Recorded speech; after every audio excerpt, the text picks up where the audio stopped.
unless anyone needs a minute, I'm just going to go right into the approval of the minutes. Has everyone, the minutes were circulated. Does anyone have any comments? No? Can someone move the minutes? Eric, I'll move. Second? Peter. Peter. Thank you very much, Eric and Peter.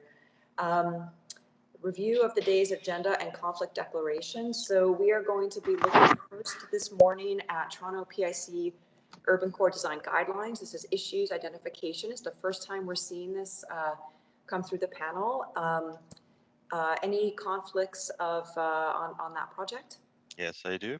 Not me personally, but my firm is involved with one of the studios. Okay, Eric. So we will, Leon, you can note that down. What about 11 Bay? The I'm also conflicted. I've realized 2 days ago that one of my partner is in the time of COVID, you kind of lose track of who's doing what sometimes. Sure. So, and then the last piece is the data center that we've been looking at a number of times already at 43 Parliament. Are there any conflicts related to that project? 3 out of 3. So this is one of my projects. So that's me. I'm personally involved in that one, so I will be excusing myself on all 3. Bye, Eric. It's over. So thank you for joining us this morning, Eric. Have a wonderful afternoon. And I just wanted to be part of our first part, so I will say goodbye to. Or is there anything any update before the first proponent? Yes. Why don't you stay for the I'll update? stay for that, and then I'll leave. I'll be gone by the first item. Okay, wonderful. So we're looking to, we'll do an in-camera session at the end of the day, but we will do PIC first, take a short break, 11 Bay, and then lunch, and then wrap up with 43 Parliament. So Chris, do you have a report on last month's projects? I believe I do. Excellent. Let's see. Hopefully Leon can get it up on the screen. Yep. Are you able to see my screen here? I can control the slides for you, Chris. Yes, sure. All right. Can you go to the next one?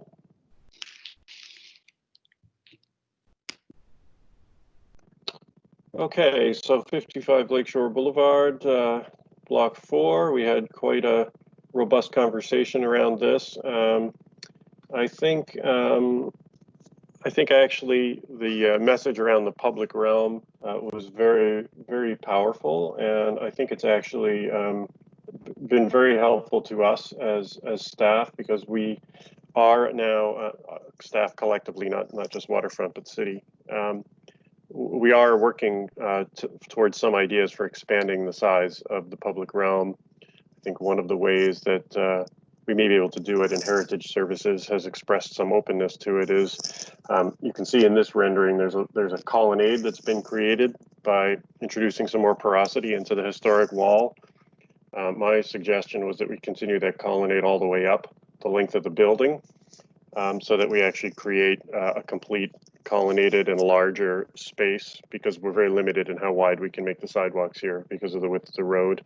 So the only way to expand the public realm is really by going into the building on the 2 north-south streets. And I've suggested that they try to do that on the other side of the building as well, so that the building might in fact have these colonnades on both sides running the whole length. That, I think, is the most effective way to add public realm space around the building. I don't think they're prepared to move the walls. I don't think Heritage Services is prepared to move the walls. And we've suggested that they even shift the wall along Harbor Street, which you see right here, farther north to widen that sidewalk. So I think we may in fact get 3 wider sidewalks around the building here. They're not required to come back to DRP. I don't know if the design changes enough and the city feels they can ask them to come back if that would happen. Based on Peter's reaction, maybe they'd be comfortable coming back. I don't know, but anyway, I think this is moving in a better direction. Next slide, please. These are just some photos of the bridges for the Portland. So the Villiers, Cherry Street, Villiers Island bridges over Cherry Street and Commissioners. Here you see the giant shells that are at the top of the bridge. They're really looking pretty amazing. Haven't been painted Seriously, yet. wow, wow, wow. Cool, cool, huh? Very cool. Pina, correct me if I'm wrong. Is Pina still on? Did she bow out? I think These are amazing. these are being partly fabricated in Amsterdam and partly, or Rotterdam, and partly fabricated in Nova Scotia. Some of the steel rolling, I think, is happening in the Netherlands, and then all the rest of the fabrications happening at a boat building shop in Nova Scotia. They actually had to build they built a building to build these for us. So they have a giant fabrication building. I guess a temporary structure. And the biggest one they could erect is only like a few feet longer than the biggest bridge. So they just barely fit in there. You know, this is going to be spectacular, and Yeah. it's going to help Toronto Waterfront a lot, actually, because we've commissioned such a beautiful piece. Yeah, I think they're going to be very visible on the landscape. Okay, next slide, please. Bonnycastle Street, we've finished this construction. I think this actually turned out better than almost any of the other streets, and I'm not exactly sure why. We should take a site visit there when we're all allowed back in. I think we must have used a different Paleotech paver, even though it's the same spec, but this one just has a different feel to me. I'd be interested in what you guys think if we could ever all get together in real life again and take a walk over there. And at the north end, you can see some construction fencing up by the lakeshore. That's where the pilot of the permeable pavers is going to happen, and that's supposed to start in July. Chris, can I ask a question about the bridge? I muted myself and didn't get in time. Oh, I'm sorry. Sure. Okay. Are they coming from Nova Scotia by boat? Yes, they are. Yes, they are. And we're going to try to find out when the boats are arriving and invite everybody out for a kind of watch the boat sail in with the bridges on it ceremony. Nice. I don't think we have a very delivery cool. date yet. They got a little bit delayed from COVID. Not much, but a little bit. Okay, next slide, Leon. So this is what our draft agenda for July looks like. The Metrolinx pedestrian and cycle connection study will be coming for information, and that deals with the underpasses that we've been looking at, as well as some other ideas about movement over the rail, under, around the rail tracks. The 215 Lakeshore Boulevard East. The Lower Yonge Public Realm implementation is coming. So we brought the Lower Yonge precinct plan to the panel a couple of years ago, and there was a fairly robust section on public realm design guidelines that was included in that, which the city is now beginning to implement. So we want to bring the implementation plans forward to you. Queens Quay East, Public Realm, Issues ID, and the West Donlands blocks 3, 4, and 7 will be coming for detailed design. You've seen that one twice before. Okay, next slide. Is that the end, Leon? Yes, that is the end. Oh. All right, short and sweet report today. Thank you, Chris. It all looks so great, and we can't wait to see those bridges come in. It's going to be really exciting. I know, me too. It's going to be really. Okay, Anthony, I'm going to give you the go-ahead to start, and if Joe's not at his desk, he will be back within the next. Oh, you are? Thank you so much, Joe. Nice to see you today. Okay, all right, Anthony, it's all yours. Thanks so much. Okay. Good morning. My name is Anthony Kittle. I am a project manager with community planning with the City of Toronto. I am leading the development of the Production Interactive and Creative Core Urban Design Guidelines. And today we're going to be presenting that guideline direction. My co-presenter is Joe Lopko with DTAH, who is assisting us in the development of the guidelines, and Deanne Mighton, who is the urban designer that is also leading the development of the guidelines. So and I'd like to thank the panel for allowing us to present today. This direction, we're quite excited about the direction these guidelines are proceeding within. As part of the project background, we initiated urban design guidelines development back in late 2018, and we are expected to be complete by early 2021. So this is the first presentation to the design review panel, and there is at least one additional presentation that's expected within the next 6 months. So the Production Interactive and Creative, or PIC, Core Urban Design Guidelines will be a comprehensive public document to guide built form streets, public spaces, and the role of the Urban Design Guidelines is to build upon and add greater detail to the vision outlined in the Portland's Planning Framework and the subsequent official plan modification. So the Portland's Planning Framework was adopted by City Council in late 2017 as a 50-year vision for the revitalization of the Portlands, with a number of districts and land use typologies that create a unique mix of urban-focused districts and mixed-use precincts. It also has envisioned a film-friendly future for the Portlands, focused, of course, on the PIC core districts. So what is Production Interactive and Creative Core? It's a modern employment district with a focus on creativity, innovation, anchored by film and media clusters that will continue to grow our screen-based industries. It's envisioned to be compact, urban in form, with active edges at the ground plane. There is a diversity of light industrial and office building typologies that will accommodate many uses, as well as larger floor plates with clear spans for production spaces. So the Urban Design Guidelines further build upon the set of Urban Design Guidelines and built form principles established within the Portland's Planning Framework. And these guidelines are intended to be flexible based upon land use and site-specific conditions, provide robust and consistent direction how the Portlands will evolve over time, and be applied at various stages of the development review process. There is also zoning bylaws for PIC core that will be developed concurrently and will be informed by the guidelines. So the urban design guidelines are focusing on built form public realm streets and blocks, sustainability, stormwater, and additional considerations such as public art. So the urban design guidelines process is a 3-phase process. We're midway through phase 2, which is emerging ideas, aspirations, and establishing that urban design guidelines direction. After today's meeting, we will be scheduling a public meeting in the summer to provide the public an opportunity to review and comment on this direction. We're also meeting with PIC core landowners and users about the development of the urban design guidelines through the summer and into early fall.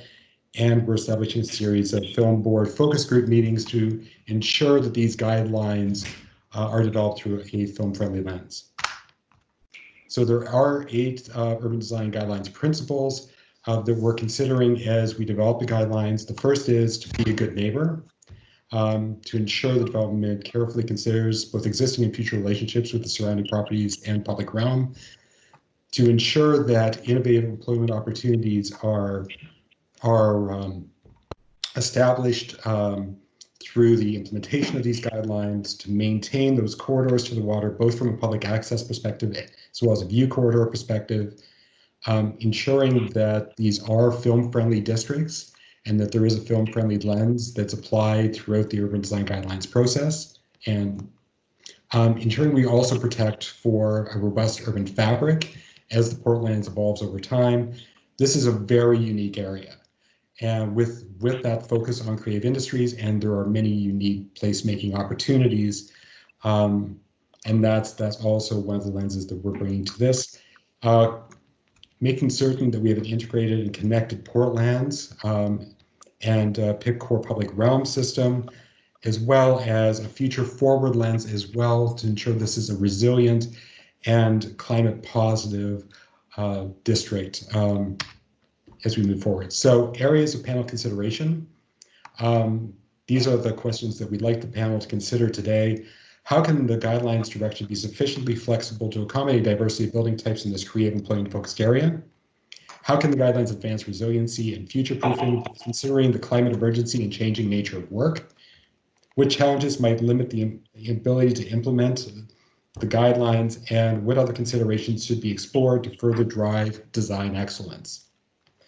And with that, I will be handing this over to to Joe Lobko with DTH and Diane Mighton, urban designer with the City of Toronto. Good morning, everybody. Terrific to be here. I'm just going to start a little timer for myself. Bear with me. First of all, we're here in a support and advisory role to both City of Toronto and Waterfront staff who have been working on thinking about this area and the larger context for a number of years now. And as Anthony suggested, that culminated to some extent in a council adoption of the planning framework in the fall of 2017 and of official plan amendments as well. The thing about this photograph, and you can see the shaded area is Piccore, is just this panel, I think, is very aware of all of the amazing changes and developments that are occurring in the immediate context of this. You can see we're within proximity of downtown Toronto, the inner harbor, the outer harbor, the industrial harbor, incredible transportation links, both vehicular and transit, a GO station coming to the East Harbor project just to the north here, for example. You can see those 4 white tents in this image, the kind of denote the fundamental change in the Gardiner that's about to happen at the mouth of the Don. And you can see the shaded area defines the Don roadway, the west extent of the Pinewood lease, and where the new Don River transformation is coming in and coming through. And then, not to forget the incredible Hearn, the promise it may have for the future with respect to public use. Its incredible stack, the stack at the transfer station as well. And then the industrial kinds of uses, including the industrial harbor to the east. So it's a fairly thin U-shaped piece of property with incredible context and edge conditions. The planning framework called it, portion of it Media City and a portion of it Turning Basin. We've come to think about it as 3 quadrants, where Broadview's extension, which is aligned with the Hearn stack, will intersect with Commissioners at the intersection of the colors in the middle of this slide right here. If you can see my cursor, that's Broadview's target, and it's coming this way then through the East Harbor and turns to potentially cross the ship channel in the future. So that southwest quadrant is the Pinewood Studio property for the most part, and its lease. And as many of you would know, they have been thinking a lot about their property recently and are in ongoing discussions with city and waterfront officials about a renewed master plan for that entire property. And there's a good working relationship that's begun in that regard. The southeast quadrant is largely empty at the moment of activity and building, except significantly the FedEx building. I'll come back to that. The northeast quadrant has been full of activity and buildings for a long time now. This is removing those lenses of things and just giving you a quick glimpse of the fact that while there's much open land here, there is also lots of activity and large property owners who have been here for a long time. For example, Mayfair, a very large parcel of property in the northwest corner of the northeast quadrant, if you will. A thing to note specifically on this diagram, the height of the Hearn is 215 meters. So if I'm building an office building, maybe that's 50 stories tall. If I'm building a residential building, maybe that's 70 stories tall. The height of the stack at the transfer station is 137 meters. The height of the base building at the Hearn, we are guessing is about 37 meters. Let's call it just under 40 meters, maybe an 8 to 10 story mid-rise kind of building, which is just something to note and maybe relevant as we think about various things moving forward through these considerations. This kind of part of it, which is trying to understand the physical context, appreciating all the work that's been done before this that led to the planning framework, etc. Just wanting to dig a bit deeper in understanding this place. And this sense that it has a whole bunch of edges. It doesn't have a lot of block depth or block texture or block structure at the moment, but it has a lot of very prominent edges. And they start with the waterfront edge along the ship channel, an incredibly unique frontage in Toronto, the turning basin as well. There are park frontages, which include what will become McCleary Park between Lakeshore and Commissioners, together with a transformed transfer station into a community center. The Don River frontage, of course, an incredible park and river frontage. We've colored those orange in this context. We've suggested green frontages along major streets like Commissioners, which are very wide and likely to have intermittent continuity from buildings for a very long time to come. And then there's a couple of other very unique frontages, like the yellow that we're showing along Lakeshore, which terminates Carlaw, again a street on axis with the Hearn chimney, and the unique frontage along Carlaw itself, which fronts the hydro facility to the east. When you overlay that diagram with things like the views to these stacks, the view down Carlaw to the stack, the view down Logan to the stack, the alignment of Broadview to the stack of the Hearn, potentially suggesting a future node at Commissioners. The role that McCleary Park will play, both with Pitcore and the future McCleary district yet to be developed further to the northwest. These incredible corners at the ship channel and the turning basin, at the ship channel and the Don River, incredible corners with respect to views out, views in, special places to be in terms of public access. Gateway may not be the right term, and maybe it's a threshold site, maybe there's simply significant sites as you move from one part of a city, one part of a district to another, where clearly along Commissioners, there are going to be thresholds at either end, the Don River end and the Carlaw end. So there's those sorts of considerations, and we've basically done a distillation map of the planning framework and the OPM. And this is the demonstration plan as illustrated in the planning framework, showing all of these view planes, special areas. In dark gray, showing roads that are required or existing streets in a dark gray outline, and everything that's dashed is just speculative for with respect to the planning framework. When we distill that down to the OPM requirements, you see a few things. Again, the persistence of the stacks in those incredible industrial heritage pieces, having presence and consideration in everything that unfolds.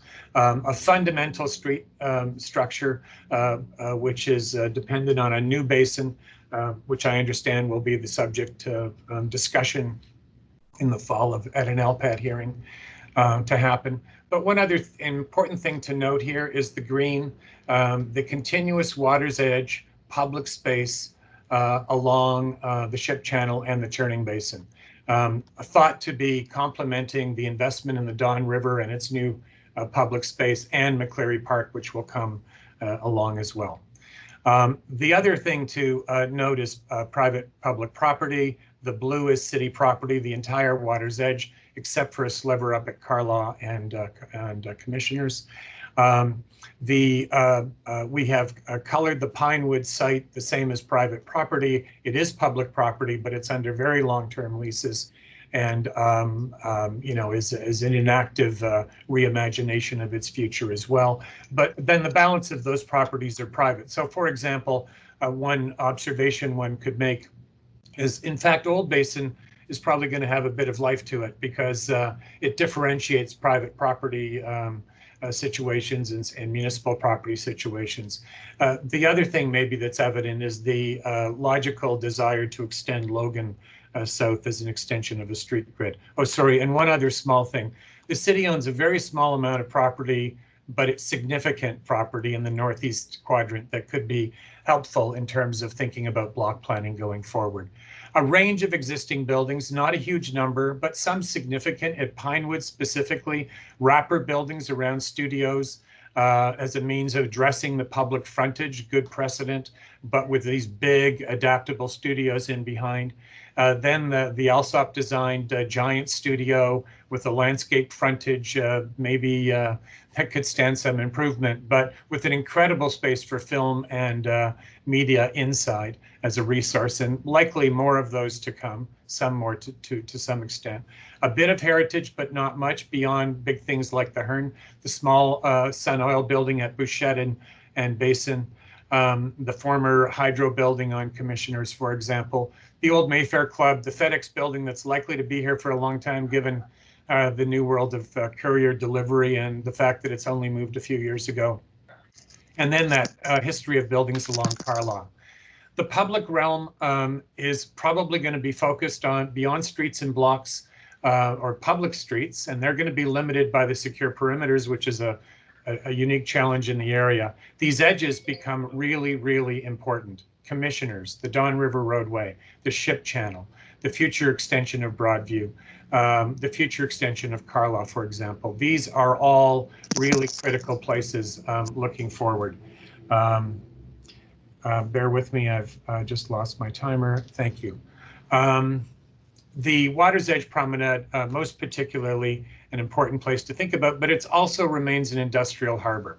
So what I'm going to do, and notice this upper right keynote map that gives you a little color clue about what part of the larger area I'm talking about.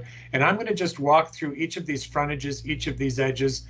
And one other thing I would like to say, appreciating Anthony's timeline a minute ago, sounds like this group's been at it for a long time, and it has been at it in some ways. But I would also say this is early days. This is meant to be asking a lot of questions as opposed to coming with a huge amount of answers. And so really interested in perspectives on various conditions and opportunities that we'd like to highlight. Let me start with the Don River frontage.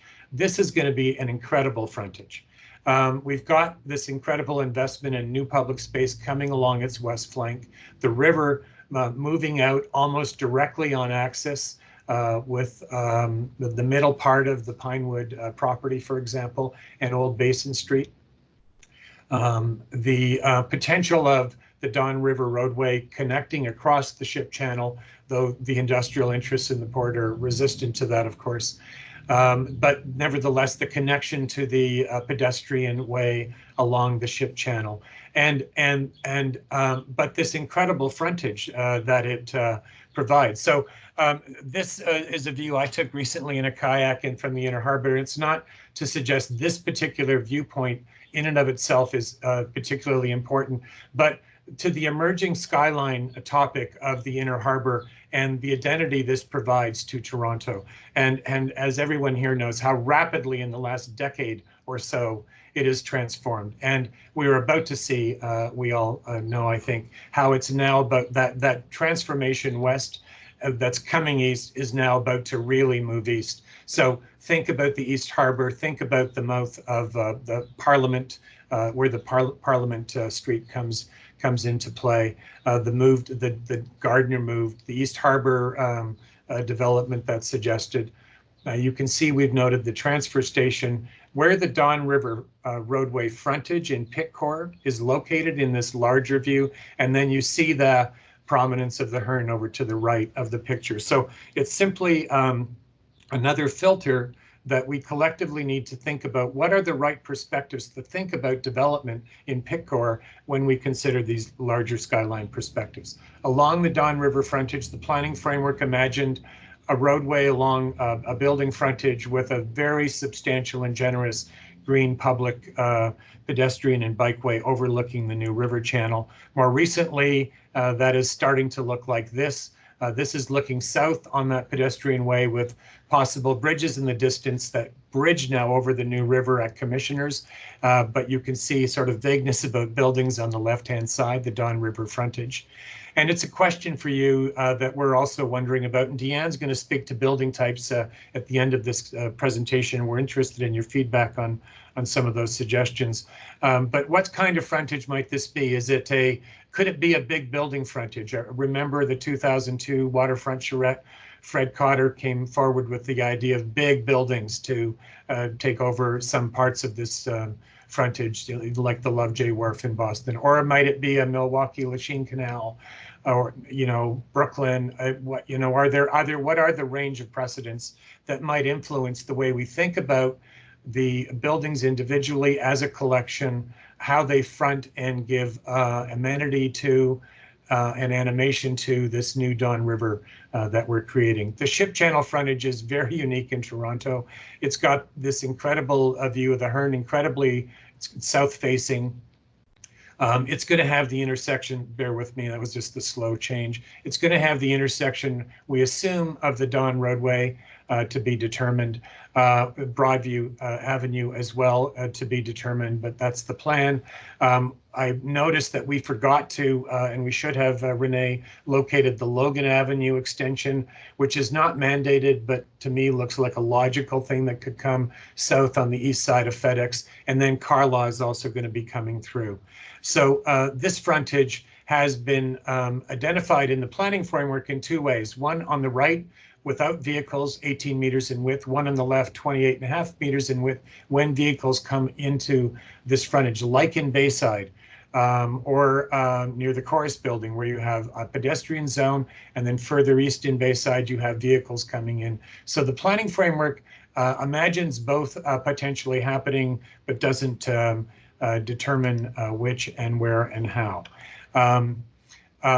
There are a number of other frontages like this around the world that have been redeveloping, including in non-residential ways, which is the way the city and waterfront have imagined this to emerge. And lots of different characters that might unfold in this part of that ship channel, particularly in its early days. It may be in the fullness of time, it becomes a more formal frontage, perhaps like in the central waterfront. And again, opinions are welcomed on this, but could this be a gradual occupation where we gradually pioneer and stake out space to create public access across the frontage in simple ways, and over time that idea develops. And we still want to maintain that industrial harbor access to maintain that kind of resiliency for the city as a whole. The turning basin frontage is a special one. These re-entrant corners always make special places in any kind of city. The planning framework imagined new basin coming around, the continuation of the public realm, the sidewalks and buses. This is an illustration looking south from Commissioners along the extension of Carlaw, new buildings on the right. You see the Hearn on the right and the energy plant in the distance across the turning basin on the left. Again, many good examples around the world. Just maybe the comment about needing to up the game in this area with respect to architectural excellence, as maybe not even needing to be said. But as we create new buildings here, these are going to be incredible places that ought to attract and intersect with incredible buildings that respect and respond to these special places. Commissioners is going to be a very wide street. The planning framework imagines it as a very green street. And I'll put a section up in a moment. You can just see a diagram about where Broadview is meant to hit the Bouchette intersection and then veer south before crossing. And you see also the hydro towers that exist and have really marked the identity of this part of Commissioners for a very long time. The planning framework imagines that transit, first a BRT and in the fullness of time an LRT, would occupy the south side of the street, south of the hydro towers in that 42-meter right-of-way, and a roadway to the north. So not, no transit down the middle, trying to get through the middle of those hydro towers, but rather on that other side. What we've put forward as a thought is while the planning framework imagined a very highly retail frontage along this entire street, that maybe we need to focus more on animation, making it a great pedestrian-friendly street, and that a lot of that is going to come through the way that green is handled. This is an example from the carpet factory with a parking lot carefully screened from the street, a building a bit in the distance, and various ways that greening might be improved along the street. Nevertheless, there can be some great buildings that emerge along Commissioners, for example. And even if there are big studio buildings with, mostly introverted in their function, we can expect great architecture to emerge. We can expect public art to emerge. We can expect amenity to emerge. The Logan McCleary Park frontage is going to be very special and I think unexpected to many. Just to note the Mayfair Club on the left of this image and how large that property is and how long it's been there. A real pioneer in the neighborhood. This is an image created during the planning framework, but I gather not used publicly much, showing the access down Logan, looking south onto the Hearn Stack with the transfer stack in the foreground, McCleary Park, and kind of an early Ontario federal building aesthetic for the moment, but some kind of great frontage there along Logan near the lakeshore frontage to emerge, and reimagining McCleary Park in the future, though it's not part of this work. We are wondering whether places like Mission Bay in San Francisco have lessons around non-residential concentrations of institutional and business uses in work environments that can congregate around open spaces and look to those kinds of spaces to maybe help influence the way that built form might emerge, including the lakeshore frontage, which is a special frontage and can be, Lakeshore is going to be transforming into a boulevard over time. We know GM is coming back to Lakeshore, coming to Lakeshore, coming to downtown Toronto with a new campus across the way.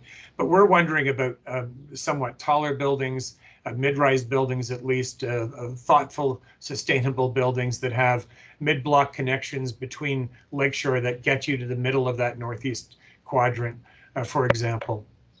And then there's the Carlaw frontage, which it faces the hydro, the large secure perimeter, by the way, a hydro ensemble on the other side, which is again not likely to go for a long time. We wonder about North Carlaw inspiring South Carlaw, that industrial, bulky, adaptable building, thinking about that as kinds of building typologies that might inhabit Carlaw moving south. We've done a very quick scenario just for the purposes of illustration, using existing Toronto buildings to imagine a sort of transformation. In this case, the planning framework and the OPM require an east-west street to intersect with the east-west street in McCleary Park, just south of the chimney, and would be enough, for example, for that Pinewood building, the wrapper building with the big warehouse, or for example, an office building like the one we're showing, or a data center building like the one we're showing at Carlaw and Commissioners, or moving on to other kinds of buildings that might emerge in a sequential way as Mayfair might develop and other properties might develop, even in the fullness of many decades, the gas station, God forbid.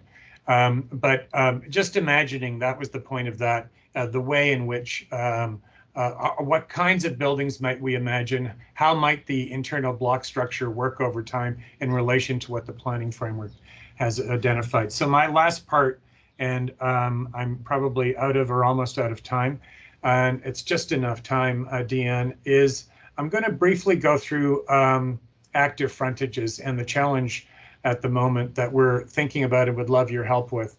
The planning framework uses the word, you can see in the right-hand side, priority retail, secondary retail, active water's edge. And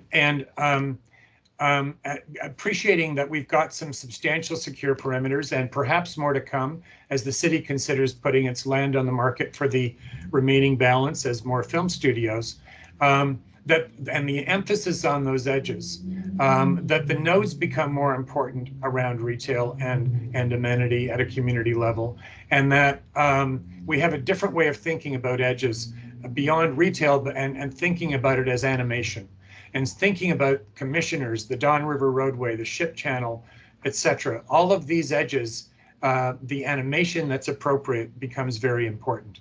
And it can be done in many, many ways, including in buildings that are more opaque than we might imagine in a new building at the ground floor, but still can provide lots of life as you walk down a sidewalk. And that we would not be just culling from this high public access pyramid city diagram of active frontages, but be looking for a much broader range of uses and ways in which non-retail uses can help just give life to a street and make it a pleasant place to walk down. That's the fundamental message that we want to convey on the good neighbor point, is that these edges in particular, and all the public streets that come along that penetrate them need to really be full of creative things that reflect the community that we think would emerge here. I'm going to just make that stop if I can. Sorry, because I think that's almost my last slide. Sorry, let me turn that off. Bear with me. Just about there. We want to be encouraging things like public art that is about this place and about its emergent character. There can be lots of ways to activate without having everything here. There's a lot of infrastructure that's got to come here, but in the meantime, we can do a lot. Blank facades that we may still have a lot of does not mean we can't get some great architecture out of what emerges here.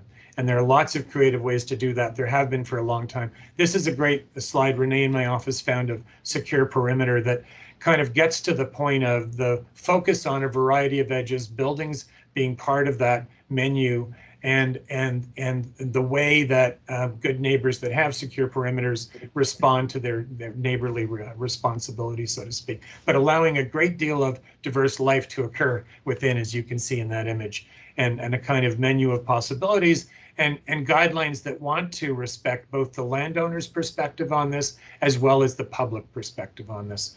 And with that, I'm going to stop sharing and give it over to Deanne. Joe, I'll let you keep sharing, and then I'll let you drive. And I'll just ask you to put. I apologize. I was too quick on the mark there. I'm going to open that up again. There we go. Just so I'm not. There we go. So we're building on a lot of great work in the framework plan and the OPM about building placement and key views, extension of the street network, building diversity, street edges, street walls, developing street walls, you know, kind of leaning or steering it away from retail streets to animation along the edges, as Joe mentioned, and then the protection of the skyline, of the industrial stacks, and some of that industrial character that we want to remain down here. Next slide. So the official plan modification talks a lot about minimum heights and street wall edges, which we're sort of struggling with a little bit while we deal with secure perimeters. But we and sort of the future of New Basin Street, knowing that it's going to bisect, you know, a large film studio and potentially a second film studio. We also feel like in terms of street wall edges and minimum heights, there was a missed opportunity on Logan in terms of the frontage that faces the future McCleary Park and sort of opens up to the McCleary district. Next slide.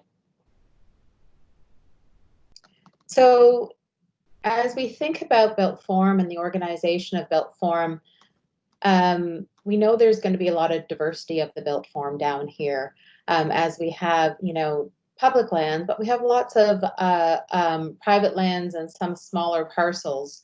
So how do we deal with, you know, smaller scale buildings in relation to mid and larger scale buildings? How do we deal with buildings that maybe are wrapper buildings? I'm giving the Wallace example here, where we have a manufacturing facility behind, and yet we have a building that comes up and addresses Wallace and provides a frontage and a perimeter and an activation along it. Utility buildings that we know are down here. We know a great example is the data center, and we'll see the second data center later today about how are we a good neighbor with those type of buildings? How do we create architectural excellence on sort of the public facing sides of those buildings? And then the smaller scale employment buildings that may be there to support the larger filmmaking ecosystem. We know there's a film industry that won't be in the neighborhood, but may not be the large houses. Next. We lost you there, Deanne. Oh, you lost my voice? Yeah. Okay. Whereabouts? The utility buildings or the Just like small buildings that may support the filmmaking ecosystem? Just the last slide. The entire last slide? Oh, sorry. So we were looking at some of the, should I repeat it? Did you lose me completely? Just the end part. Oh, Just the last like 30 seconds. Oh, sorry about that. So we're looking at how the smaller scale employment buildings may support the larger filmmaking ecosystem. We know there's a lot of small scale employers that are part of that and want to be down here, but may not have a large footprint. Next slide, Anthony. And we're looking at, you know, what we envision is sort of more of this mid-scale employment building that provides both commercial at the sidewalk level and retail, but in a sort of chunkier floor plate that are very flexible in their form and easily adaptable over time. Next slide. And then there's some potential for some taller elements at key locations, which you pretty much can guess from Joe's presentation in terms of the opportunities that may exist. This is not a tall office employment area. We did that in East Harbor. The density here is very much an employment-based density. However, there could be taller office buildings that it support the employment function. A historic one is Tower Automotive on Sterling Avenue, which still stands today and it is sort of being re-envisioned, but at the time had a lot of warehouse buildings and production buildings that surrounded it. But we are very, very conscious that looking to place any of those taller elements pushed into sites and away from the public realm and mitigating impacts on the new public park and green space system. Next slide. Sustainability. As we all know, we've had a lot of challenges applying the TGS down here in the Portlands and with some of the industrial contexts. We think there's real opportunities with the official plan modification and some of the policies we now have down here to really start pushing a little harder on things like stormwater management, embodied carbon, microgeneration, and then also finding creative ways to address the tree canopy, maybe looking at it at a more district-wide level. Next slide. And as I said, you know, one of the biggest challenges we do have down here is stormwater and how we're dealing with the large amount of stormwater coming off the flat roofs, the parking lots, and how we also have an issue about infiltration because of the contamination. So we have to find opportunities to reuse as much water as possible, creative stormwater management techniques that aren't just straight infiltration, but how we design that, how we deal with that while dealing with the environmental constraints. This is something we're looking for some direction or insight from the panel as we move forward. Next slide.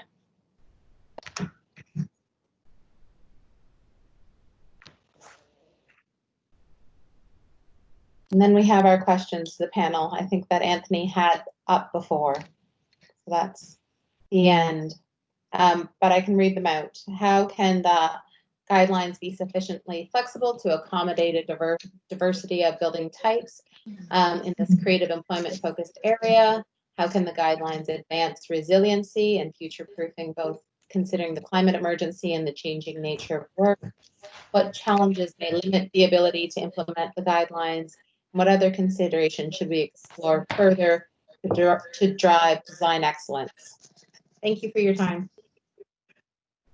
Thank you for putting together such a thorough presentation and reminding us of all the critical adjacencies in this area. I'm going to get right to the questions. So I'm going to start with George and work down my list. So it'll be Peter after George.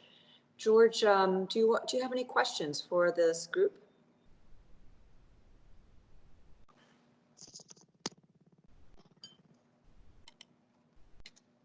Sorry, George, I think you're muted. Okay, am I there now? Right. Yeah, we can.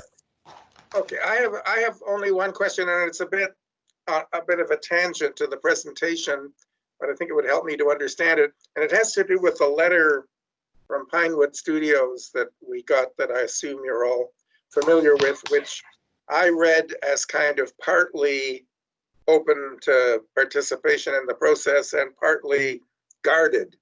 And I just wondered, whichever of you is the most appropriate to answer this, could you summarize what you think more specifically their concerns with the direction you're going in are? Like, what should we be anticipating them objecting to? This is Anthony. Yes, Pinewood Studios has been involved in the development of the emerging guidelines direction. They've been a key participant both as a member of the Landowners and Users Advisory Committee, as well as also a member of the Film Board's focus group. So we have been working with Pinewood Studios on both the urban design guidelines and which are emerging, as well as their most recent updates to the Pinewood Studios master plan. And so they're firmly involved within this process, and it was my understanding they just want to make certain that the panel did have acknowledgement of their master plan process proceeding. But like I said, they are involved in the process, and we are working with them both on aligning the urban design guidelines and their master plan update. But if I just follow up, do you have any sense of what in the emerging guidelines that Joe has presented to us, are there any things of particular concern to them that you're aware of so far? Within the materials that we presented today, I'm unaware of any concerns. We have had conversations about that. Of course, as we're developing the guidelines, there is more specific guidelines directions that we're continuing to have conversations regarding. But within the guidelines that have been presented, they did not have a key concern. Though they want to make certain that it was acknowledged that they are looking at this as their site as an employment focused area that is film and media, but also has many attributes of which you would see in it, and that is aligned with the overall direction that we're going in.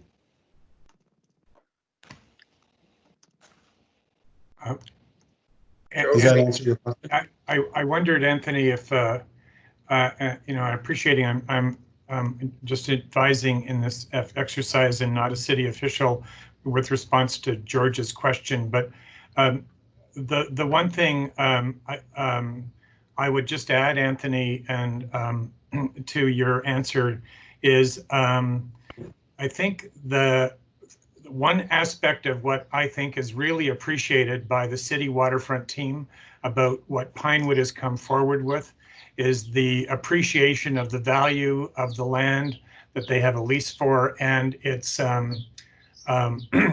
specialness. So there's a lot of commonality in that regard. So what may come out of the difference of perspective that may emerge out of that is the scale of building that is appropriate to front some of these edges. So I think we would be very interested, for example, in the scale of buildings the panel thinks are appropriate along the Don River roadway, along the ship channel, along Commissioners, along Carlaw, whatever, you know, whatever, pick a, whatever part of the plan, maybe it's the Logan, whatever the part is. But with respect to George, your question, you know, Pinewood is very much looking, and again, don't want to be speaking for them, but looking forward. And so what range of building typologies should we be thinking about along this frontage is a question I would ask the panel. Okay, thank you.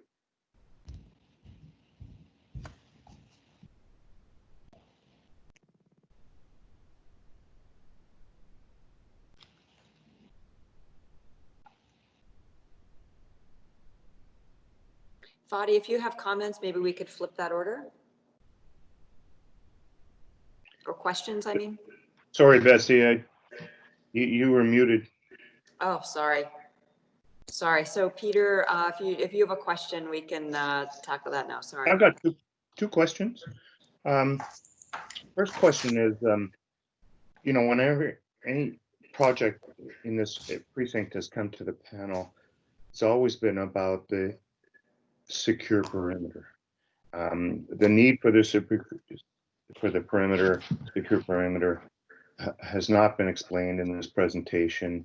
It's never been explained properly in all the projects we've seen. I think it's a hangover from years gone by, and it's an obsolete idea that really hurts good urban design. And so I'd like to know how that's being addressed by the design team, and if it's being challenged, or you're just taking Pinewoods and other studios claims that they need. The second thing is, Joe's shown a lot of great waterfront buildings and a lot of great architecture, but every time we've seen a project coming in this area here, we've seen, you know, simple, cheap buildings, no interest in architecture. And I wonder, my question is, what's changing? Why would these studios want to invest in architecture, and why could we expect something better than what we've seen to date? Those are my two questions. I'm happy to take a start at those, Anthony, if that's okay with you. Yes, please, Joe. So let me go to the first one, Peter, and I think, happily report. First of all, to apologize for maybe and good feedback that we need to talk more about what does secure perimeters mean and why are they there, etc. And are we likely to get more of them? Maybe just an observation on that topic. Secure perimeters are not restricted to the film industry in this area. If you go through the area, you know, the northeast corner of Carlaw and Commissioners is the large hydro facility, for example. It's one of Toronto Hydro's major hubs. From what I gather, it has office buildings, it has structured parking, it has huge amounts of outdoor storage, and yeah, I don't know what everything they do there, but so it's over time they may evolve, but parts of them exist in the area. That's one observation. Quickly, number two, Pinewood, in fact, has come forward, and again, Peter, I don't want to break their thunder, or sorry, what you call it, you know, it's their innovation that they ought to be able to discuss. But I think our team thought they were being very innovative about secure perimeters moving forward. And fundamentally, what they're thinking about is the ground floor is completely public.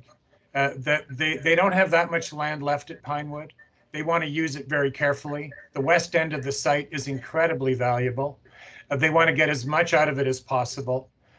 They want the ground plane to be attractive to everybody. They want it to become a destination, not a place you go through a gate and all of that.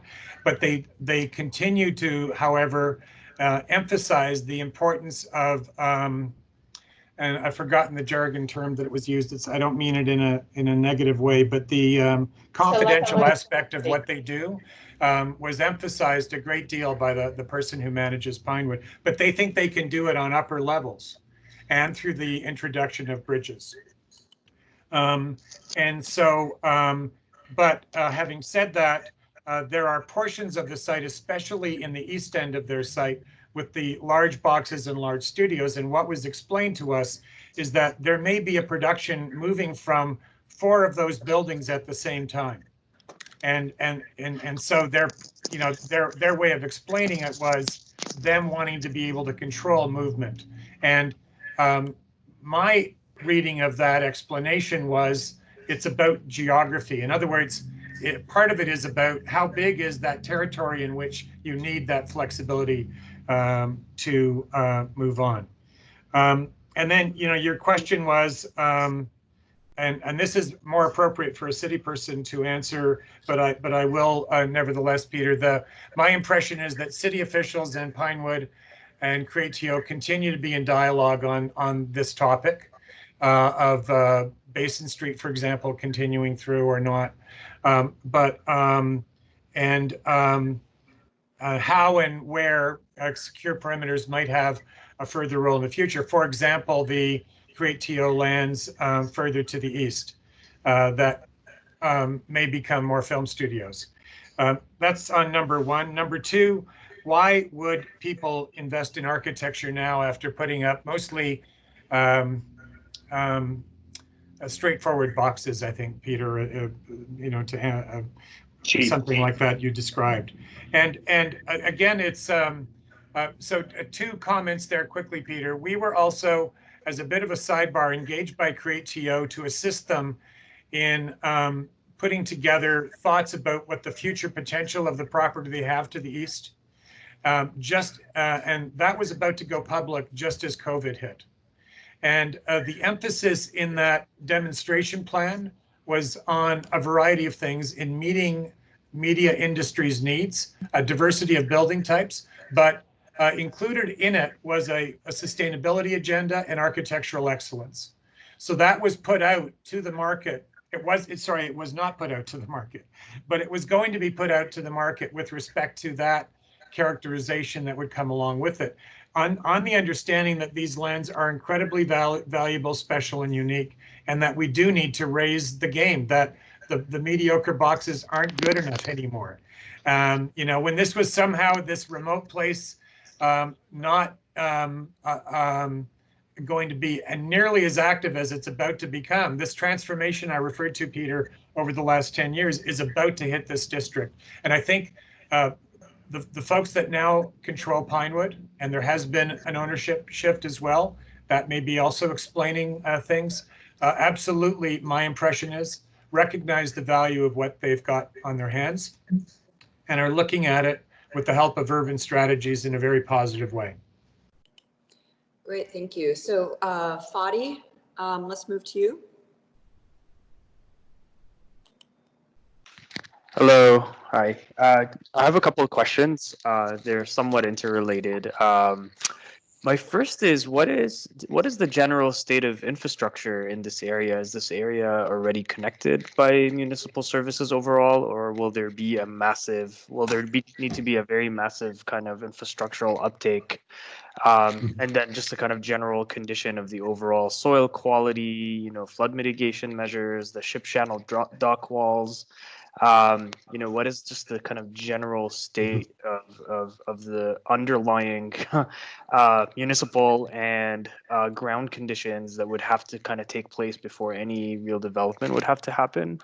That's my first. And in relation to that, you know, is there, I know this is only a kind of overall urban design guidelines for future transformation, but is there an expected timeline horizon or a phasing strategy incorporated into this actual strategy plan to think of maybe, you know, what would be more immediate public assets that could transform first, such as, you know, the water edge, the ship channel edge promenade, or Commissioner Street right of way to be used for flood protection, or maybe one of the parks. Is there a kind of phasing strategy incorporated that could take into account the infrastructural needs that might have to happen first, but also generating public assets upfront to kind of add value to? Sorry, that was a question in the comments. So this I'm going to try and answer. This is Anthony. Oh, sorry, Anthony. This is Anthony. I can answer both questions. The first question was regarding current existing infrastructure and future infrastructure. So currently, this area is serviced with municipal services, and it is planned for service upgrades over time that were recommended through the Portlands and Southeastern Transportation and Servicing Master Plan. Some of those services will be upgraded before the Commissioner's Street right of way in this area is redeveloped, but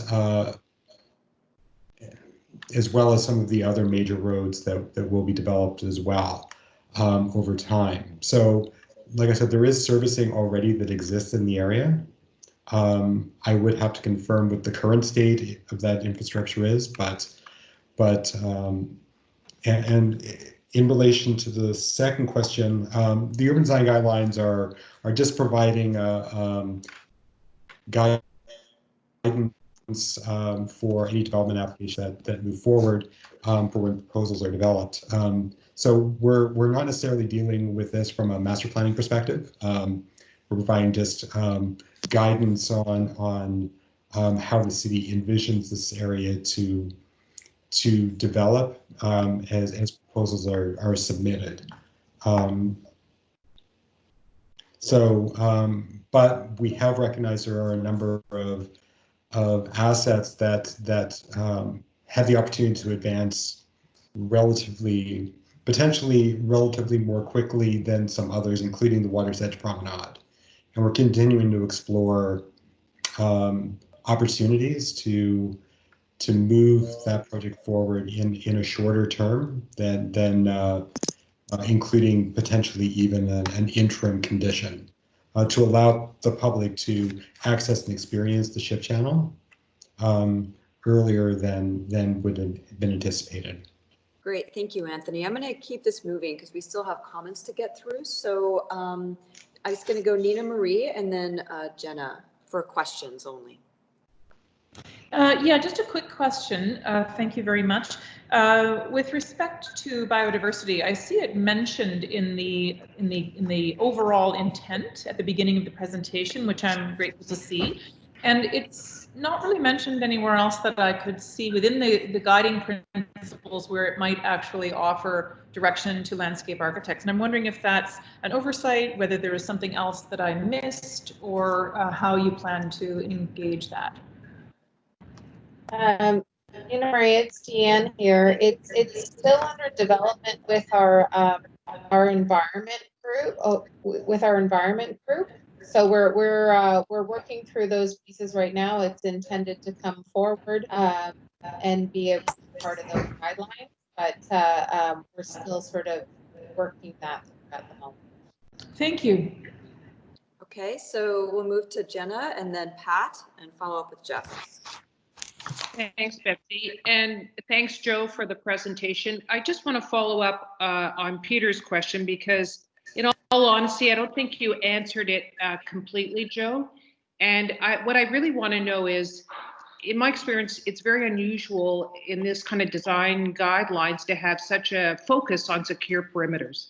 So why is there a focus on that? What's driving that? How much flexibility is there with that? And if there isn't, I think you absolutely need to show them in all your demonstration scenarios, because it's a critical piece of the demonstration scenario that's omitted from your drawings. Thanks. Joe, do you have a quick? Yeah, I don't know if that was a question or a comment, but with respect to your perimeters, maybe I think your first question was, why is there such an emphasis on them? Certainly city staff, when we began the project, and I think Waterfront staff, but I'm guessing some of them are on the call and they can also comment on this.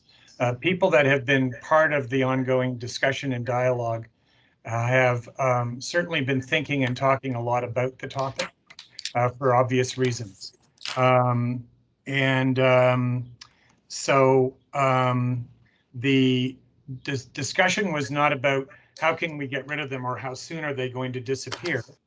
The impression I have, but others that have, understand this can share their impressions, is that some portions of these secure perimeters are not going to be going away for a long period of time. Notwithstanding that, and especially the east end of the Pinewood site. As I mentioned a minute ago, though, and I think everyone was very encouraged by the way the Pinewood people are thinking about the balance of development on the balance of their site in this regard. But knowing that we then have some of those, and the planning framework says commissioners should be a primary active retail street. But it's largely a secure perimeter with some big studios, and those aren't going to just be demolished and go away to be replaced with something else. And so the idea is that we do need to expand the way of thinking about animating edges and animating streets. If you're partly asking a different question, Jenna, which is should there is there a possibility of having more secure perimeters in this zone more generally? And I would say yes, that there's a possibility. The city owns large parcels, private landowners own large parcels, and the film industry is very interested in this area. They're not interested in it, from my perspective, about a short-term use. And I think there's an evolution of thinking about the kind of workplaces they create, the kinds of destinations they create, where confidentiality really matters, how that works. But I can't predict that there won't be another one in the future. And so the message I've been given is, in addition to everything else we're doing, we need to be thoughtful about larger assemblies where the public isn't, fully going to be allowed in, and then those edges and the interface of those places become really, really important. And that's why I think, but Anthony and Deanne, I'll stop talking, maybe could add to that. Yeah. Joe, can I just respond for a second? I think maybe you're so deep into it, like just the first principle, is it that there are secure perimeters because of the film production studios, and that's the only area where there's secure perimeters? So there's actually an overlayment happening, or is it that this proposes that there will be secure? That's the part, it may be obvious to you, Joe, but it's not obvious to me. Yeah, maybe just to answer that one, it's not only about the film industry, just to be clear about that. There are all kinds of secure perimeters in this area and within Toronto. And it's not about trying to regulate them, or I don't think, it's about trying to guide their character when they exist. Mm-hmm. No, and that's actually a good point, Joe. So we're not proposing secure perimeter locations. We do understand that there will be, this is an employment focused area. There is a number of reasons to have secure perimeters. In some cases, it could be safety and security, such as such as any utility that would require secure perimeter to keep the public out of an unsafe location, or there's controlling access for the purposes of protecting your intellectual property, such as film, media, and of course the digital arts. So great, thank you, Anthony. Oh, I'm going to actually stop you right there so we can get through the questions. Sorry, I apologize for that, but we're really behind. So I'm going to go to Pat and Jeff, and then we can talk about the secure perimeter question a bit more in the comments. Great. I just wanted to ask a question about if we went to page 25 of the presentation. A great presentation. It paints a kind of great vision for the area. I guess a concern about what those building types would actually be. So there's the 4 precedents on page 25. And I was just thinking, Joe, could you explain what would that be? They wouldn't be studios. They would be mostly that's not 20. Yeah, there's 25. Would those be offices? What would they be? Is there a building type on that page that would work in this situation?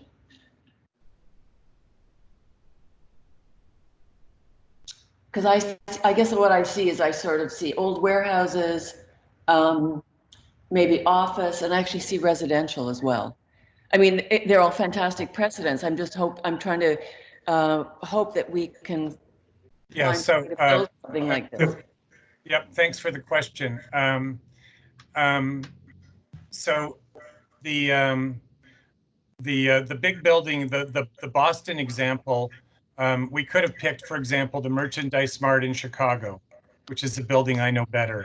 But in my back of my mind, I was thinking about this Fred Cotter suggestion back in that Waterfront charrette a long time ago about big, chunky old work buildings that, you know, really are highly adaptable over time. So yes, sometimes they get converted into residential, as we know in Toronto, like say the Wrigley Loft, which was a industrial building for most of its life. So we're not suggesting, you know, just take the old industrial type, but that, you know, the Chorus building arguably is a new version of that, for example. That is one possibility. And the example in Brooklyn, I think, is a work building, if I understood correctly, not a live building. The ones on the Lachine Canal, I know that the Lachine Canal has a combination along its breadth. Somebody in listening in here may know the Lachine Canal better than I, but we thought we were putting forward non-residential suggestions with respect to, I know parts of the Lachine Canal are definitely workplaces. And, yeah, so I mean, there's just no way that would be any residential here, that there would be such a sort of, like, absolutely not, right? Yeah. So it's really a type like the Innovation Center on Queens Quay or a George Brown College, or it would be that type that would give you this sort of scale of building here, not so much even film studio. And for example, why, for example, 6 stories? Just to take an example, there can office production or work production facilities can absolutely happen in vertical buildings that support the media and film industry. And we're going to see a lot more of that.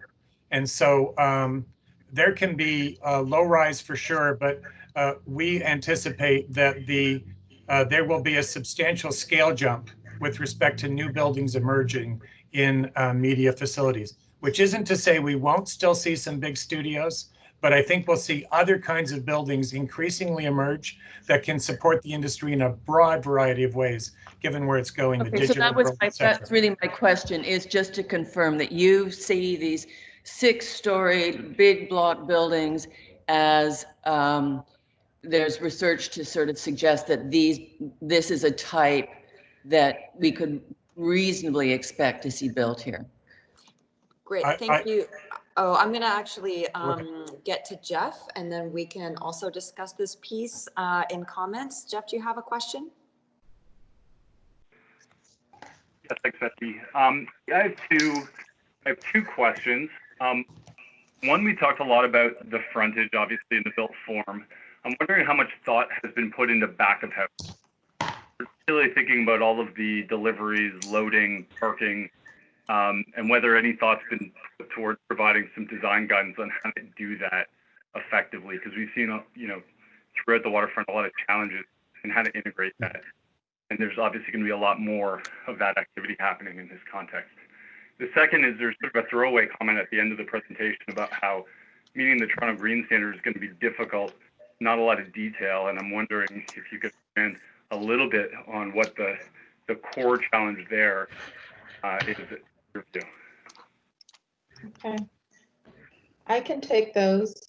In terms of servicing, yes, there is guidance around servicing. With the same guidance we have elsewhere around consolidated accesses, using local streets, the introduction of local streets, and not so many curb cuts along the major arterials. Locating servicing within the mass, that has all been brought part of these guidelines. However, it's an employment area, so they individual challenges based on the nature. So we have to provide some flexibility, and that gets back to our principles of good neighbors, where we sort of say, we're going to concentrate a lot of how you meet the street and how you meet the public realm and what you do internal to your site. We're going to be a little less concerned with. However, where you enter your site, we're going to be concerned with, right? And your circulation in and out of your site, because we're not experts in every type of operation people down here are running, and we want flexibility to accommodate that. In terms of the Toronto Green Standard, the ones we're really struggling with have been the tree canopy, the stormwater, because we can't have infiltration down here. The framework plan contemplated infiltration, impermeable paving, and other things to facilitate some of the stormwater challenges down here. Because of the contamination, those aren't possible, as well as just even micro production, pushing people that next level to get some micro production on their sites. I'm hoping that one will come along as we go forward. But trees and water are still a big hurdle down here, and we haven't been getting the adequate number of trees that are specified in the TGS. We haven't been getting the water balance or the reuse down here. So I have my question will follow up on that. If Jeff, have your questions been answered? Yeah, I'm good. Great, thank you. So there's a small parcel that's designated as city property that's on the channel. It was kind of insinuated that would be given to the film, the group to develop as part of this development. I could see that parcel as being a prime candidate for complementary programming or for park programming.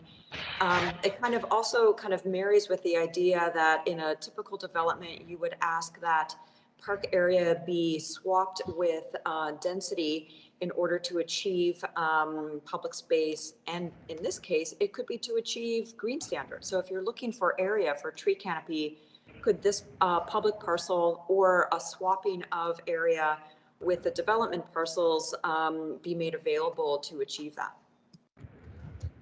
And I think I'm just going to say, I think this should stay in public control and not be given over to the film district.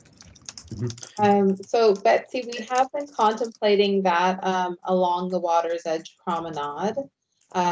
It's, there's no trees there right now. So where we have that, is there an ability to look at tree canopy by district in some of these areas? That's what I mentioned in my presentation, and having some of the tree planting going in significant amounts in certain areas, but not our standard, like must have a tree between every 5 parking spaces, because it really doesn't work for the industry down here. So those are things we are contemplating here as we go forward, and we're in active discussions with some of the applicants about where we're achieving their tree canopy opportunities down here.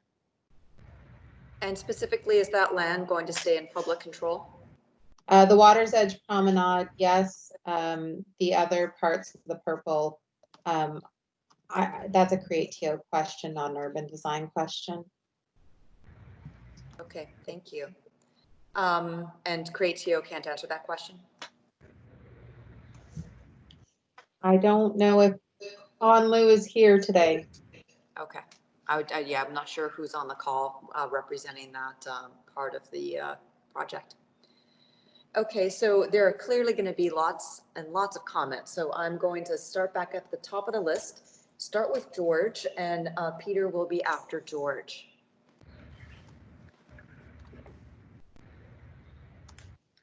Okay. I think I'm going to, diverge somewhat from the kind of mood of my sort of consensus of my fellow panelists, if I'm reading this discussion, the tenor of the questions correctly. I mean, one of the objectives of this study, as I understood it, was to keep this a so-called film-friendly precinct. And obviously all the business about secure perimeters and so forth, has to do with the film industry's perception of the friendliness of the precinct. And of course, since they're the ones that we apparently want to stay there, and I'm not questioning that desire, I think we have to take the objective of film friendliness seriously. So I'm inclined not to come down to push quite so hard for the kind of sort of, fine-grained degree of urbanity that I see as being implied in a number of the skeptical questions of my colleagues. The general direction of the guidelines as they've been presented to us seems to me reasonable in that regard, and I'm not disputing the value of urbanity in itself. So I'm probably more satisfied by what I've seen than some of my colleagues are in this regard. But again, more generally, the other comment I would want to make is that clearly there's an undercurrent here that that attitudes are changing. And Joe's remark about Pinewood and their readiness to have a public ground floor on the Don River frontage, I see is an example of this. Having been around as long as I have, it's not hard for me to remember when you would be laughed at in a public meeting if you suggested that an automobile dealership could be on more than one floor. Well, ho, ho, ho. Now, nobody builds an automobile dealership in any urban site that's not on more than one floor. So that's an example of an attitude shift.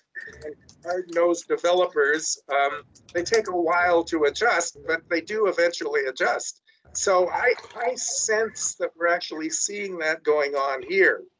So my suggestion, we're going forward with the development of these guidelines, is to try to build in a stance about that evolving shift of opinion more explicitly into your work, so that which would enable us in responding to the work to be able to assess more clearly to what degree proposals are reasonably likely to be achievable and to what extent not.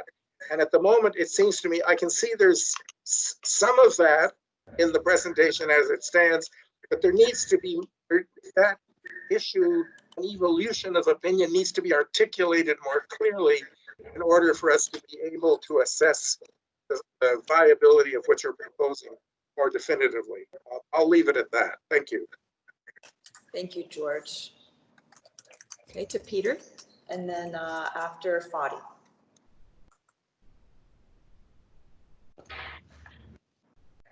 So I'm just going to go back to my concern and voice to my questions. I hope that the guidelines will come back addressing the secure perimeter issue and breaking down that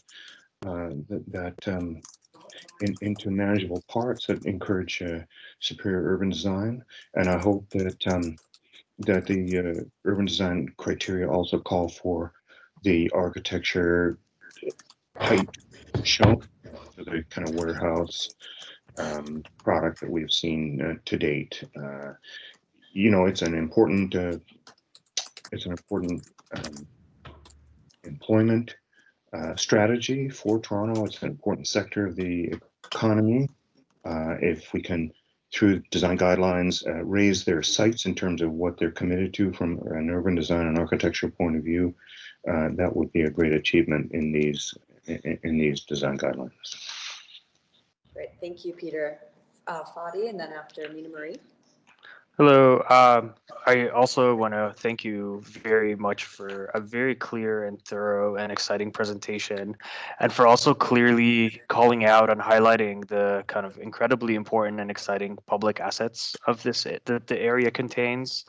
And again, notwithstanding the conversation of what could potentially be problematic and anti-urban secure perimeters, I see film and film production as cultural enterprises with lots of creative, talented people concentrated in an area, and that can only create, an incredibly exciting set of stakeholders and constituents who would really want to be here and make this a kind of exciting urban district to be in. I also see this is where maybe some of the kind of creative juggling and innovation that really needs to happen that we were just talking about a little bit earlier on, the sidewalk lab site. So this is where maybe some of this interesting puzzles that intersect, technology or film interest and other more difficult kind of uses that need to happen with good urban design. So I think, in that regard, there's exciting potential to kind of upend some of the more normative and typical ways that we do urban design in prime waterfront sites. So I think in that regard, there's some potential. And last, I want to say that I'm very happy to see that open space and the water's edge promenade and right-of-way structures is structuring the kind of guidelines and plans versus, the private interests up front. I think the street and the water's edge section is very exciting, the sections that you've shown. And I think in some ways they can go a long way if we have a built-in strategy to think of phasing and bringing in the public assets up front, which doesn't go very far or very different from how Waterfront Toronto has operated, where you started with putting in landscape, starting with parks, starting with the right-of-ways as a major kind of structuring element for both the public realm, but also the integration of blue and green infrastructure in an area that we know is going to flood, that has issues with pollution and needs infrastructure upgrades. So with all that in mind, I think the plan with a very simple, quick add or fix to kind of describe a phasing momentum or phasing strategy to bring those assets up front could go a really long way. Thank you. Thank you, Fadi. Mina Marie, and then Jana after. Thank you very much. This was really informative and I think rigorously and carefully thought about. And I appreciate that it is a work in progress, and I hope that our comments help to strengthen it. I don't want to repeat too much of what my colleagues have said, but I'll emphasize the things that I think are really most important. And the first, my own comment around the secure perimeters perhaps attends a little bit to in the direction that Fadi's commenting. The terminology itself is a little bit data privacy. Tends to make people distrustful and worried about it, and instead here we're protecting the productivity of a cultural asset. At least that's how I'm understanding it. And I think it's a fine balance to communicate the need for what is necessary to do the cultural production, at the same time protect the natural and cultural heritage assets that you're highlighting in this precinct.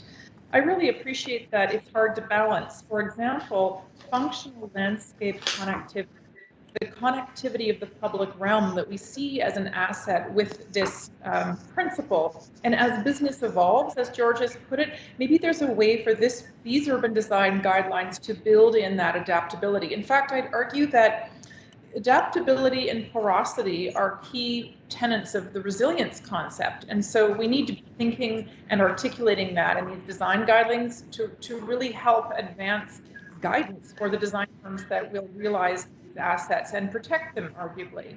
So maybe there's a way to think a little bit more about adaptability and porosity using the frame of resilience that also works with these perimeters. I like very much the way you've outlined and given us food for thought in primacy, as always, Waterfront Toronto, with the public realm, the waterfront facing zones, and in particular, that asset of intersection with the Portlands. For that same reason, I'd argue that the language of pilot projects seems a little outdated to me.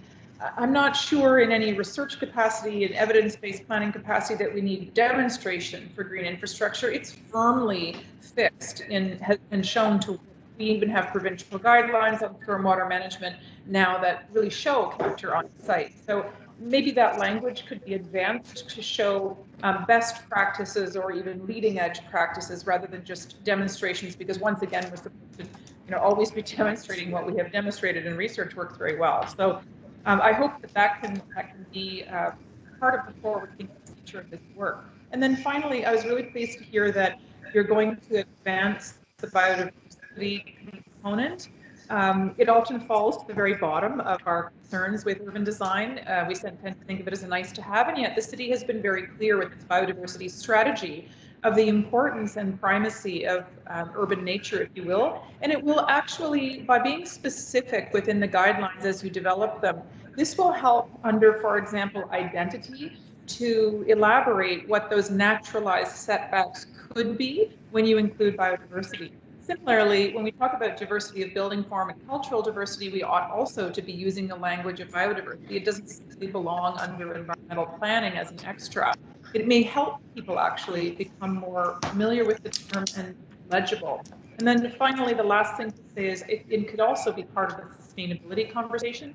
We tend on this panel to use the term sustainability to refer to the technical aspects of building science more than we do to landscape around blue and green infrastructure. And I think biodiversity has a place across that language, just as equity does across these pillars. All of this is intended to provide, of course, more guidance for the experts who will be implementing this plan, and I appreciate it that it's offered in that respect. Thank you. Great, thank you. So Jenna and then Pat.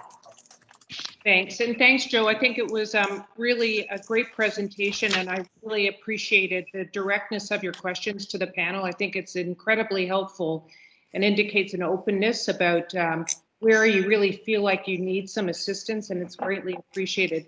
I'll just keep my comments brief, and it's really about the beginning of the presentation you bring on in the discussion about creativity and innovation, and I think those are words, again, things like adaptability.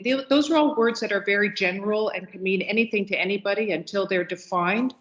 And I feel that if your team spends some time to define exactly what your goals are and what you believe creativity and innovation in this precinct means, I think it would really go a long way to creating a very unique district that is supported by a very particular urban design proposal and a very particular building massing. And I think for me, that goes to, for instance, the discussion about secure perimeters. So I would say if secure perimeters in whatever form are part of the mix of the precinct, then I think it's an opportunity for you to do a radical reinvestigation of what that means from an urban design perspective and from a built form perspective, and really bake that into the experience of this place. I think the same thing could be said if instead of having, say, really love to do lofty ideas about what innovation is, what if you set as a goal a radical road redesign because of the preponderance of film production and a film-friendly precinct? And how would you achieve that? I think one of the exciting opportunities here is in a new urban context where the morphology is transitioning from industrial to urban. How would things like that resolve themselves? And I think if you could set up a list of goals in that respect and share them with us the next time, it would be a really interesting way for us to view the project. And finally, I'd like to say that I think part of this would be if you did things, set out the goals in this manner, it would allow your team to lead rather than respond to Pinewood's proposals about what they're prepared to do. I think the more you lead in saying what you think this district needs, you come to the table in an equity position. Thanks a lot, Joe. Great, thanks, Jenna. So Pat and then Jeff. Yeah, quickly, I hope you didn't get the wrong impression. I love the vision. I think the vision is really compelling, Deanne and Joe. Great presentation. So I would definitely support a kind of urban design guidelines that set some standards or some suggestions around built form of that sort of scale that continues to sort of build on the experience of being in that area or in some parts of that area is brilliant. And if you can make those kind of guidelines, get them accepted, I think it'd be fantastic. I think also just with respect to how it responds to landscape is also, that would be kind of a new thing. So that to take some of what Anne-Marie is talking about, well, just taking some of the kind of more naturalized landscape and marrying it with that kind of sort of the rigor and the simplicity of that built form, which is, you know, kind of just 6-story regular buildings, would make a kind of really, really special precinct in the city if it's doable. So I really applaud it. And just one last thing on secure perimeters. I know they're kind of weird, but honestly, I've worked on so many. So every transit maintenance facility I've worked on has a secure perimeter. The rules around it and the thinking is dense, and it goes to public institutions and agencies. So transit facilities, sewage treatment plants, and stormwater treatment plants, all secure facilities. So it's not about necessarily, I mean, it's a reality of many kind of industrial sites. Great, thank you, Pat. So Jeff. Thanks. So my concern with these, and I think, you know, with secure perimeters, it's really, you know, it comes down to a matter of scale, and at a smaller scale, you know, they're there and we deal with them within the urban context. At a larger scale, you know, it significantly disrupts the pattern of the city, and we need to make a choice about whether we can be really innovative and balance building out a new urban environment within the context of a really secure, large-scale site. And I think, you know, we need to be realistic about that, and I'm certainly open to innovation, but I think we also have to be mindful that, you know, often when we try to balance all these priorities, we end up with a bit of a futon where it's trying to do a lot of things and doesn't do anything particularly well. And so, you know, let's also consider, you know, do we have to do everything everywhere? I worry with these sites that, you know, every facade, every side, every frontage is animated. Maybe we prioritize routes, and in some cases they're bypass routes to get around this, you know, this. And I just want to be open to that and make that decision that, you know, let's focus on doing the things very, very well with excellence, and when we can't, you know, stop the things that, or look to move things and look at how we might use the land to separate uses a little bit more. That's antithetical. That would be my biggest concern. And then when we do get into the specific design guides around retail, I still think we're being, I mean, from what information has been presented, you know, there's still a lack of detail about how we animate these streets. I think, you know, the two comments I saw was about sort of ground floor ceiling heights and the percentage of frontage that has to be glazed. And that's not really appropriate guidance to build a really good retail corridor, or sort of, we know we need more than that. We need continuity. We need frequency. So, you know, multiple, more dense frontage, not just having sort of sweeping expanses of glass, which means we need to protect the depth of the floor plate, not just the frontage, if we want to have retail uses and diversity and you know, concentrated clusters, so continuous streets of animation as opposed to spread out around the entire site on all frontages. So I'd like to see more of that detail. And then, you know, in general, you know, I think we're being a little bit naive about the sustainability goals and objectives And maybe it's a limitation of the way Toronto Green Standards is structured. I think we need to really focus on district solutions here. We can deal with stormwater on site at the sort of overall development parcel level, if not at the building by building level.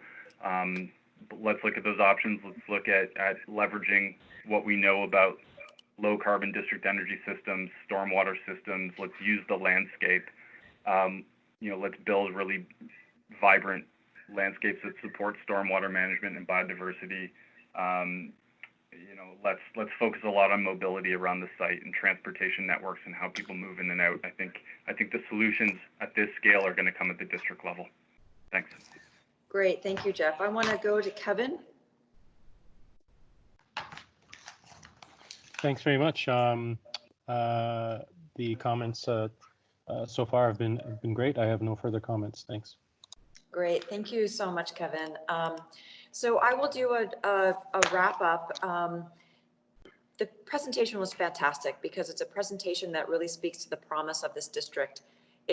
We are encouraging a film-friendly sector to be constructed here, and we want to have it be seen as an opportunity to engage the public, not maybe directly with the industry because of the security involved, but understanding that as a district, it is very much a public space and part of the city and important to the city.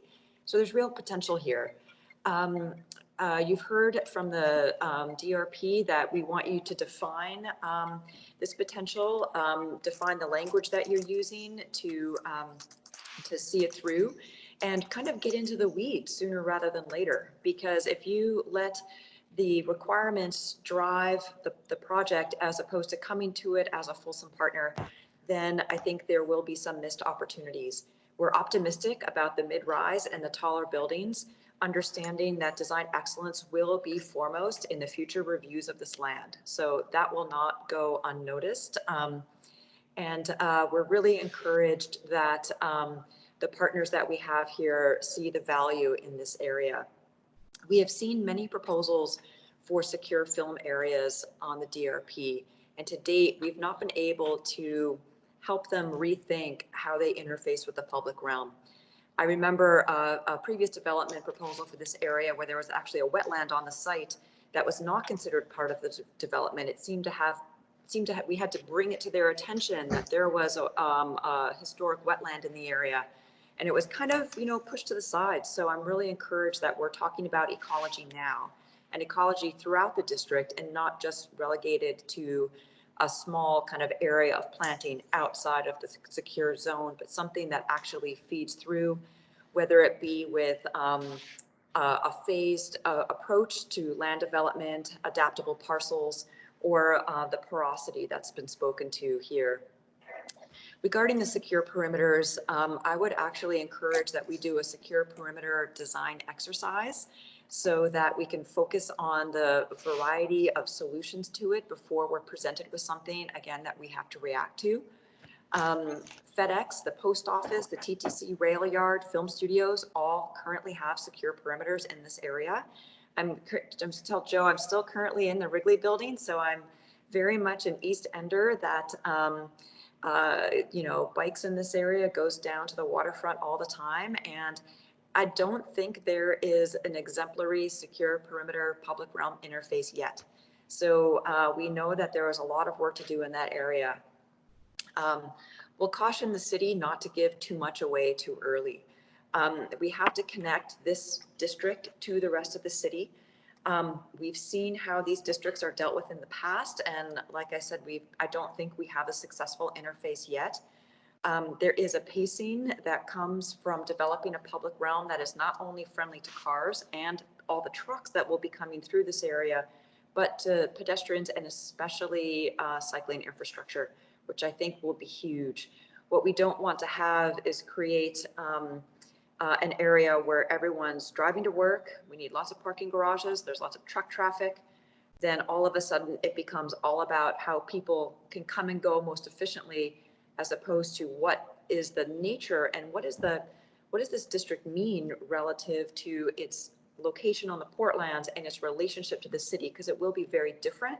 And I think there's real excitement in that difference and what that can be developed into. So make sure you kind of are asking for enough at the very beginning.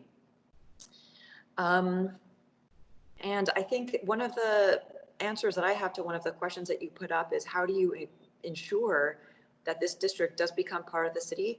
I wouldn't be doing Paul Bedford justice if I didn't say bringing transit to this area to alleviate the requirement for car traffic would be huge. It's important. And so that is one huge piece.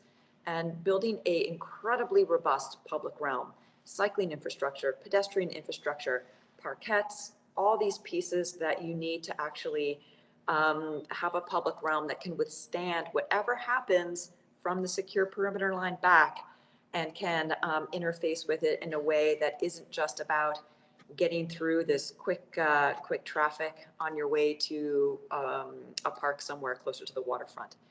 I'd encourage you to think through how you're going to have your public meeting this summer, which was noted, to make sure it's equitable and open given the current COVID restrictions.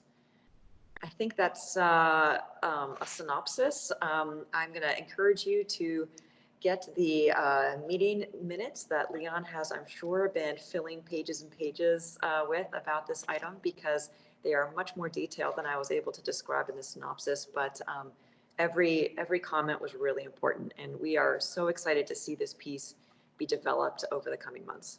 Thank you so much.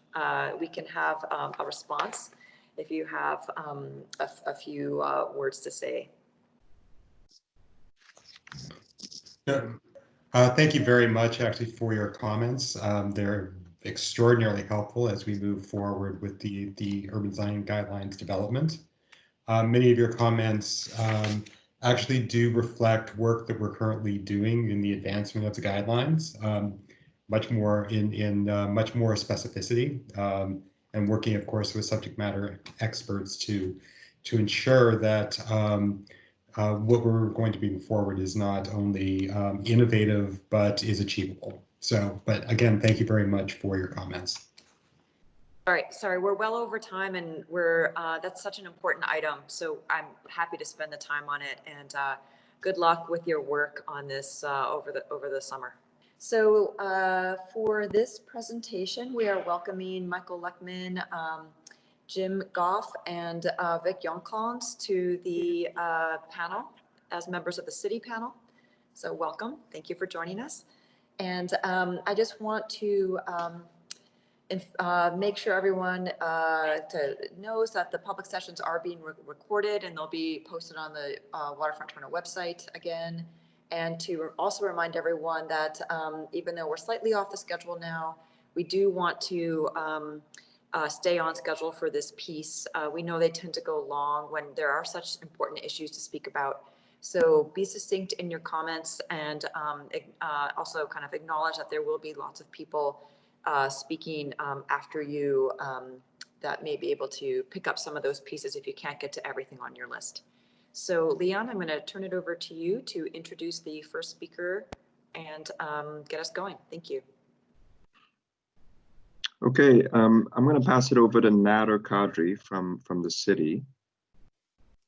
Okay, good stuff. Hi, everyone. I'm Nader. For those of you that don't know me, I'm the planner within community planning assigned to this file.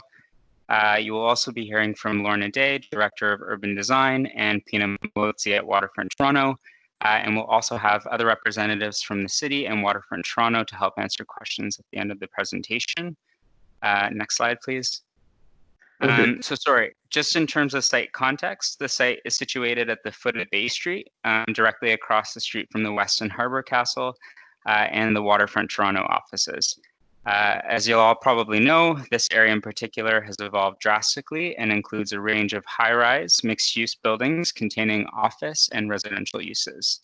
Sorry, directly kitty corner to 11 Bay is the Oxford proposal at 30 Bay Street, which is for a 65-story office tower that is currently in the site plan approvals process. Next slide, please. On the site today is a 2-story conference center that serves the Weston Harbour Castle. which it is linked to via pedestrian bridge over Queens Quay East. Next slide, please. In terms of project background, Creatio is presently working on a long-term lease for 11 Bay Street to permit site redevelopment to include office, conference center, and retail uses. The lease negotiation process presents an opportunity for the city to obtain funds for the Jack Layton Ferry Terminal, which is presently unfunded. The lease will also include obligations for design excellence, sustainability, and connectivity, along with ground level activation. Based on the outcomes of the lease negotiations, the proponents, which include Quadrille and Barney River, will be targeting a zoning bylaw amendment submission to the city by July 2020 to initiate the development review process with the hopes of commencing construction by 2022 so that the building is fully occupied by 2025. Next slide, please. So in terms of design excellence, you will see from the proponent's presentation that the work proposed to date is high level and is limited to built form. It is expected that detailed design work will be undertaken in advance of a site plan submission to the city.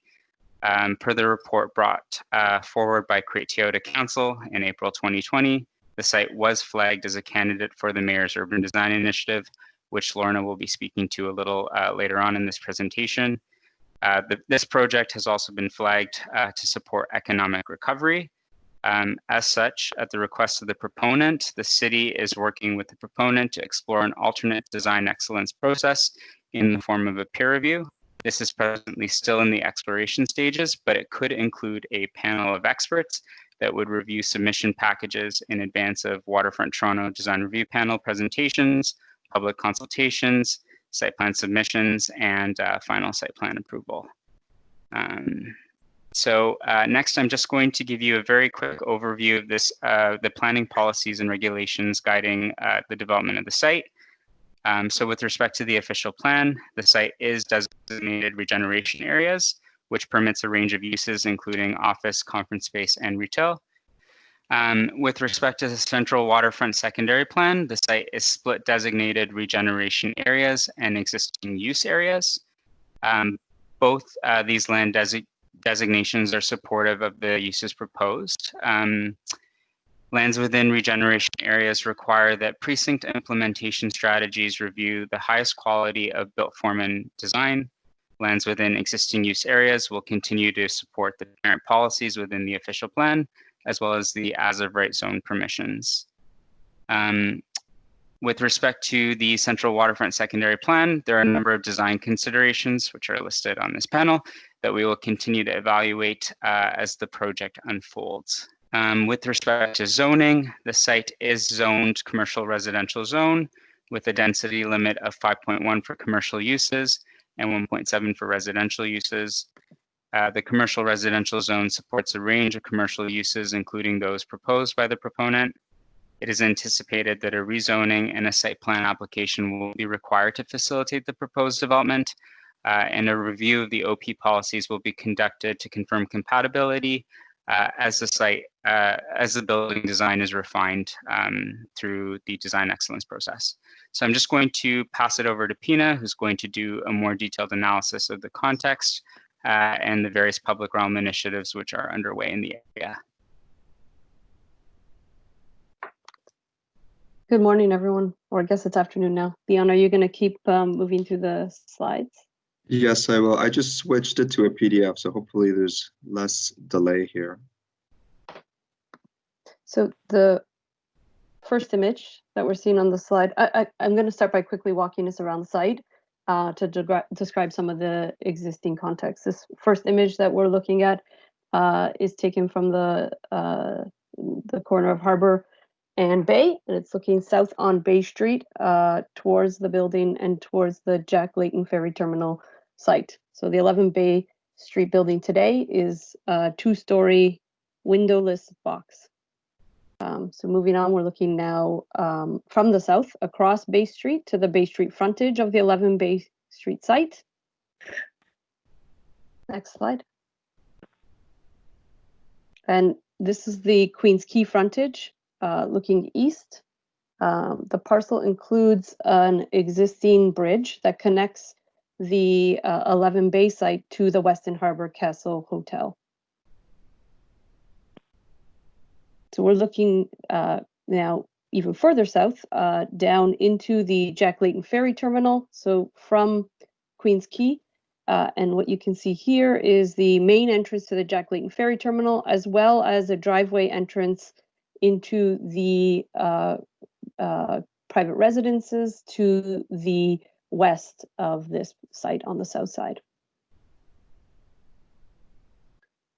Looking across Queens Quay towards the Queens Quay frontage of the parcel, the 11 Bay parcel is flanked on one side by our offices at 20 Bay Street, and on the other side by the condominium complex, which is the 10 Queens Quay, 10 Yonge complex. Here we're looking down Queens Quay towards the west, so you can see our offices in the back. And in the foreground here, you can see quite clearly, first of all, the bridge that connects the 11 Bay parcel to the Weston Harbor Castle Hotel. And in the foreground is a laneway, which is the eastern edge of the 11 Bay parcel. This laneway is shared with the retail and condominium to the east of the parcel. Next slide. We're now on Harbor Street, so you can see on the left side of the image is the laneway. It is a service laneway. It provides quite a bit of service to the back end of the 11 Bay parcel, as well as a drop-off for the conference guests that you can see further in the back towards the south end. And then on the other side of the laneway is more services for the condominium complex. The laneway is shared by the two users. While the 11 Bay site has clearly not had any substantial public realm improvements yet, there is a lot going on around the site, and I'm going to quickly walk through some of these initiatives. So this panel has seen many times the Queens Quay project that's been completed to the west of the site. Actually, the Queens Quay project terminates at just at that parcel at Bay Street and Queens Quay. This drawing, and of course there's an ambition to extend what we've completed in the west to the east, and this drawing here shows you the 2012 version of that extension, the design of that extension to the east. We are currently working on updating this. We have retained West 8 and DTH to do that work for us, and I'll show you quickly a sketch of where they're at on that, but there's more to come. The Jack Layton Ferry Terminal the entranceway was recently completed, following the similar language of Queens Quay Boulevard with the red granite mosaic and the double alley of trees. Next slide. And the transit reset continues, is ongoing. We have commenced the PDE phase, or the 30% design phase for the transit project inclusive of Queens Quay. And one of the first things we're doing is revisiting the portal location within the transit environmental assessment. And one of the options we're studying is right here right adjacent this site between Bay and Yonge on Queens Quay. In the next slide, we'll show cross-section through the portal. So the portal is the place where the LRT comes in and out of the underground component of the project. So it does change the cross-section of the street quite considerably. Next slide. So the project, the 11 Bay site, is not within the Lower Yonge precinct. However, there is some overlap and some learnings that we can take from that. The urban design guidelines that were established as part of the Lower Yonge precinct plan. First of all, Harbor Street, there is a urban design aspiration for Harbor Street that is shown here on the left that one would hope would be applied further west so that we can create some continuity on Harbor Street. Secondly, there is a typology that's defined in the Lower Yonge public realm plan, which is called the Promenade Street. This particular typology is applied to the major north-south streets within the Lower Yonge public realm within the Lower Yonge precinct, including Yonge Street, for example. And in that typology, there is one side of the street, it's an asymmetrical street in that one side has quite a generous promenade-like feel, as is shown in the illustration on the left here. So the project is here for Issues ID, which is the first step in the design review panel process. I want to point out that it is following the DRP stream 2, which is the site on public land stream. And within that stream, the project would, as mapped here, come back to the DRP up to 4 times. Next slide. I'm just going to walk through some areas for panel consideration that were developed by the city and Waterfront Toronto. First of all, how can the base of the conference facility, as well as the office tower form, complement the vision established for the emerging area from a public realm perspective? From a ground floor connectivity perspective, how can the design strategy support ground floor animation and a connected public realm, including podium, programmatic organization, ground floor frontages, TTC access, and possible elevated bridge connections? Has the team adequately considered the public realm context and urban design vision of the site? Just walk through some of those, I won't repeat them.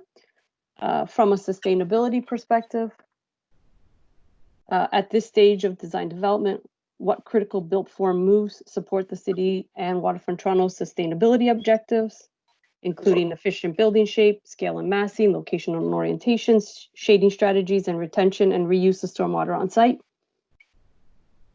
And I think I am now passing this over to Lorna to wrap us up. Okay. Thanks, Pina and Nader. Next slide. Just as an aside, before I get to the last question, it's a reminder to the panel that last fall, the mayor announced an urban design initiative. It was announced at the Urban Design Awards and followed up with a council motion in October, really attempting to raise the bar of design excellence in the city. And in particular, throwing the challenge to public projects to lead by example. And there was a lot of support and attention given to this. And there were 5 recommendations of the council that council approved on this regard. In particular, that City Council request the board of CreateTO to work with the Chief Executive Officer of CreateTO in order to employ open and international design competitions for major and transformational projects in which it is the lead developer. Next slide, please. So I think we can all agree that this is a major and transformational site, which is in public ownership. I can't see the next slide yet, Leon. And there it is. So we can all agree that this is it's city-owned land. It's in a key location, which is important to the future of the waterfront and the surrounding areas. And I think it's fair to say that all parties in the room today agree that design excellence is essential in every facet of this design. And of course, that it is subject to the Mayor's Urban Design Initiative, which I just mentioned. So in order to support that design excellence, staff and the applicant are exploring various pathways to achieve this design excellence. And it's fair to say that each alternative has pros and cons. So further to the Mayor's Urban Design Initiative, could this be a sculpture and open design competition or some pre-qualified partner call? Could it be a peer review process together with some components that are subject to a limited design competition, which we have been discussing with the applicant to date? Or is there some extended involvement of the Waterfront Design Review Panel that could suffice, similar to a process that already exists in Ottawa? So those are all things that are being explored. And so what we wanted to throw the question out to you, which now I can't read because it's at the bottom of my screen, is just considering the importance of this site and the fact that everybody's intending for a level of design excellence. Can a site-specific design review peer process support or augment the design review panel in place of the design competition? Or are there other alternatives or combinations? These options, of course, are all being considered in the context of Toronto's post-COVID economic rebuild and recovery strategy. So with that, I will turn it over to Leon and the applicant. Thank you. Good morning. My name is Melanie Hare. I'm a partner and urban planner at Urban Strategies. Urban Strategies is leading the planning of the 11 Bay Street development proposal. I'm joined today by David Pontarini from HPA and by Luka Maratinovic from Purpose Build, and we're going to run through with you a summary of the proposal at a very conceptual level, which is where we're at, related to issues identification. So thank you for your time today. This really is a proposal for 11 Bay, which is about an opportunity for city building and economic development. We recognize and understand and are excited by the nature of this landmark site, really at the foot of Bay and Queens Quay, at the center of the waterfront, and as a city-owned parcel. There's a tremendous opportunity here for both reinvestment and transformation. I'm joined today on the call as well by Toby Wu and Aaron Knight of Quadrille and Robert Sidoni of Barney River. Both of those in partnership are the proponents for the site redevelopment and looking to negotiate and have been working with Creatio over the last 18 months, discussing an extension to the current leasehold on the site to allow for reinvestment and transformation that really that brings uses and a vertical integrated development that animates the waterfront with modern conference facilities, Class A office uses, and a commitment to design excellence, market-leading sustainability, and economic recovery.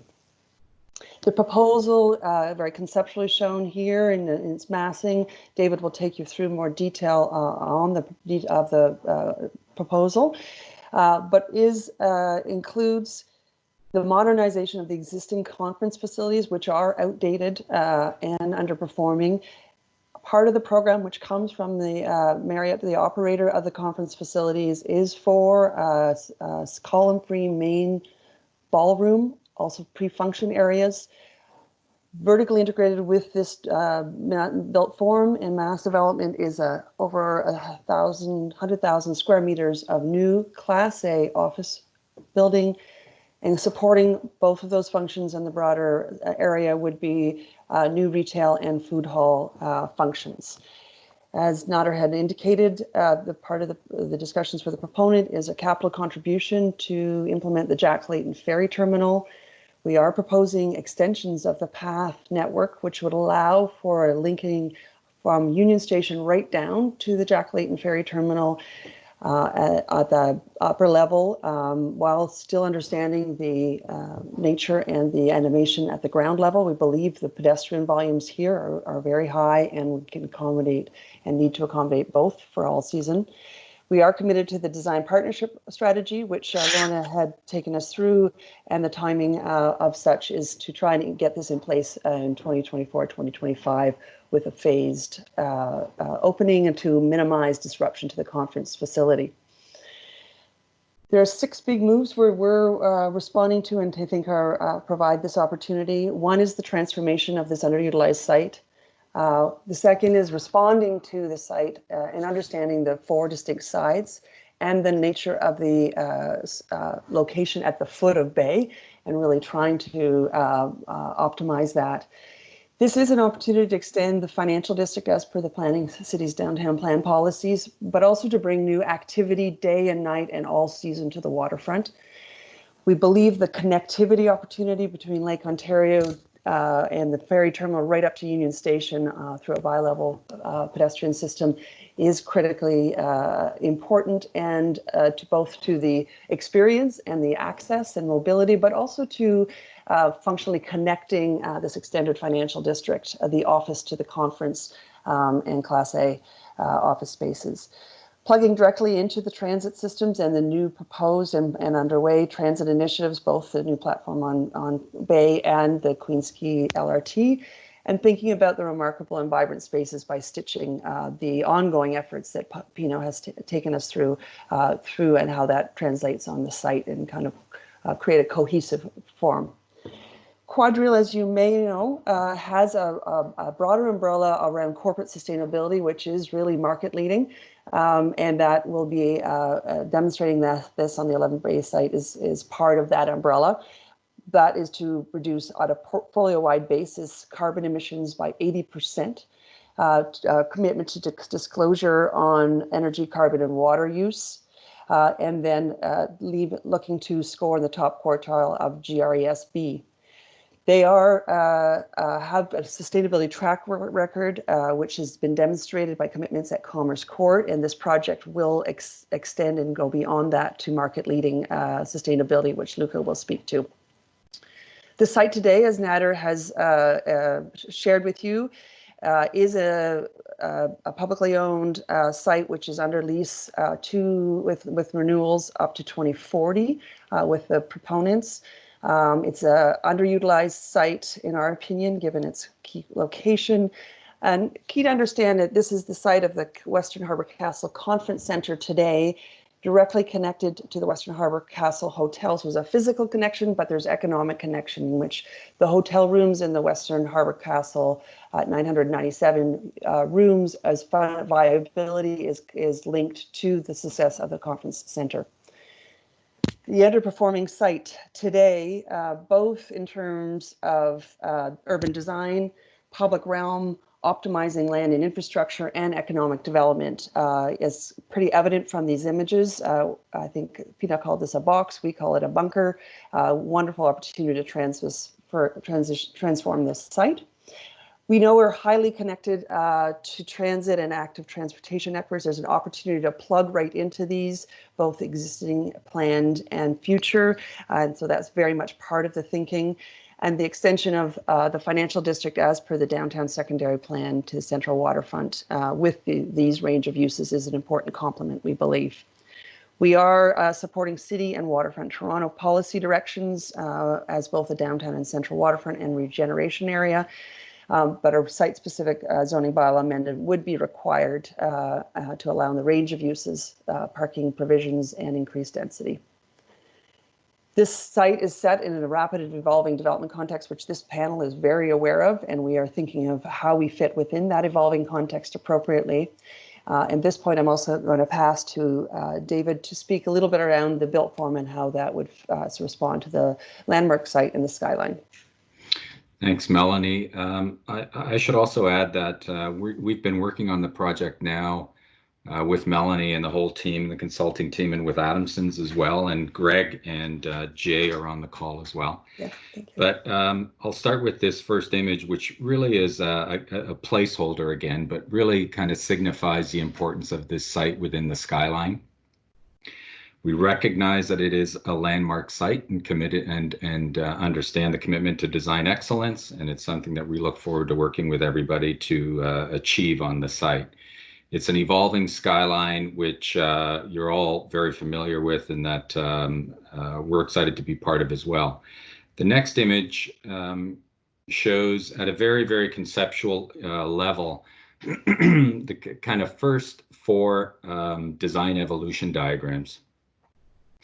And I really see this as the first four. I think there's probably another 12 or 14 to follow these sketches that would fall out of all of the kind of commitments that we've made to work with the city, to work with Waterfront Toronto, to work with everybody to achieve design excellence. But these first four kind of set the tone for what I'm going to present today. This idea that it is a strategic site surrounded by Harbour, Queen, and Bay Street and the laneway. And in a kind of any other setting, it probably would have been a great site for a traditional kind of tower podium configuration, which the second image is starting to look at, this idea of marking the street wall and orienting an office tower that would orient itself in the north-south direction like the site itself is oriented. The complexity, of course, is when you add in this idea of a conference center and an existing connection to the Harbour Castle Hotel. The little yellow box represents how to incorporate or add that or co-locate it on the site, which is, I think it's interesting to note too that this is something that a lot of the buildings in this area are trying to deal with. This idea of, whether it's a bus terminal at the base of an office building, a school at the base of a residential tower, a community center at the base of a residential building, or arts and cultural facilities at the base of a tower, is something that's really characteristic of the waterfront in this area. And we see this building as part of that kind of complex urban mixed-use design evolution, and it really is about trying to make these two things work well together. So the traditional orientation of a north-south tower with a core going down the center with a conference center doesn't work. So the solution at this point is to look at rotating the tower, rotating that core, clearing up the kind of clear free span spaces that we need for the conference center, which is kind of represented in the fourth diagram. Added to that is this idea that at the public realm, all four of these elevations need to be activated. Each one of these street frontages is really an important part of threading through and connecting to and stitching all the pieces that have been talked about together. So, you know, these are the kind of the four first guiding principles. As I said, we really see this evolving and developing into whatever number of additional sketches we would require. But what we have been doing is taking that diagram and trying to understand how do we combine an office tenancy, conference attendees, shoppers, and restaurant patrons into this program. And the stacking diagram on the right just gives you a kind of a first indication of where we're at in terms of that. It shows three-dimensionally the complexity of what's evolving. You know, without going through these in detail, I'm sure you've all had the chance to review them, but generally, the strategy is that the pre-function spaces for the conference center are at the south end of the site facing Queens Quay and are stacked vertically. Then you get to the lower south end of the site north of the pre-function spaces, and you have as a stack retail and a food hall on the ground and second floor. And then on the third and the fourth floor, you can see the junior ballrooms and the main ballrooms that are indicated in the purple. And then above that, you have all the mechanical spaces that service these spaces below. And then on top of that, you start to get some of the amenity spaces that are related to the office building and also potentially to the conference center as well. And then at the north end, you get the stack of a Class A office building with its elevator core that drops down facing Queens Quay.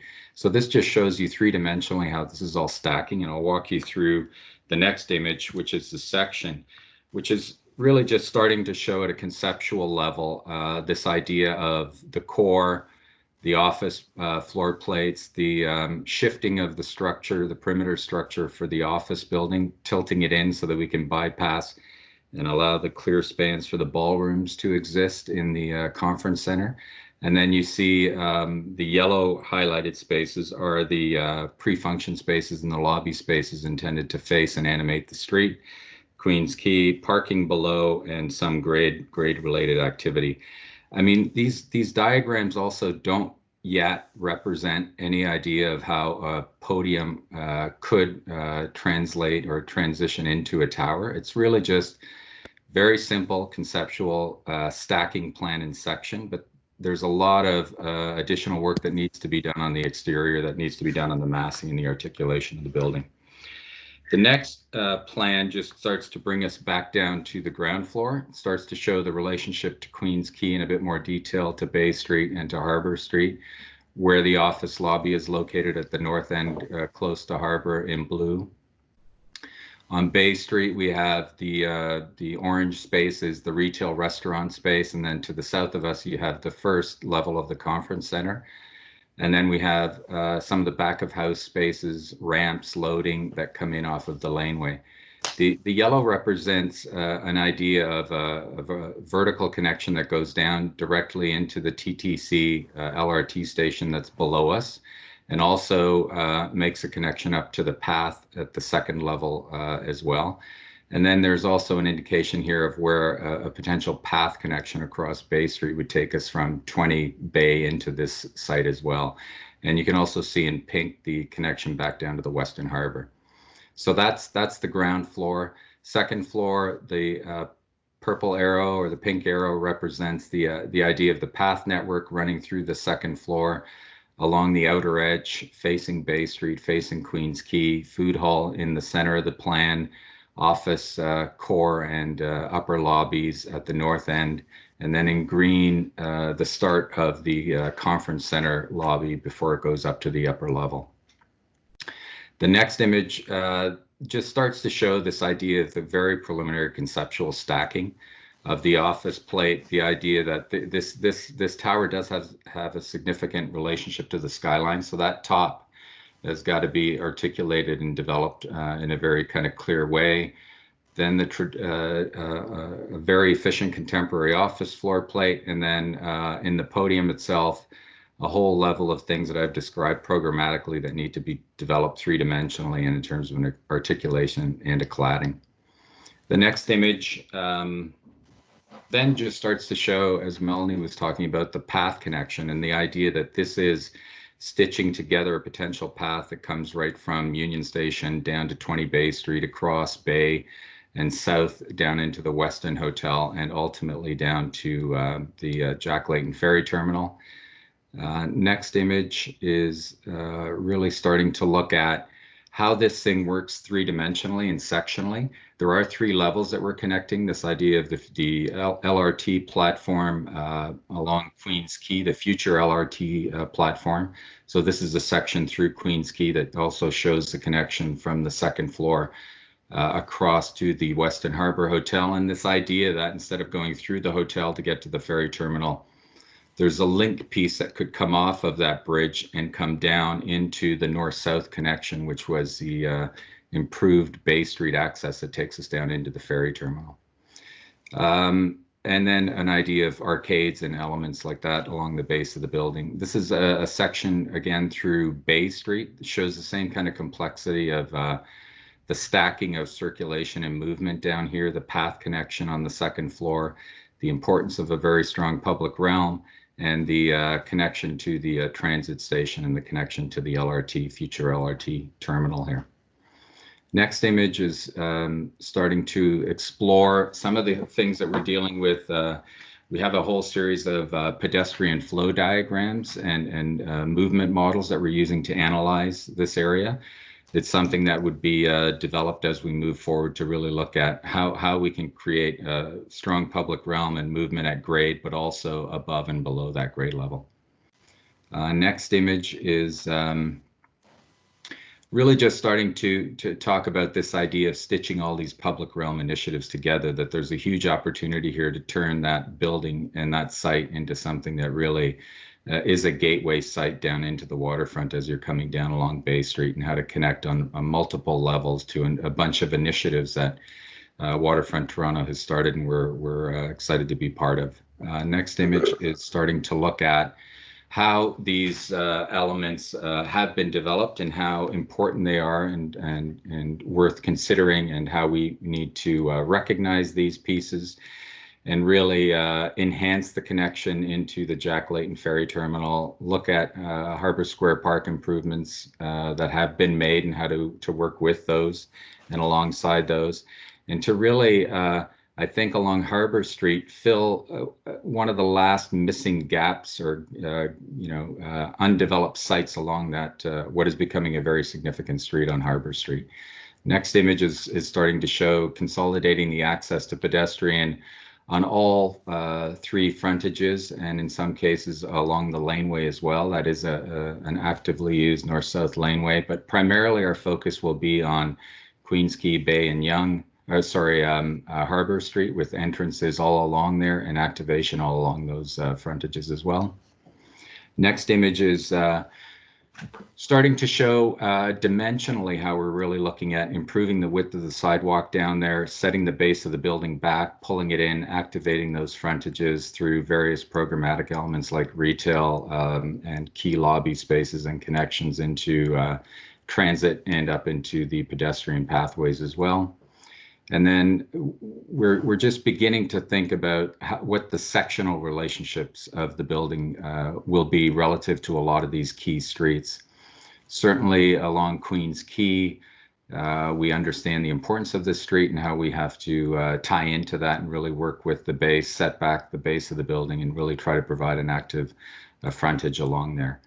And the same goes for Bay Street, which is a significant north-south connection back to the financial district. And it's a a key part of how we're addressing the base of the building and the path connection that's proposed up above. And then the last one, as I've mentioned, is Harbor Street, which has a scale in and of itself that we're going to be looking at as well as it develops and evolves over time. The next image is really passing it over to Luca. Thank you, David, and thank you, Melanie. So we wanted to spend a bit of time just talking through both the sustainability vision and some of the initial work that we've been doing to facilitate and inform the design. So recognizing that we see ourselves and see the responsibility that we have in being part of the solution to the city's climate emergency. There was a very early recognition that this project needed to demonstrate meaningful contributions to the city's sustainability goals and some of the specific targets set out by the Transform TO strategy. And so the decision with the ownership group was made very early to build on some of the successes and some of the initiatives from the 191 Bay project, and really to create a bold vision where this is going to be a market-leading level of performance. And that started with those certifications on the first page, if we can just go back. And coming out of the gate with commitments to go after TGS Tier 2, LEED Platinum, WELL certification, recognizing the importance of health and wellness in the built environment, and then really capping it off with zero carbon certification. So that was both looking at the operational carbon emissions, but also recognizing the growing importance of embodied or upfront carbon emissions, and really trying to be mindful of how we can impact the design process and the selection of materials early on to create reductions at both the front end and the operational back end. So really that bold vision is being demonstrated through the pursuit of these standards. But from our perspective, this is not a point chasing exercise. This is about starting with a strong vision that speaks to Quadrill's commitments as well as the city initiatives, and then really trying to integrate sustainability throughout the design process. So this is not about validating decisions and design solutions after the fact. This is about using performance analysis to drive and really improve the design decision-making process. So achieving this vision, we think, can deliver substantial reductions in energy and carbon emissions to the tune of 1,300 tons of avoided GHG emissions per year. We have a very, very strong focus on resilience. This building was being designed to work with the climate of today, but also be future-proofed for the changing climate of tomorrow. Water is a significant, obviously, imperative, and recognizing both the strategies that we can embed into the building itself, but also looking at the site and stormwater being of critical importance down in this area of the city in particular. Looking at ways that we can go above and beyond and using this site as an opportunity to demonstrate what could be done by tying in some of these different site initiatives. Next slide. And then going beyond some of the traditional focus areas of sustainability. At the end of the day, we want this to be a demonstration of the kind of built environment that can facilitate an improved workforce and creativity and innovation, and really focusing on the comfort perspective and baking some of those considerations into the selection of materials and even the massing of the tower and podium. And then looking at that materiality, as I mentioned, targeting specific reductions in upfront embodied carbon emissions, selecting healthy materials, and then the transportation moves and making sure that we are addressing and enhancing the public realm, tying in the pedestrian experience, looking at pedestrian comfort in particular, and then obviously being mindful and desiring to achieve significant reductions in the number of single occupancy trips and supporting those connections for really multimodal transportation options for this particular area. So that's the vision. Those are the specific targets. And just the last few slides, just wanted to highlight some of the comprehensive analysis that has been going on into this early design effort, where we're really not trying to respond and tell people what a design might do. We're trying to use this in terms of informing the first, initial massing and design moves. So that site and climate analysis of what is the weather today, what will the weather be like tomorrow, what is the microclimate at the site in terms of the wind, the pedestrian experience, and also how that changes as we move up the podium towards the tower, looking at very early daylight analysis and how can we maximize daylight access for both the podium and the tower occupants.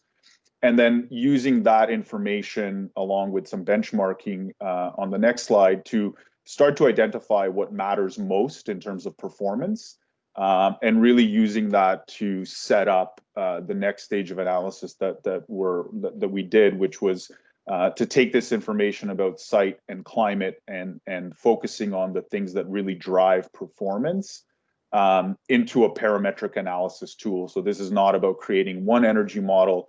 The next slide shows that we're literally assessing hundreds of different design permutations, and using that as a live design and decision-making process so that we can then zero in on the specific performance metrics that we're targeting and use this parametric driven design to isolate and identify design pathways that can get us to those targets. So again, really driving the process rather than just responding it.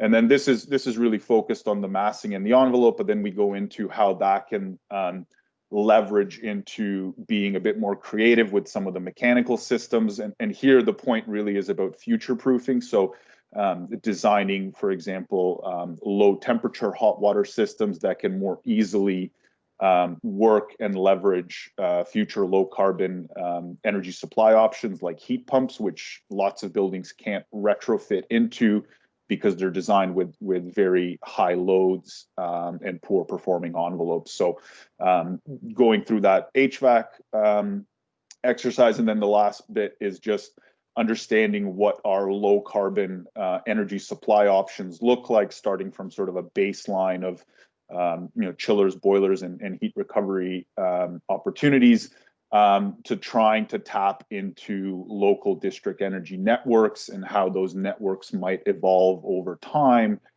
such that they're essentially zero carbon. And one of the things I wanted to highlight from pursuing the CEGBC zero carbon certification is one of the elements that comes out of that is a transition plan, where we're really outlining what it would take for the building to be completely fossil fuel free. So we think that it is important to talk about the process because it is a process improvement that will generate some of these improved outcomes, and ultimately enable this project to be not just a very strong commitment and demonstration of Quadrail and Barney River sustainability initiatives, but also tie into Transform TO and enable the city to achieve the overall sustainability targets.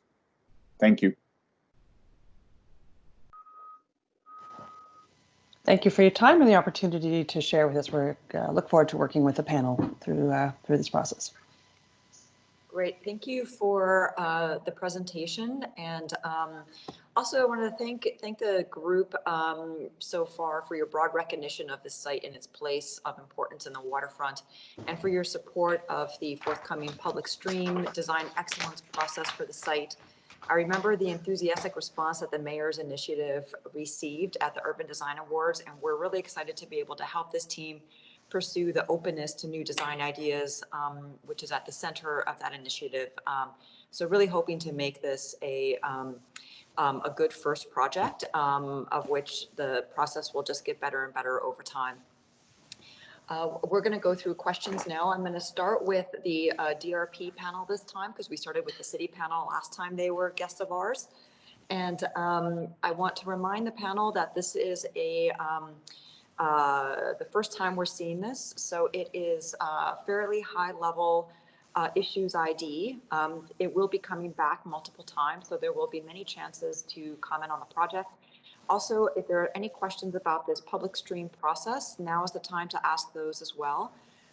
We have 11 members commenting and asking questions, so I'll just also remind you again to keep your questions short. We're going to try to do the question period in about 25 minutes. We'll start from the top of the list again, so George and then Peter after.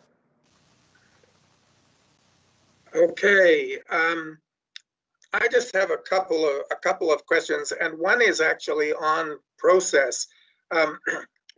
You just said, Betsy, one of the stream for reviews will not come back multiple times. And I need it. Yeah, I think because Chris? it's a, I think what I was saying, George, is it's a public site, so it will follow the public stream in terms of the number of reviews, but it's not a site whose revitalization is being led by Waterfront Toronto. So we don't have the same level of contractual controls over aspects of the project that we otherwise might. But I think the intention is for it to come back through the public stream number of reviews nonetheless. Okay, thank you. That's my first question. My second question is a very detailed one, and it's for David Pontarini. The revised upper level pedestrian bridge connection on the Harbor Castle side of the street that he showed, is that link that gets you down to grade at the entrance to the Jack Layton Ferry Terminal. I take it that's is constructed off the existing west facade of the hotel building. Am I understanding that correct? Yes. Yeah. Right. It would be built outside of the existing hotel. Okay, those are my questions. Thank you. Okay, Peter Busby, and then after Peter, we'll go to Fadi and then Nina Marie. Okay, I've got 2 or 3 questions. The first one is, could you explain the procurement policy for the architects? I heard that there's a limited competition. Second question is, I'm interested in who's established the height and density, and where did that come from? The third question I have is related to the contribution to the Layton Ferry Terminal, Jack Layton Ferry Terminal. I want to know, is that significant financial contribution enough to kick off that project, or is it just a smaller amount and we're looking for other people to fund that project? So those are my 3 questions.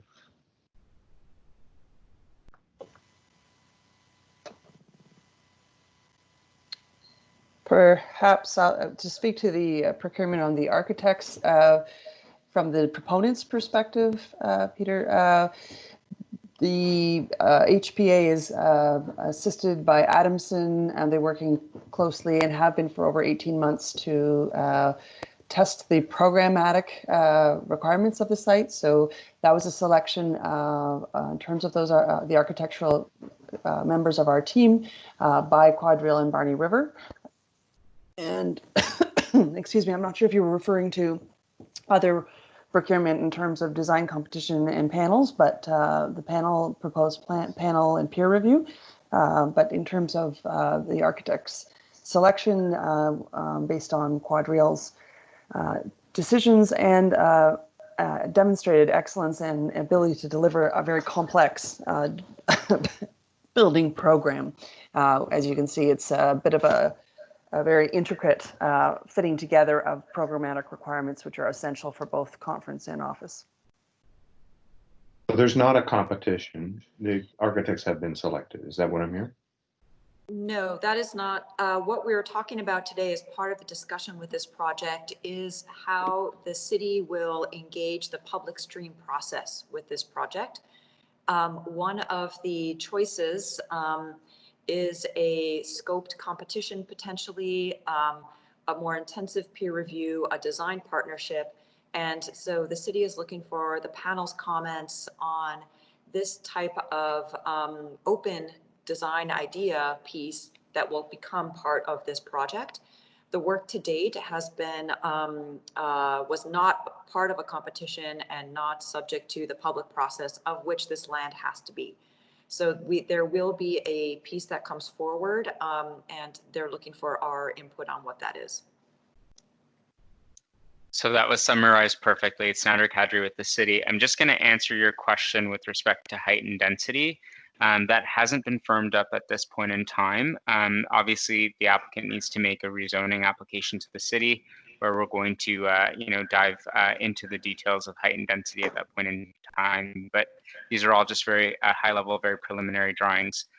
With respect to the amount that will be contributed to the Jack Layton Ferry Terminal, I don't know if Nader from Create TO is on the line, but perhaps he can speak to that a little further. I think, like, in terms of financing for that, from my understanding, is that we are still trying to determine what the final amount for the Jack Layton Ferry Terminal is. And I don't know, from my perspective, whether or not the amount that we'd be able to secure through the lease would be enough to fully fund the redevelopment of that terminal. Okay. Thank you, Nader. So Fadi and then Nina Nope. Marie. No questions. Okay, Nina Marie. Thanks. My questions have been answered, in particular with respect to the public part of the process. So thanks for that clarification. Great. So Jenna, Levitt, then Pat. No questions. They've been answered. Thanks very much. Wow, this is crazy. Pat, No yes? questions for me either. Jeff, come on, Jeff. We need a question. Here's a token one for Luca. Luca, you talked embodied carbon. What are you guys thinking right now for a building of this scale? What kind of strategies are being kicked around? Yeah, it's a great question, Jeff. It's very early days, but I think the starting point is going to be concrete and steel, obviously. So, working with the structural designer to try to achieve the structural performance requirements while incorporating supplementary cementitious materials. I think that's the starting point based on the work that we've done to date on other projects. That's probably enough to get to the sort of 5 to 10% threshold. And then, looking at structural steel, obviously, and where that's procured from.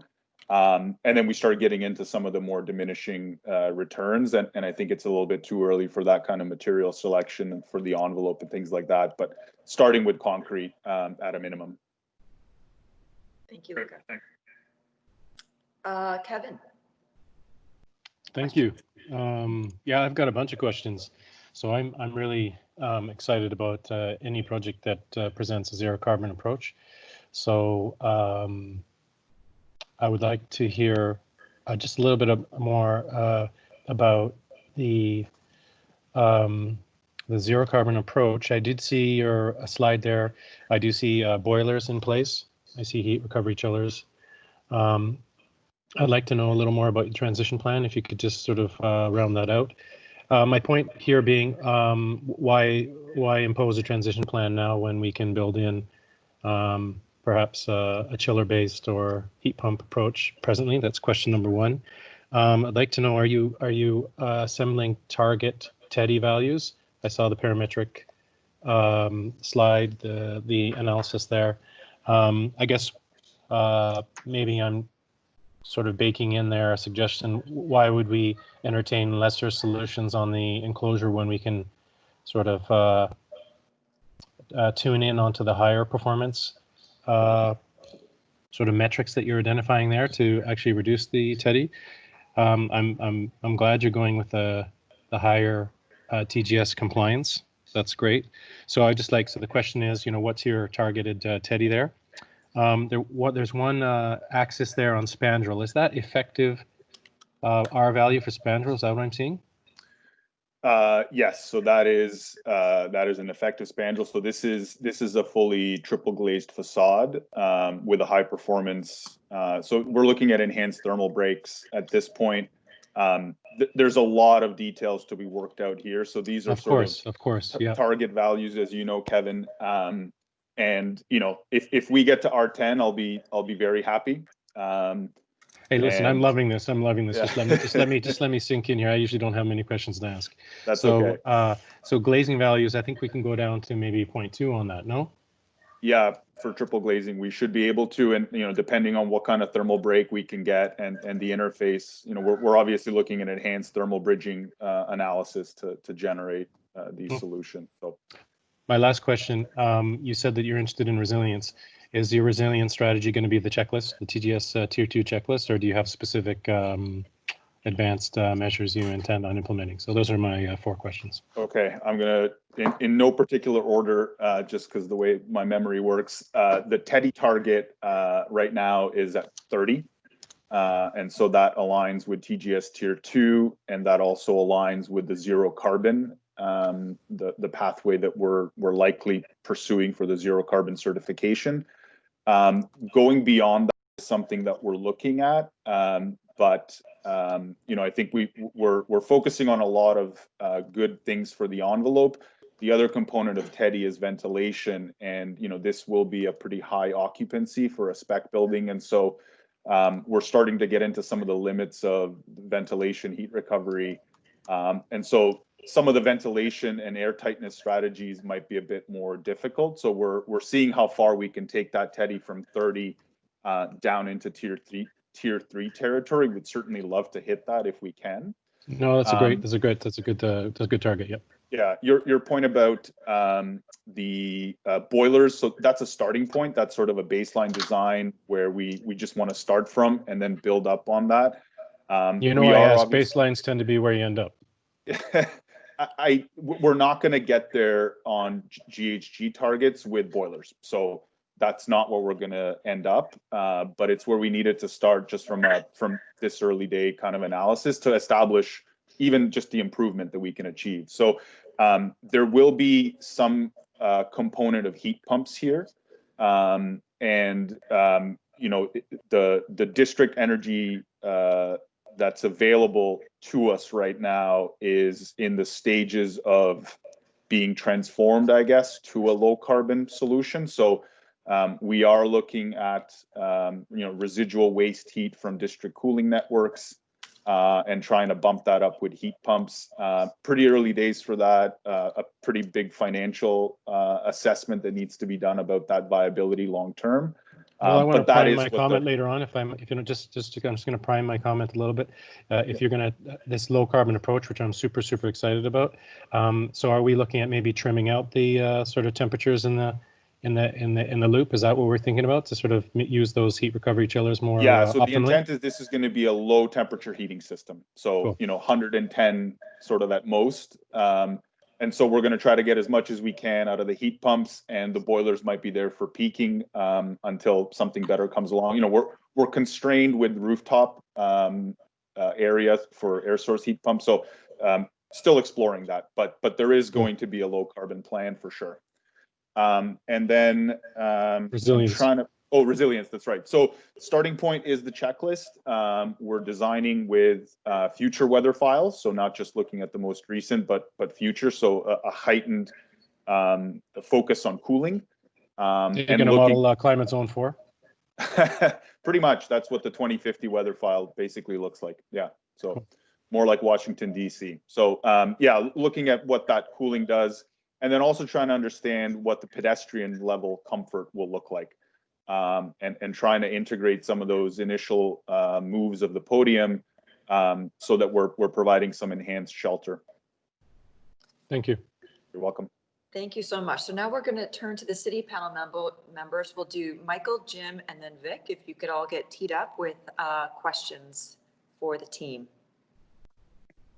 Hi, it's Michael Eckman here. The only question I have is just about the relationship of the building footprint to the future LRT right-of-way, and I'm imagining that there's a significant amount of doubt or just uncertainty about that that path, but it does look like it's very close to the building relative to the building across the street. Wondered whether there was any discussion about that. And the second one is, am I right in understanding that the elevator core is consists of about 35 elevators, and it's biased to the east? Am I understanding that correctly? Yes, that's right. I mean, the density that we're shooting for is kind of the average that people are looking at these days, which drives the elevator count. So it's about 125 square feet per person. And with respect to the LRT, it is being factored in. It's not having any direct impact, Michael, on the lower levels, but we're aware of it. We're tying into it directly under Bay Street. So it's all being allowed for. We're not doing anything that would preclude it from happening. That's all I had for now. Thank you. Great. Thanks, Michael. And then Jim. Hi. Sorry. Hi, it's Jim Goff. I don't actually have any questions. Thank you. Okay. So Vic.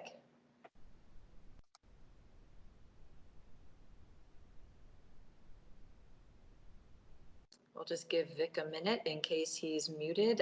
Leon, do you know if he's on the call? It doesn't look like he's on the call unless he is calling in from a phone number. Okay, well, we will circle back to him for comments kind of towards the end. I also do not have any questions. I think there will be a lot of commentary, so let's just get into that right away. I'm just going to start back at the top in the same order. So George, do you want to start us off with comments on this piece, both on the public open process and on the project as we're seeing it to date? Okay, yes. Thank you. All right, so on the open process, I have to say, Betsy, that I had a slightly different impression than you as to what the parameters of the process were. I thought the open design competition was not a function of the Waterfront Toronto process and the number of times it comes to the panel, but rather of the mayor's urban design excellence initiative. Yes, you're correct. And so I mean, Melanie Hare's comment about the architect selection led me to conclude. My body language is my reading of body language is telling me that the architect selection is a closed door. That train has left the station. Nothing against David Ponterini, but one way or the other, it looks to me like there's not going to be a different design architect. Mr. Matutinovic, excuse me, might want to comment, but my comment, and this is really a comment to Waterfront Toronto and the city, is that you should put your money on the peer review process rather than flogging the horse of architect selection, which I'm reading as already dying, if not dead. So that's my comment on the process side of things. When it comes to the actual proposal, I'm just going to focus on one element of it, or two or three interrelated elements. And for this, it would be helpful. Could we go back to Pina's part of the presentation, her context photographs of the site? There was one looking south down Bay Street toward the entrance to the ferry terminal. Could we bring that image up? On the right-hand edge of this, you can see the pedestrian bridge that links the hotel to the condo to the west of it. And you can also see the giant gaping mouth of the entrances into the parking garage for the condominiums. And I just want to remind everybody, this is the 80-year-old speaking again. The condominiums to the west and the hotel to the east represent the worst period of urban design in the history of Toronto. Blocking views to the water, over-street pedestrian bridges, usurping the view to the water for a parking garage entrance, ignoring the ground plane, having parking adjacent to the public faces of the streets. It's a catastrophe. One of the reasons we had to reform city council elected in Toronto was because Torontonians got tired of that kind of development and wouldn't put it up with it anymore. So that's the context for my remark, which is to support most of the proposals. Actually, edges, I have no problem with the relationship of the conference center to the office tower. There are many aspects of this preliminary work that I think are heading in the right direction. But I want to strongly object to the pedestrian bridge over Bay Street, which it seems to me is both unnecessary and wrong. It's unnecessary because the level of amenity at the ground plane for pedestrians, which is, by the way, being improved by other aspects of this preliminary design, makes it clear to me that this pedestrian bridge is not required. As to what good it does, it actually adds yet another bridge over the view down Bay Street toward the water. We've already got one from the 70s just south of Queens Quay. We're now adding another one a half a block to the north. I think it's a disaster. And one of the good things about 10 and 20 Bay Street, the complex on the west side, is that it treats its lobby as the termination of the path system, not as just one more stop along the way. And so we need to keep it as the termination. It's perfectly easy for anybody trying to get to the Jack Layton ferry terminal to go down either the west or the east side of Bay Street. Queens Quay, with the refurbishment, is becoming a reasonably civilized pedestrian street, so it's feasible to get across on both sides of the street. So ergo, my argument for the non-necessity for yet another pedestrian bridge. The city planning staff are slowly allowing the precinct south of the rail corridor to turn into a little chunk of Calgary, and they should stop it. And if you look at the map of the path system, you can see that this would be one of the worst additions because it's an east-west one, a north-south street looking toward the water, rather than the north-south ones, such as the one from the Scotiabank Center to the Menkes project. So they're bad enough, but one going east-west is worse still.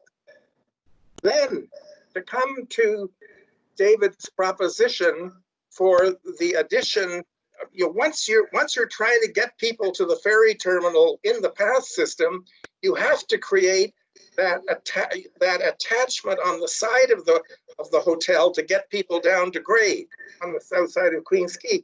And that has the effect of making the pedestrian zone, which is there now for pedestrians, which is too narrow as it is because of the damn entrance to the parking garage, you're making it narrower still. So not only are you not improving pedestrian flow to the ferry terminal, you're actually making it worse. So I argue against that extension on the side of the hotel as well. My last point has to do with the existing bridge from the hotel to the existing conference center. I would recommend, since these pedestrian bridges, one of the worst things about them is the vertical elevation at which they occur, because they obscure the horizon. They're obstructive and they're very hard to see under. So I think what would really be creative would be, since it appears that you're going to be rebuilding the bridge over Queens Quay anyway, I would recommend that that bridge be lifted up 1 or 2 stories. Your conference facilities are actually on the upper levels of your new podium building anyway, and lift it up so that if the view under it along Queens Quay is actually enhanced, let it be just a local pedestrian connection from the hotel to the conference center and does not attempt to become part of the path system. The path system should end in 1020 Bay, and people should just use the ground plane from that point onward to get to the ferry terminal. And the way in which you're treating the access down into the the LRT station strikes me as entirely positive, but developing the pedestrian realm at grade and at the below grade level seems to me to make perfect sense, but this further extension of the path is a bad mistake. Thank you. Excellent, George. Thank you so much. Peter, we'll go to you.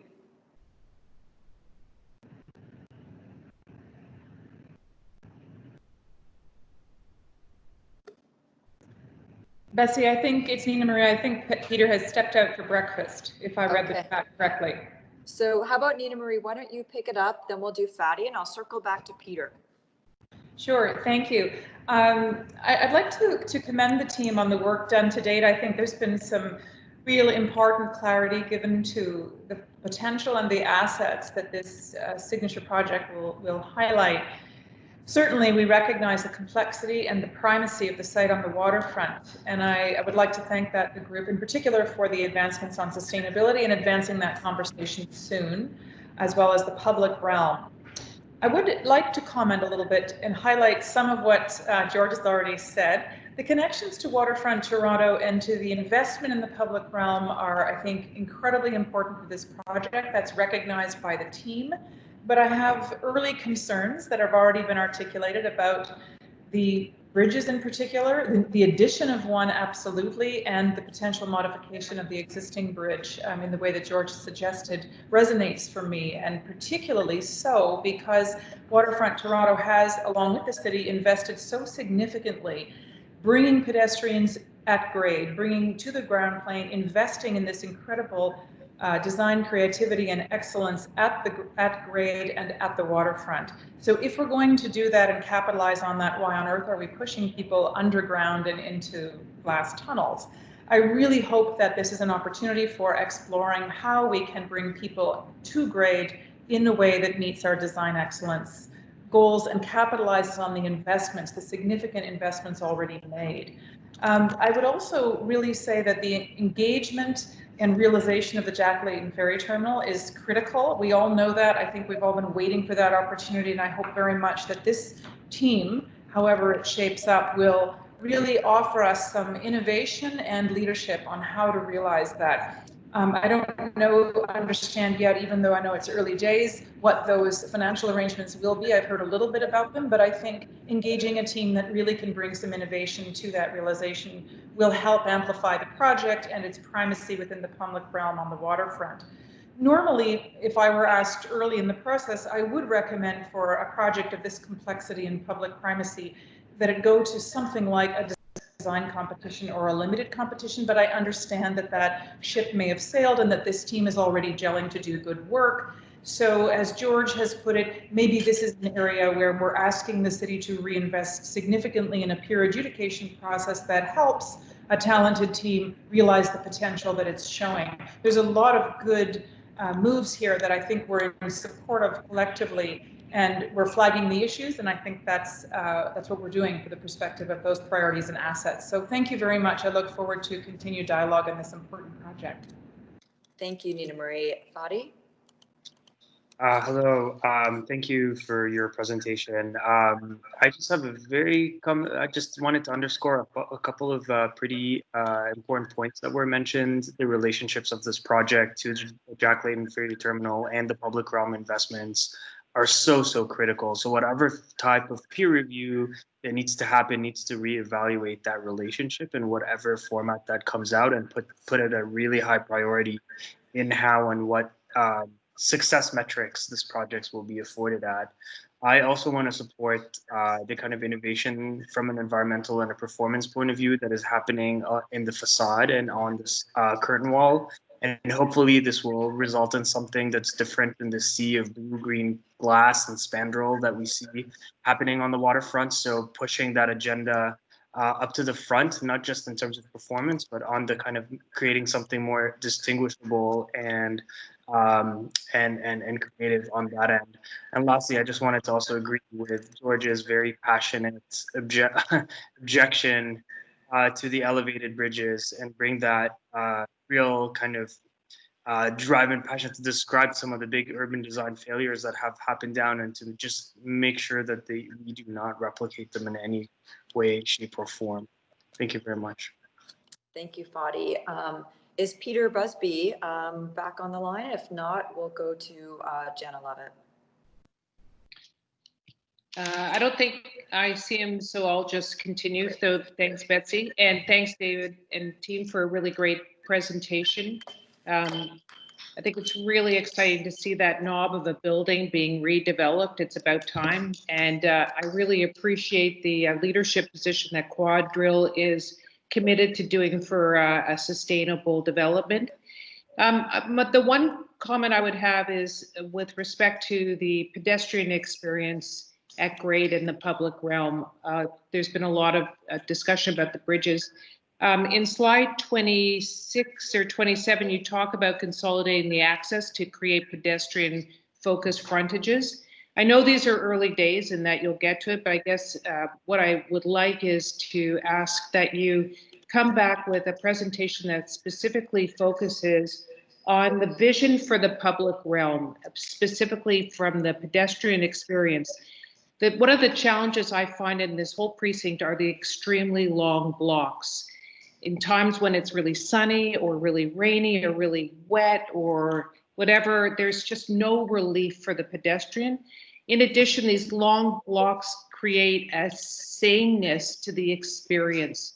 And I think there's an opportunity here, given the different relationship, the co-location at grade of different programs, to have a sense that the public realm and the pedestrian experience can actually benefit from that. So there might be different areas for lingering that are different at the lobby for the convention center, different for the retail and entrance, and different again for the office entrance.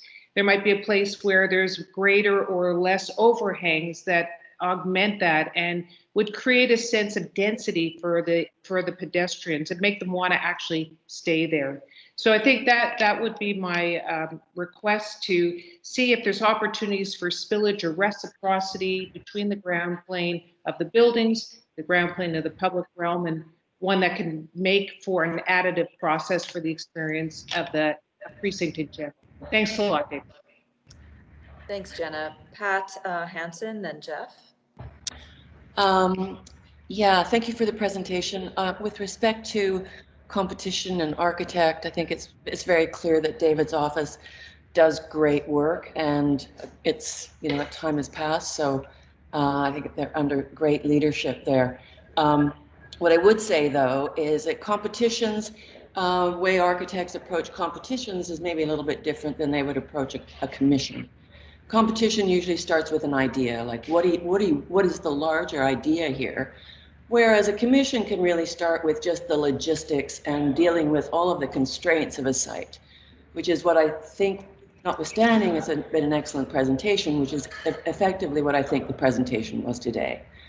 So I think the opportunity, given the kind of ambition around sustainability, and just even the slide that says performance-driven design, is to develop an architecture here that's driven by the sustainability. So that somehow, and I think Fadi was responding to that as well, that in some way this building distinguishes itself as a signature building because it does precisely that. So I think that's the fantastic opportunity, which I'm sure David's firm can rise to. And then lastly, George is so right about the +14s or whatever. So please eliminate them. Thanks. Thank you, Pat. Let's see if Jeff and then Kevin can add their comments. Sure. So I think, I'll start off by congratulating the level of depth and thinking on the sustainability strategy from the get-go. We don't usually see that. I mean, on the design review panel, that level of sort of detail and diligence at the issues identification stage, and I think that's critical to achieving a good outcome, is starting off with that as a core objective of the program. The only real comment I have is that, with this level of density, as well as the conference functions, building this big on a lot this small, what was sacrificed was the ground floor plane. And, this is a classic challenge that we have with the service requirements, the loading, the number of elevators, there really isn't a lot of space left over for an animated street frontage on any side. There's a lot of traffic that's going to be passing through here, but not a lot of actual stuff for people to sort of see and do or engage with. And that's just sort of a reality. You know, I don't think anywhere we've done a great job of creating sort of walkable urban neighborhoods with super high density. I've not seen it yet, and so we've got some work, I think, to make sure that we're not just further breaking up Queens Quay when this is one of the opportunities to greatly improve probably one of the biggest failures, as I think George illustrated, where they really killed, you know, both Bay Street and Queens Quay. My recommendation may be to rethink the small retail space that you have, the restaurant sort of block that you've got on the main floor. I almost think that if the requirement is sort of lobbies of this size, separating all the spaces into separate uses may actually be a disservice. Quadrail actually has one of the better lobbies. I think lobbies are, you know, often just sort of aesthetically pleasing but pretty bleak. But at Commerce Court, they actually have one of the more engaging lobbies of any of the large commercial buildings we have in the city. And I almost think maybe more of an open concept lobby, one that has more small scale spaces for sitting, kiosks for different maybe food service options, instead of a formal restaurant blocked off from two separated lobbies and a bunch of separate spaces, might actually pull people in through the lobby, have more sort of fine grain, you know, character that's more engaging and improves the streetscape and still delivers the performance you need. So that's my one thought. I'd like to see some thinking around how we might do that. Great, thank you, Jeff. Kevin. Thank you very much. I'm going to try and be quick here. There's a lot of technical stuff to dig into, which I very much appreciate. Firstly, you know, the way in which we bring into the fold energy into good design is exactly kind of the way you're starting, making it parametric, and setting the targets now. So I'm very happy to see what you're looking at. I would very much encourage you to, you know, pick some aggressive targets right now, blam, and then that's going to set the tone, and it's going to create the kind of canvas for which this zero carbon success will happen. So that's number one. Number two, the zero carbon approach, fantastic. I mean, I'm speaking on behalf of the atmosphere right now. We need, Luca, you need to produce the parameters by which, you know, everybody involved, all the stakeholders, look at this building and say it is a financial success not to burn fossil fuels. And what that means is we got to tie into, for example, resilience, which tends to be, okay, well, you know, this is great. I'm going to look at resilience on the side. I'm going to do the checklist, and that's amazing. If we bring resilience right into the core of our values, for example, when we analyze our TEDI and say, listen, this is not a requirement, but I'm asking you to think about it. If you measure the 2-week temperature variation of this building in peak heating and peak cooling, I bet you'll turn down your TEDI, then your chiller size goes down, then you have to itemize what that cost is and tell your client, look, you're saving this much money by, you know, lowering your TEDI, and then look at the increased comfort we're getting. And then we start to kind of create a balance whereby all this lower infrastructure and this better performance starts to make financial sense, so that then the boilers get off they're no longer on the baseline. So I'm really encouraging you to sort of tie in the kind of the resilience approach, the low TEDI approach, so that we can make an argument where the boilers are gone and there is no transition plan for the zero carbon. We're using low carbon solutions right from the get-go. Lastly, I would like to encourage you to look at ventilation strategies, especially as they're emerging right now around COVID-19. ASHRAE is introducing some very, very good guidance right now on how we can use ventilation to improve safety, improve comfort, obviously, but I would maybe ask that you consider some of these scenarios as you build this total framework around low TEDI approach. You were talking about, oh, this is high occupancy, and I totally understand that. I mean, I'm a practitioner, I understand these concerns, but if we could sort of fold into that argument some of these new concerns, I think we can create an integrated strategy for a really, really low carbon solution, which I think you're like on the cusp of achieving, and I really, really want to thank you for that. So, thanks. Great, thank you so much, Kevin. So we will go to Michael Leckman. Thank you very much. First of all, how times have changed, that we've got a project starting with such high ambitions for sustainability. This is great. It's not always been this way, and we know that few projects that we see reach as high as this one has started with, so this is great. And thank you for the opportunity for the City Toronto Design Review Panel to have a few words. On such a small site with such demanding functional requirements, the combination of 30 elevators and column-free space, the structural imperatives take over very quickly. And it can easily result in a diagram, in this case, a really good diagram, that can leave cultural space, cultural forces, public realm issues as secondary, as add-ins. And we know this is common with sustainability, but fortunately not in this case. And looking up the street a little bit, when we think of CIBC Square and 30 Bay Street, there have been significant efforts, structural and otherwise, in order to create public realm where you wouldn't have thought any was evident. So on this particular site, I would say there should be an opportunity for a similar contribution, thinking of those two projects in mind. And such a fertile site, the artificial ground plane, the nearness to the harbor, the expectation of this transition from the central business district to the water, and of course, a new face on the city. It's also a very three-dimensional site, right? The LRT, the ground plane, the bridges, and potentially a fantastic roof. But the ground floor, as we know, and we have some familiarity with, the kind of the combining high density and long span. Right now, it's feeling as though the public realm has been pushed out, and even though there are significant setbacks, it's feeling a bit residual at the moment. So we have a chance, and of course, being new to your issues identification phase, I'm going to be free associate a little bit, because we have a chance to dream unencumbered. I know you've been in it for 18 months, but is it possible to bring some of those forces, the landscape of the waterfront and the waterfront, closer and have a bigger influence on the site?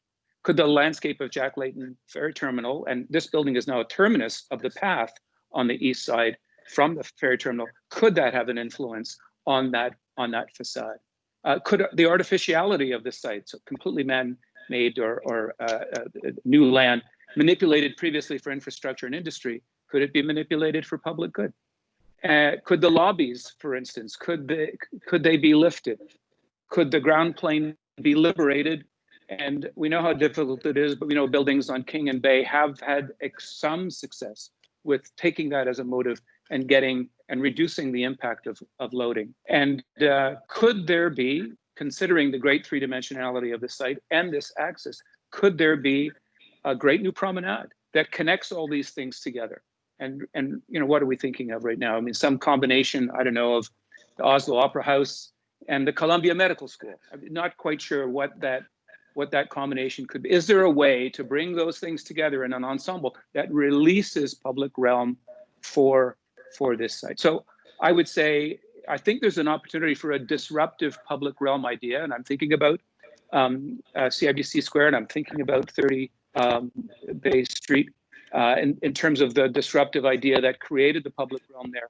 And I think there may still be an opportunity for that kind of consideration here. And again, congratulations to the team on the clear diagram and on launching the project with such clear sustainability objectives. Thank you. Thank you, Michael. Jim? Okay, thank you. Thank you for the presentation. I think my only comment also relates, as many others have spoken to, is to the pedestrian environment. I know there are huge pedestrian demands down here when the ferry terminal is active, but I too share George's concern about kind of diffusing that pedestrian activity through the +15s. So I would strongly support not including them as well. George mentioned Calgary, and that's always an example that I look for in terms of not replicating that, because it really does create a very dead pedestrian environment at street level. That's it for me. Thank you. Great, thanks, Jim. I'm just going to see if Vic is on the call or if Peter Busby has circled back, and then I can wrap up. Okay, well, they are free to interrupt me if they come back on the call. Again, thank you so much, this team, for presenting. And it really is, I think our comments today are incredibly clear and really speak to the big picture of this project. I think the public stream process has to do with the podium piece of the project and how the building becomes part of the public realm. I think we all see that the project has legs right now. And to me, this presentation was kind of like how sort of like an AutoCAD drawing. When you see it and it's in black and white and it's hard lined, you think it's very real, and that's what you've got. But I think we need to step back a little bit and ensure that the public process is kind of brought forward in a way that is open and independent, and can be tied into this project. So the question for the panel today was, how can we achieve an open public process that is independent from the current peer review that we do with the DRP in the city? Consensus seems to be that it's too late for a full competition, and I think we agree. We all agree on that piece. But how do you put power into this peer review process if indeed that is the decision? Or could it be a partnership that looks at, say, the first big piece of the building, the podium piece, understanding that the tower piece is going to be a huge part of this vision towards sustainability that we're all very convinced by and excited by in this project? How do we get something that is new, a new idea for, I don't even want to call it a podium, but a new idea for the base building that is really connected and terminates Bay Street and really opens up to the site of the Jack Layton Terminal? How do we get an ideas-driven project at this lower level? I think you will have many fruitful discussions with the city after hearing all the comments today.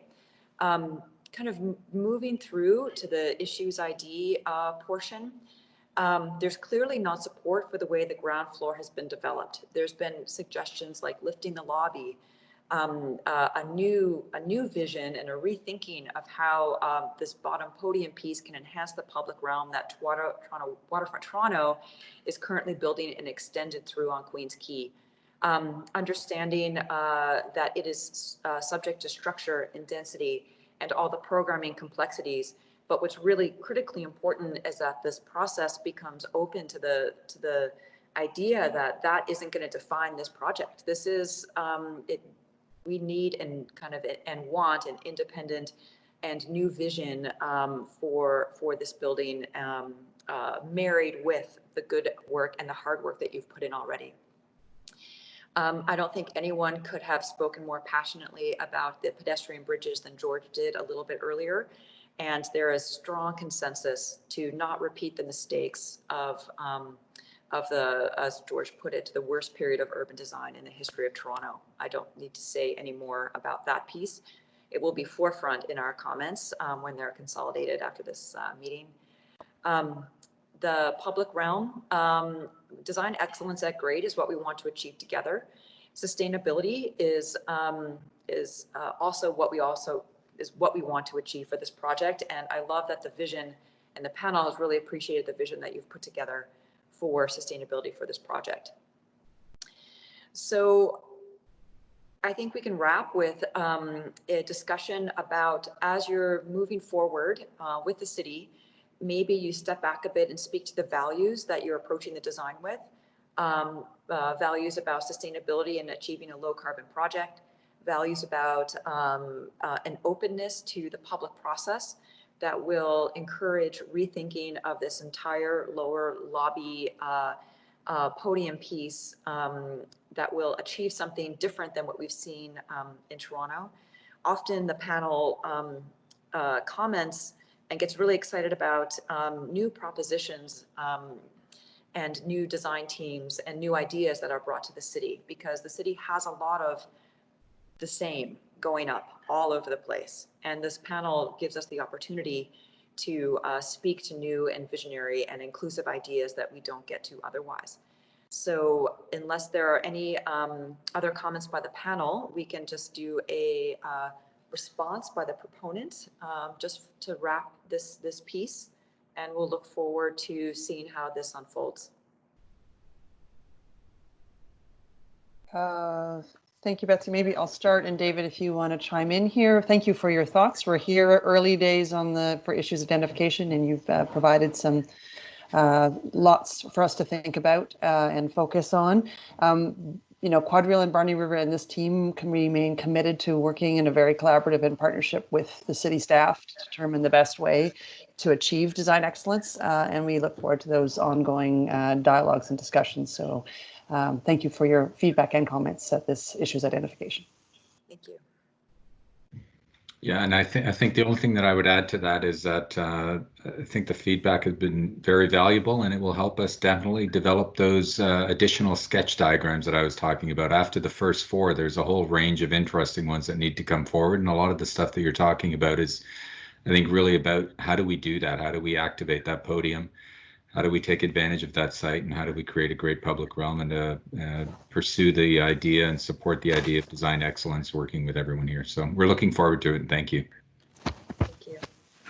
So good afternoon, everyone. I'm Josh Hilbert, a development planner with Waterfront Toronto, and welcome to the third and final item on today's DRP agenda, the TR3 data center. The site is located at the southeast corner of Parliament Front.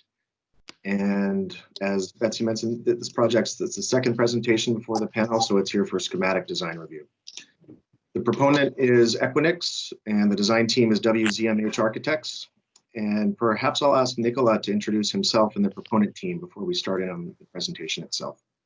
Sure, thanks, Josh. This is Nicola, WZMH Architects. With me today, so first of all, Miriam is with me. She's one of our senior designers here at the office, and Trip Guinan is the client representative. And with us presenting today will be Tatar Allen from Tatar. Judith is also with us as well, and we also have the artist that's actually going to contribute the wonderful artwork to the base of the building, Studio F-. Mitch and Brad are on the call, and then we've also have a we have a few slides by ARUP on the sustainability, some very realistic targets and some interesting material. And we were very surprised when Mladen came forward with and told us how good we were from a sustainability standpoint. So more on that later on in the presentation. Great, thanks, Nicola. And I'll also add that community planner Megan Rolfe is attending from the city on this project. So for a bit of project background, this proposal represents phase 2 of the development of the subject site. Phase 1 being the existing data center on the southern half of the site. The property was city owned prior to 2012, but was then swapped with lands on the west side of Parliament Street through an expropriation process. So the city could acquire the lands on the historically significant first Parliament site at the southwest corner of Parliament Front. At the time of that expropriation process, there was an active site plan application for a data center on the first Parliament lands. And through that land swap, the site plan application was then transferred to the subject property, redesigned to work on the southern portion of this lot. That application was approved by the city in 2012 and resulted in the existing TR2 data center located immediately south of the proposal being presented today. And that TR2 design came before this panel 3 times in 2012 and eventually received full support. This current TR3 project proposes a northward expansion from TR2. Parking and loading access will be provided via the existing east-west driveway between the 2 phases, with a bridge connecting the 2 buildings above the 2nd floor. And the proposed expansion will also share the existing TR2 entrance to the buildings. And finally, a site plan approval application was submitted for this TR3 proposal back in May of this year.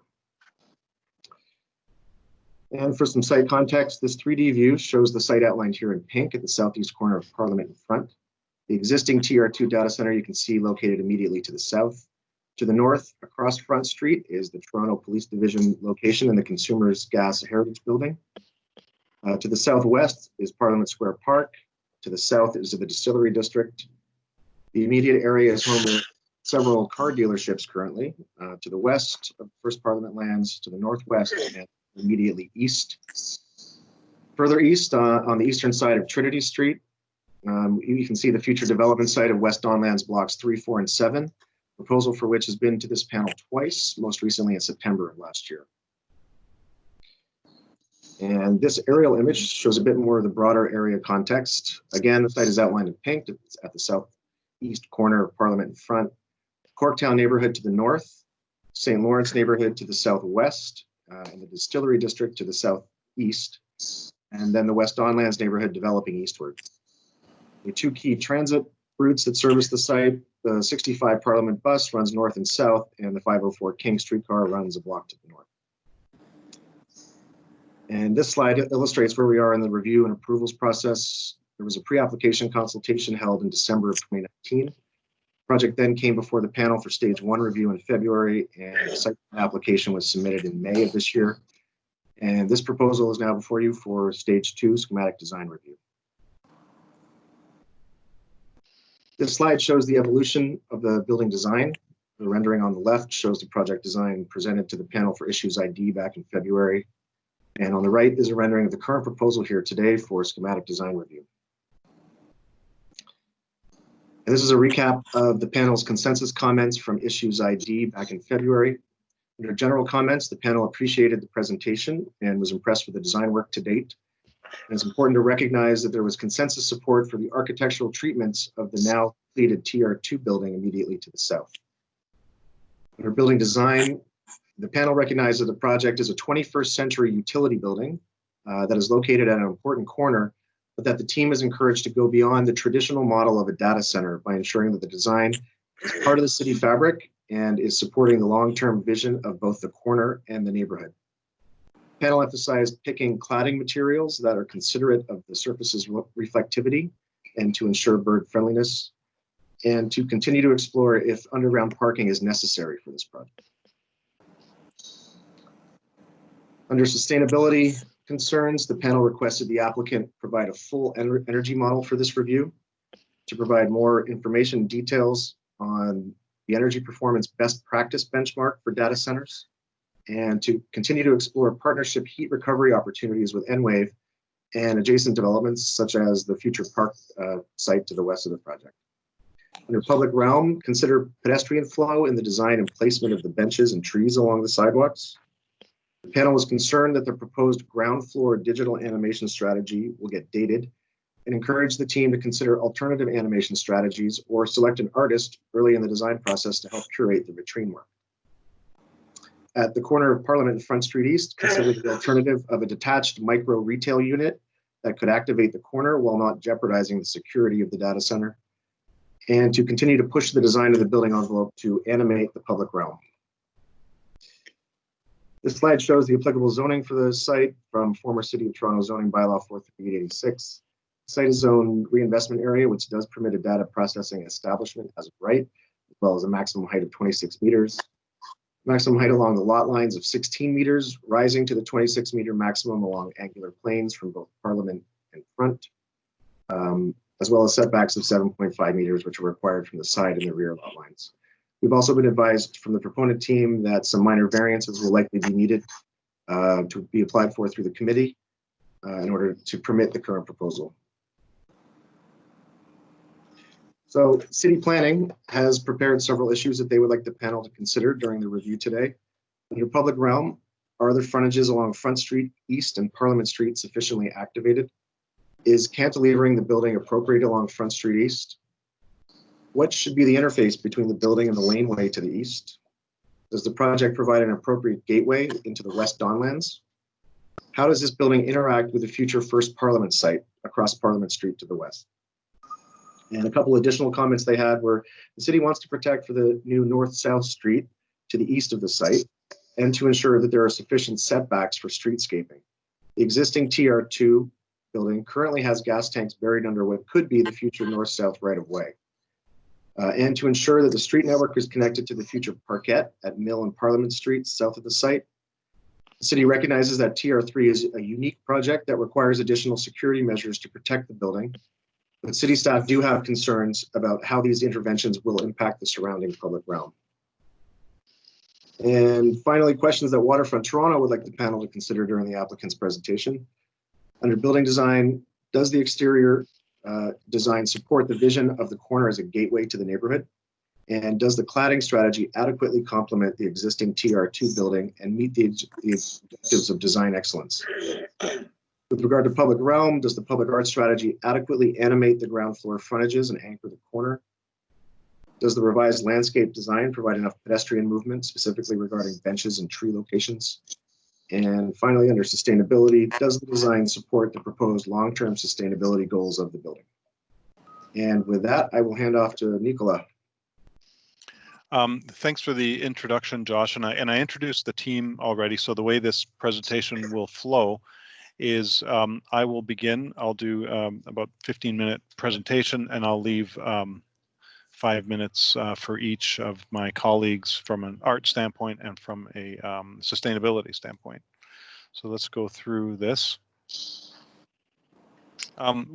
There's 4 things that we would like to present to you today. The design approach that we've been continuing along, the response to the site specifically when it comes to benches and some of those things that Josh just mentioned about the security features, the public art and the strategy. We don't have an actual art piece to show you, but we do have a very strong strategy that Mitch is going to go through.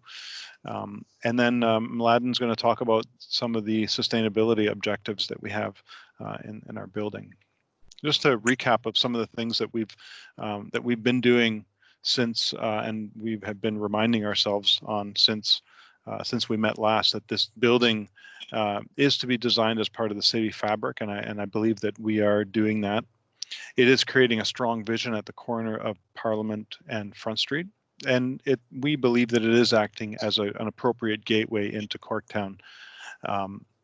And we like the way that it's responding both from a material standpoint and from a form standpoint and from a textural standpoint to the neighborhood. We are currently investigating several materials, predominantly in the metal cladding.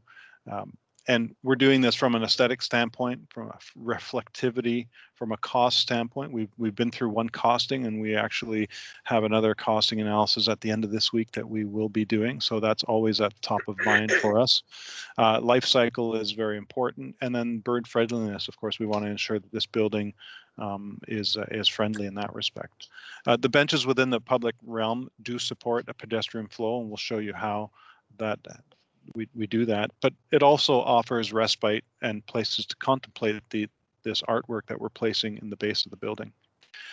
You've asked us to look at an art consultant, and we've done that. We brought on Tatar for that, and Tatar has recommended Studio F-, and they're working with us currently. We've already had a few meetings with them, and they'll show you the progress and where they're at today.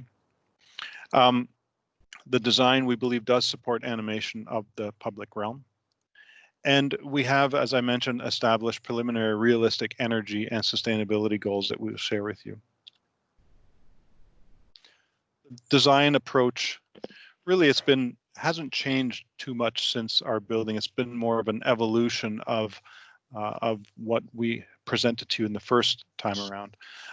We are presenting you a building with a kind of decidedly modern looking building that matches the height of the TR2 building and has this strong form on top that conceals a lot of the mechanical equipment, and you'll see the scale of that equipment in a few minutes.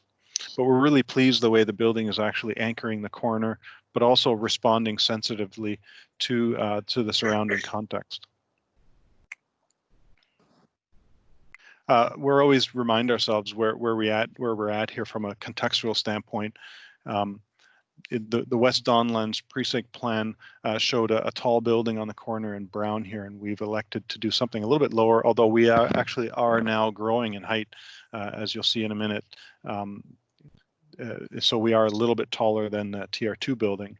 The other thing, and Josh brought this up, is the inclusion of the street, the north-south street that comes off of Front Street and then hooks to the east in the neighborhood. And we'll show you how we're proposing our driveways today, and then we'll show you what our driveways do to accommodate that street in the future. We presented this last time with we started with an idea of a stepped form, and we wanted to simplify things and distinguish ourselves from TR2. And we've done that by creating a simplified form, and then we've taken that form and started to sculpt it and carve away at it to create some of that visual interest and sort of adaptability that I'll talk about here in a minute.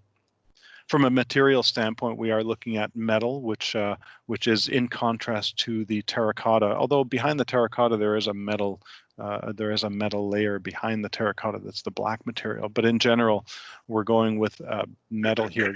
We feel that there's enough brick and clay in the neighborhood, and so we've elected material. Our sort of metal material for this building as to be in contrast with the TR2 building, but from a color standpoint, we are complementary. I mentioned the sculpted form. We've been carving away at the building to create these little inclusions of light accents that happen around the building and some perforated metal material. And the reason why we like metal is because some of the historical value of metal in the neighborhood with regards to the distillery in terms of how they actually make the material and some of the copper vats that were used there, and the historical context of combining both brick and metal and copper in particular in the historical context of the distillery. At the base of the building, there will be a permanent exhibition, and we'll talk a little bit about that later. And then the adaptability of our facade to actually respond to the various historical buildings in the neighborhood, in this case the 51 division that happens right across the street from us, and we like the way the deep openings that we've created actually relate to some of those historical buildings. From a material standpoint, the coloration that we're looking for is in that copper sort of field. And we're looking at a combination of both smooth materials.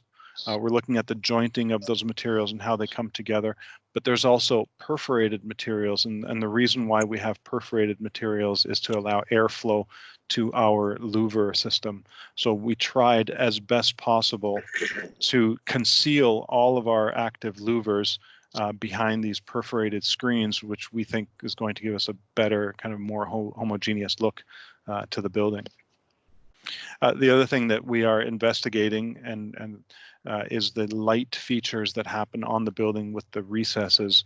And you'll notice if you look at the renderings closely, you'll see these gashes in the building that have perforated metal and then light behind it that will give us, I think, a nice play on the facades, especially at night when we don't have the opportunity in this building to provide a lot of glass looking into the building from a security standpoint. Just a quick reminder here of how the building works. We come in from a vehicular entry off of Parliament Street, which is the way the vehicles enter into the site today. And we have this staging area and unloading area here. And then the trucks will then turn left and exit onto Front Street. And that's all been vetted and cleared through our traffic consultant. And this is the site plan that's actually being put forward in the site plan application. So nothing has really changed there.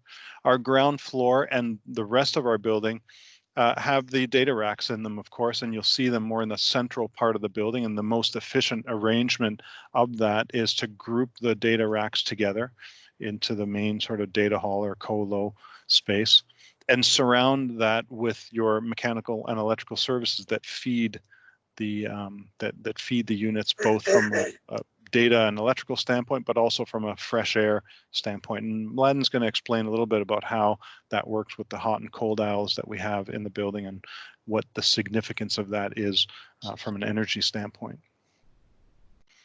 The second floor is where we bridge over. Someone mentioned bridge. This is where actually we bridge over from TR2 into TR3. You can see two connections points on the north and then on the south end. And we surround the data hall with the cooling units that happen along the perimeter. And of course, we have to leave enough room for those units to be changed out every now and again, coming from our large service elevator, which has to hold those units as they go up to the building. So it's kind of planned very strategically around the movement of mechanical equipment, essentially. Levels 3 and 4 are essentially the same as level 2. There are some nuances, but from a design standpoint, they're essentially the same. And then as we rise up into the mechanical penthouse floor, we have 2 levels basically. We have an interior level, which is this level here, level 5, where we predominantly have the electrical support for this building. And notably, you'll see on the left-hand side here is our diesel generators, which require quite a bit of airflow and exhaust. And you'll notice this plenum space here that we've created. The louvers are actually internalized here, and then over top of that we have the perforated metal panel. You can just see shades of that in the rendering, and we're very happy. We've worked very closely with ARUP on this to ensure that everything works, because we want to ensure we don't have a lot of large louvers on the outside face of this building. The top level of the building, or the roof of the building, essentially has 7 cooling towers. I think when we met there were 6. There was a 7th one that was added.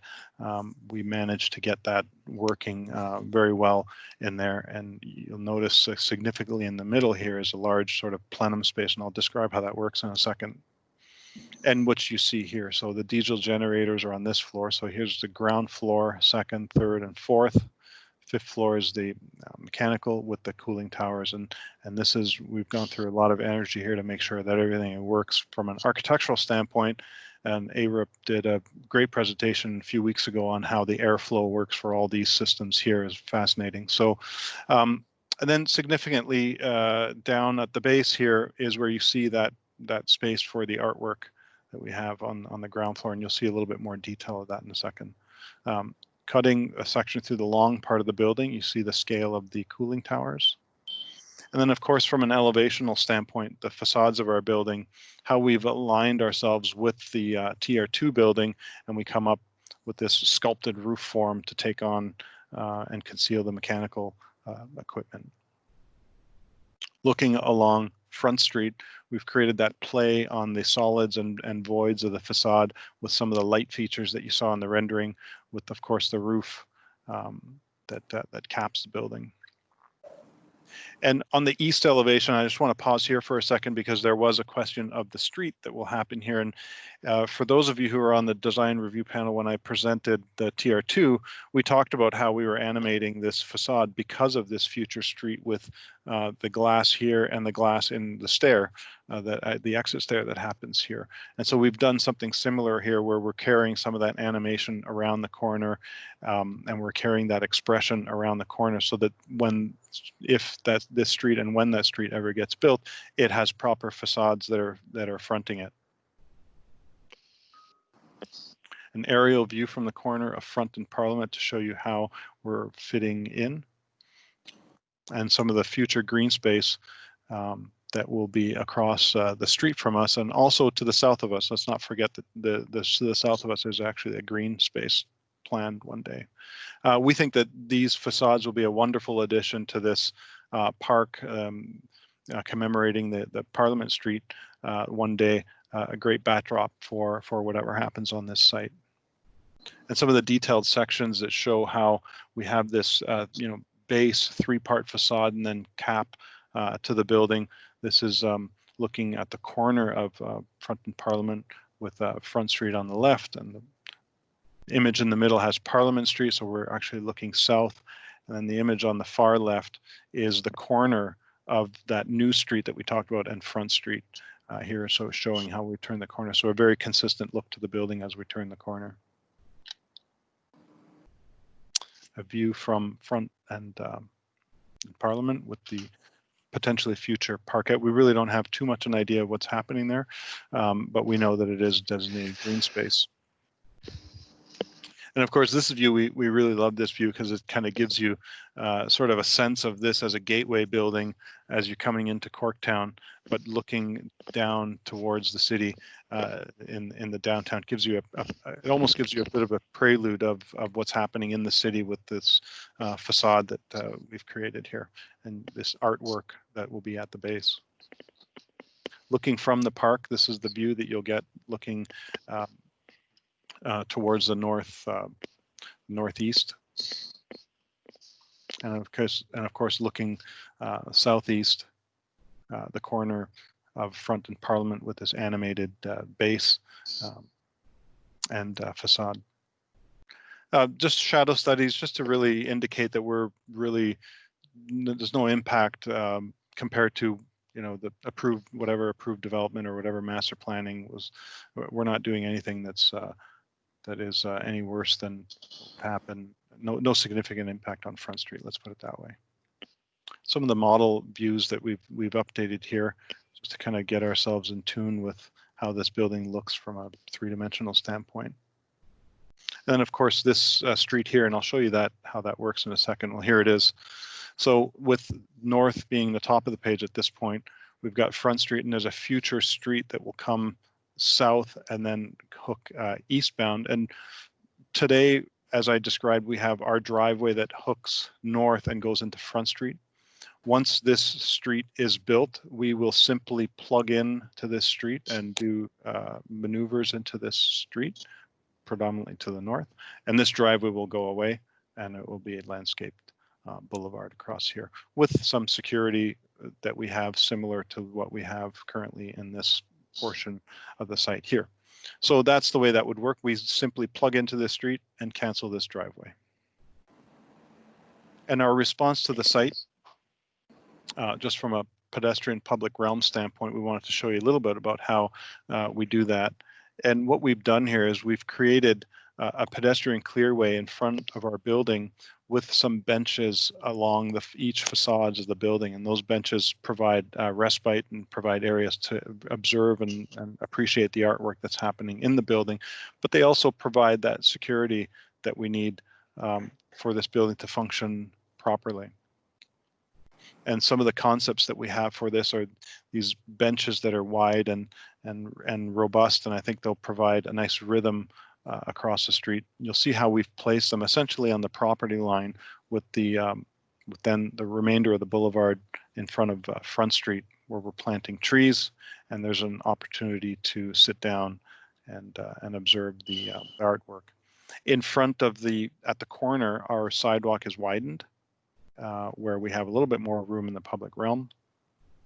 And of course, this is a view now corrected and looking down Front Street towards the city, where we have the benches, the trees, and then the pedestrian clearway. And of course, there's actually clearways on both sides of the benches.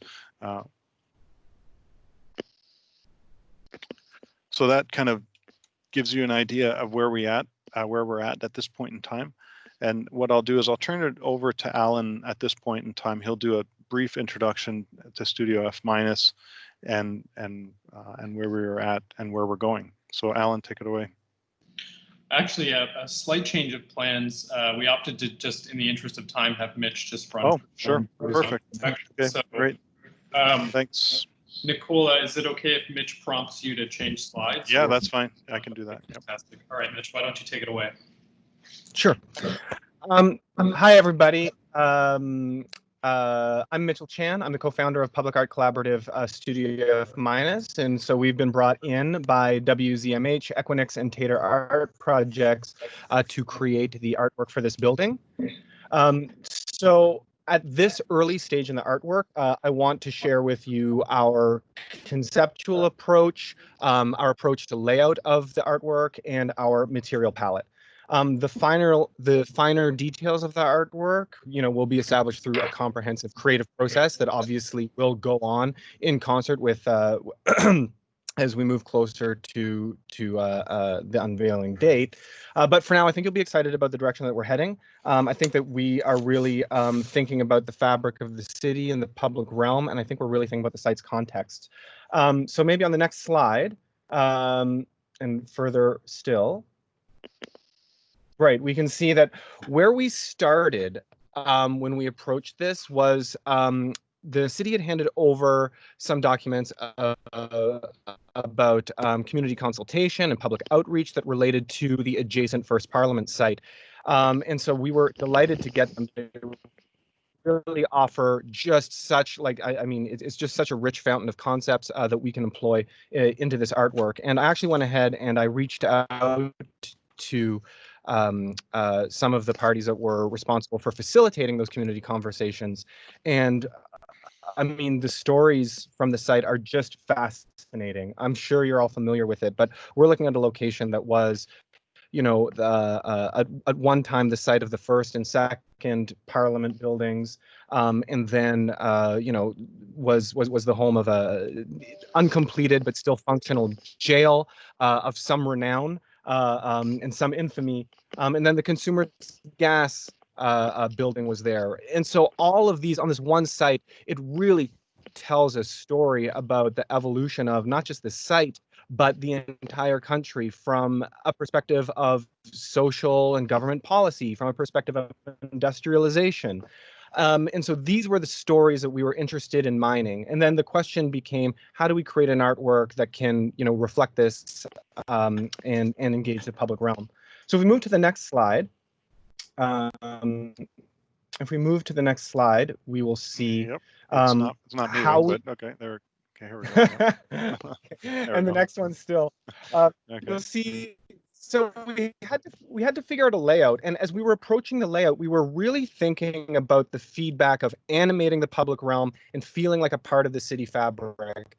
And I think that what struck us and what also really rang true to WZMH and to Equinix was the idea that a successful public realm streetscape, it's not one sort of monolithic note. It's a rhythm, right? It's beat after beat after beat. When you walk down a street, it's, you know, maybe it's a cafe, it's a sandwich shop, it's a barber shop, but it's moment after moment. That's what makes it relatable to the human scale.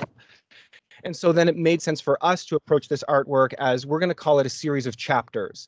A series of chapters which will be executed in a similar material palette with similar effects, but that by chopping them up, we really get that human scale, that human sense of the street. So now we'll go to the next slide, and we'll look at some of our precedent artworks and also where we are jumping off that idea of an animated sculpted light piece. I know there were some concerns for an animated light piece with regards to how do we make sure we have one that isn't a maintenance nightmare? How do we make sure we have one that doesn't get dated? Well, I think that Studio F-, we've done a number of projects. We have an extensive background in light, but we tend to approach our projects thinking not about light, but about optics. That is the relationship between a light source, an intervening medium which can refract or reflect or distort, and then the viewer's eye. And considering the viewer as, you know, one of those three pillars of an optical phenomenon, first of all, it means that you're thinking about your artwork from a human perspective. You're depending on some type of interaction with the viewer to produce that animation. Again, even if it's just moving around, even if it's just going about your daily business. And we see that there are all of the successful artworks that do this, that use art or that use light in an artwork as one component of an optical effect.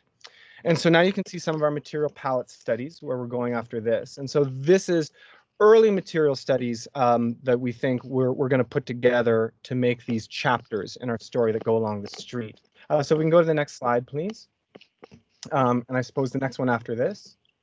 You'll see, so these are some of our studies. We started off with, on the left, some animated studies. And what's interesting about this here, and it's difficult sort of from these photographs to see, these effects that you're seeing is animated. It's essentially a sort of like marquee lighting animation, but it's moving through a diffuser, which is a sort of lenticular glass surface treatment that is literally sculpting the light into these forms. We start to think about other different media that we can push the light through. And we see over on the right, we're looking at some glass treatments. And again, these will exist sort of inside the vitrine. It's not a two-dimensional application to the window front. You can almost think about these as little dioramas that exist behind the facade of the building, where we're producing these sort of hall of mirror effects, color refracting effects, color reflection effects. And you can see those a little bit better on the next slide if we move forward. And so here you see how we start to employ these. Some of the great things that we can do with this is we also want to be creating the illusion of depth beyond like into the building. And our ultimate goal, what we want to do with this material palette, is it's this idea of literally reflecting the history of the adjacent sites through these materials and through these phenomena. The idea is that we can use these moves to tell some of the stories that are native to the site. And when we think about telling stories, particularly when we think about telling histories, our approach to the medium, we get really excited because it seems just very apt. The idea that when we tell a story about something that happened long ago, it's always told through a medium. The idea is that it can always be distorted, or it can be refracted, right? There are multiple perspectives into it. And so that's what we're starting to try to do in some of these slides. And so overall, just from a phenomenological point of view, we're looking at something that's colorful, we're looking at something that's interactive, something that should be dynamic without the use of really sort of complicated high maintenance computerization or machinery or anything like that. But we're very excited about it. We're very happy with how receptive Equinix and WZMH have been to our conceptual approach to the site, and feeling very positive about it. That's the update from Art. Okay, great. Thank you. Thanks. Thanks, Mitch. So we'll move on now to talk about, and Mladen's going to talk for about 5 minutes on the sustainability objectives that we have for this building. And then at that point, we're wrapping it up. So go ahead, Mladen.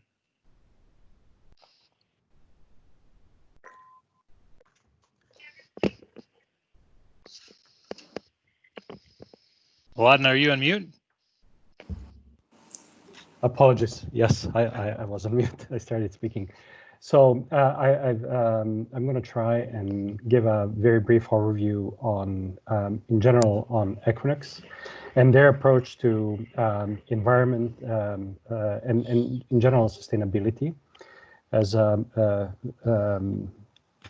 company that runs a co-location site, and hopefully everybody understands that that's the site where you can actually buy the or rent the space for your servers. They actually have vested interest in running these sites as efficiently as possible. So in ethos of a company, there's also embedded a lot of kind of ongoing improvement in achieving those goals. And I think probably one of the very important achievements is that in 2019, they have achieved like buying the offsets and having over 90% renewable energy. And so they understand sort of the impact that their business creates, what a type of the service that they provide, but they also believe in returning it back. And some of the sustainable goals are probably UN SDG goals are outlined at the bottom of this slide, talking about not only believing in energy efficiency, but also in the values and the people that work for them and creating good environment for everybody. Can we go to the next slide, please? Yeah, it's just giving me a hard time here, but yeah. Yep. Okay, there you go. Yep.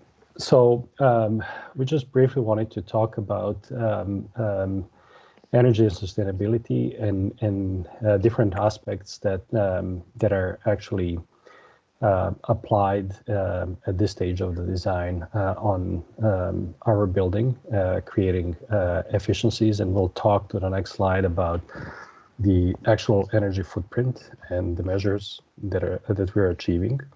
But this data center, we are applying like a hot aisle containment, enabling us to maximize the efficiency of the cooling in the space. We also want to mention that, as a leader in this industry, Equinix has invested over the years a lot of development into creating a very efficient way of distributing air, trying to eliminate, the raised floors, all kinds of obstacles and restrictions that penalize energy use. And this is one of the measures that allows you better efficiency of the data center. Next one is the water side economizer, which is energy measure that really utilizes weather and enables removing the use of chillers from the equation, and you're using actually the outside air to provide cooling for the space. Highly efficient equipment. I think that over the years, Equinix has developed like a very strong strategy in constant improvement of the equipment that they select for their buildings, meaning that they're trying to maximize and utilize the most efficient chillers, the most efficient cooling towers, and to reduce the amount of cooling, they're also investing a lot in electrical equipment and efficiency of the electrical equipment, primarily UPSs, transformers, because that's where, in a heavily loaded, electrically heavily loaded building, some of inefficiencies lie. Next one is water treatment, and for the cooling, we're using different types of makeup water, and by implementing strong water treatment strategies, we're reducing the wastewater. The next one is utilizing of the waste heat and waste heat reclaim, and that is actually used to, because of the nature of this building, it gives us an opportunity to utilize the waste heat to provide heating in the winter. And ultimately, that all leads to our project and Equinix obviously targeting LEED certification. Right now, we're still in a process of determining which level of LEED we'll be achieving, but I believe that the aspirations will go as high as it is kind of feasible to go through the process of registering. As you all know, probably LEED has been improving in the efficiencies. One thing to mention is that the original building was LEED Gold certified. But that was in 2009, and since then, our energy efficiency and national energy codes have changed, and they have set up like much higher benchmarks.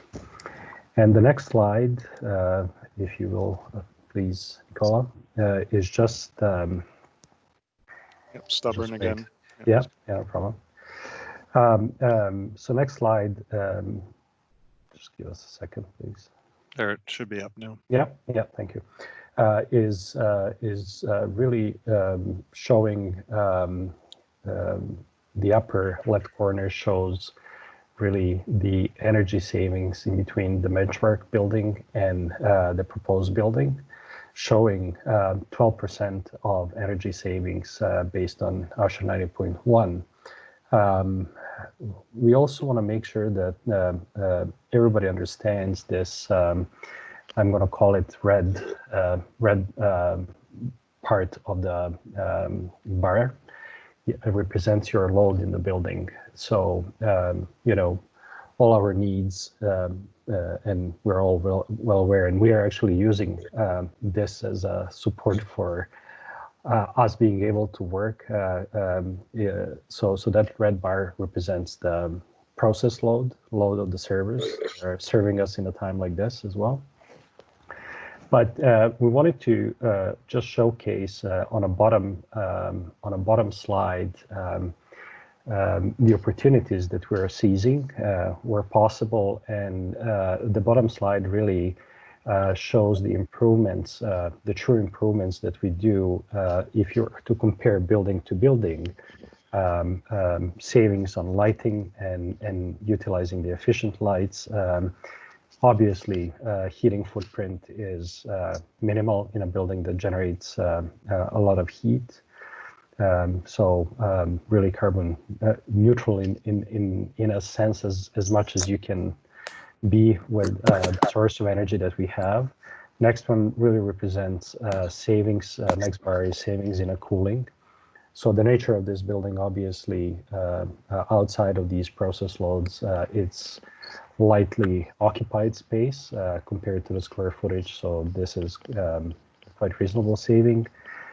Heat rejection, because we're trying to reclaim a lot of heat, that is also reflected in the savings. And then one of the big reductions is obviously in fan energy that we're showing that is really significant in the way how Equinix approaches their air distribution in data center.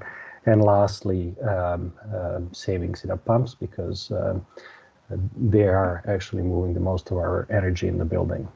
So just putting it in a perspective, I think that we're trying to seize every possible opportunity to achieve lower energy footprint as reasonable as possible. But obviously, looking at a whole picture, it is important to reflect that, you know, process loads are something that we really cannot control. But as technology improves, they will probably, hopefully one day go and become lower. But everything else we wanted to reflect on that bottom chart is what we're trying to achieve with our design. So that would be it from our standpoint. All right, Mladen, thank you very much. And Leon, so I think we went over time. I'm sorry about that. So take it away. Great. So here we are in the question portion. Just leave the presentation up in case someone has to turn to a slide. Sure. I'm going to start with Jenna Levitt and then go from the bottom of the list up to Kevin after. So Jenna, do you want to go first? Sure. Thanks, Betsy. Yeah, I just have three very brief questions. On slide 24, can you just tell me if that's the entrance to the building that's indicated on that slide? So the entrance to the building, while I flip through, is actually through TR2. So the TR2, there's no entrance to this building here. It's all one. So the entrance is over on TR2, which is here in this perspective, and I'll go down to the site plan. And these are primarily just, I think there was an exit here. So we don't, sorry, we don't have. Oh, okay. Well, that yeah. answers it then. Okay. It's an exit door. Okay. Okay, yep. Thank you. My next slide is on sorry, it's a lot of Zoom in one day. My next question is on slide 41, 42, and it's to do with the location of the benches in relation to the overhang of the building. It seems that the benches move east-west, I guess, in relation to the building face and the overhang. Is that right, or it's just a difference in the renderings? Sometimes the person is half under the overhang, sometimes they're completely away from it. But in your plan, it seems it's always constant. So let me see if I can address that. So the way we have it now is that the benches are essentially on the property line. So that's number one. Your question is in relationship to the overhang. So let me see if I can try and describe it here on 39. So if you look at this drawing here, and even this one here, we're following the property line. The overhang is always a little bit further. It's about, call it half a meter from the face of the bench. Right. And so it's the property yeah, line, really, eh? It follows the property line, yeah. Right. Okay. And then my last question is, what about the public art? I'm a little bit unclear about the proposal in respect to each of the vitrines. Are they a different diorama that has diachronic glass components plus a transmission of light, or is it all the same thing and it's just the transmission of light that activates, I don't know, different shapes? I guess I'll let Mitch answer that one. Yeah. Yeah, our intention is that each one is unique. Okay, thank you. Great, so Kevin next. Okay, thank you. I'm wondering if we might be able to, I think it's slide 58, where you, the kind of last slide on the energy side. If we can just quickly go to that. Sure. Thank you. So, I mean, this pretty amazing building on the energy side, and I mean, you know, I'm glad I have my internet now, right? And I guess these buildings are the engine of the internet. But wow, do they use a lot of energy? Holy free holy. Okay, so you were talking about your mechanical load component. So you're going down. So you're using ASHRAE 90.4, correct? To model this? Yeah. Okay. Yeah. So I like to see that you've gone down from the baseline to 0.09. So could you just really quickly, so this is because of your hot aisle and economizer solutions. It really looks like you've structured the building around your airflows, which you know, seems very reasonable to me. But is this their major contribution? This is why we're reducing our mechanical load? Is this a fan powered, like what's our fan power? Do we have that offhand? So in essence, the way distribution works on these buildings, and as I said in the presentation, Equinix has invested over the years a lot in CFD analysis for each of their buildings. And so in essence, they have eliminated, you know, every component that creates unnecessary burden to your energy use. So they have eliminated the ductwork. They have eliminated everything that can possibly obstruct the distribution of air. Reduce the static pressure. That's great. What's our fan pressure? What's our fan power on this project? Do we know offhand? Kilowatts per CFM. We can probably get you that. No problem. Let's just skip to yeah. I'm just getting an idea here of we've submitted SPA, so we've submitted our design development energy compliance model to the city. No, we have not. So I'm just wondering if we've received any comments from that. Okay, well then I'll reserve the rest of my commentary for the comment section. Thanks very much. Excellent, thanks, Kevin. We'll go to Jeff Ranson and then Pat Hansen after that. Hey, thanks, Betsy. Sort of only one general design comment, and just about the reflectivity of the building and sort of where it's situated on the cross street in the late afternoon sun. Has that been something that you looked at? I'm a little worried about. You know, the materials, you know, we're looking at that exactly for reflectivity, because we don't want to create a burden or any other, you know, undue reflections onto the parkland across the street when the sun sets low. So we're looking at materials that will kind of mitigate that. So we're not looking for, this is not a polished or mirrored sort of look, but part of our investigation is to investigate the surface finish of the material, and that's where we're at this point in time.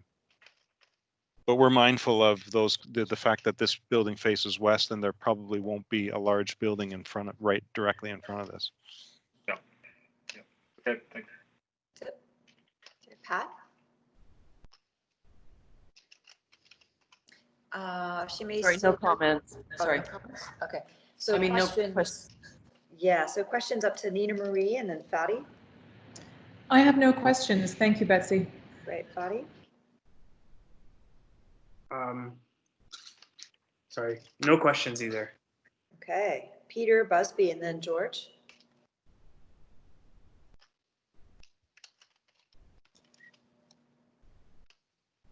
Maybe Peter's still at breakfast. seems like it. George. No, he's here. Oh, he is.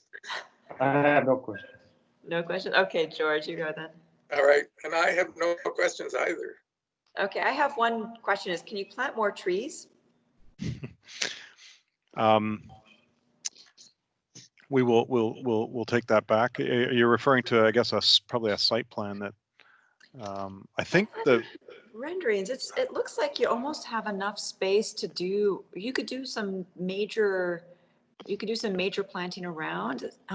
It just looks a little, and Sparse. remember, it looks a little Yeah. sparse. Yeah.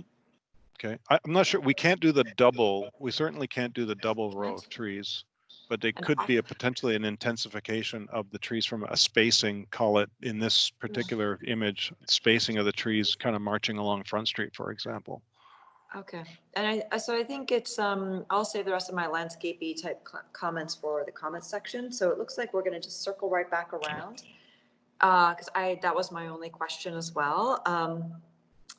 To the bottom of the list. So we'll start with Kevin and work our way back to George then. Wow, I get to start. This is fun. You know, just as a very interesting kind of mute, amazing object that is completely formulated around the mechanics. I mean, that just gets me excited. I'm a real fan of fans.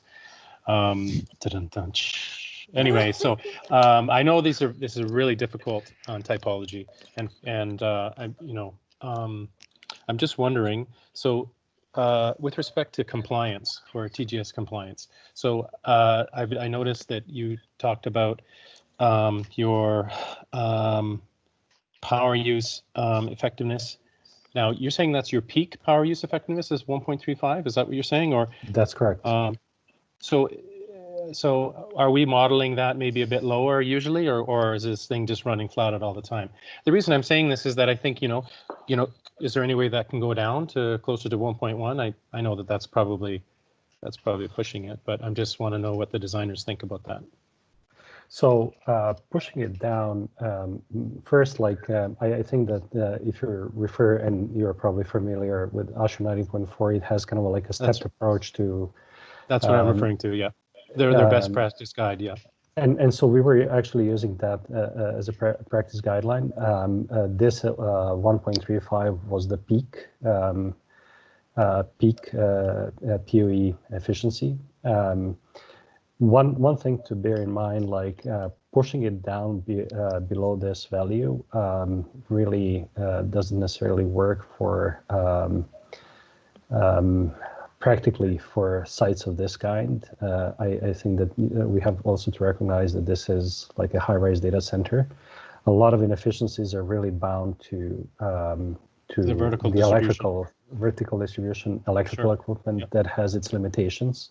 Yep. And but I can tell you one thing for sure, because I was in my past involved also in tier 2, and just knowing how Equinox approaches things, whenever they do have like a global program in which they always review new technology that is coming online and how efficient, and obviously you have to balance with I would say the operation of that equipment so that it doesn't get impaired when it's most needed.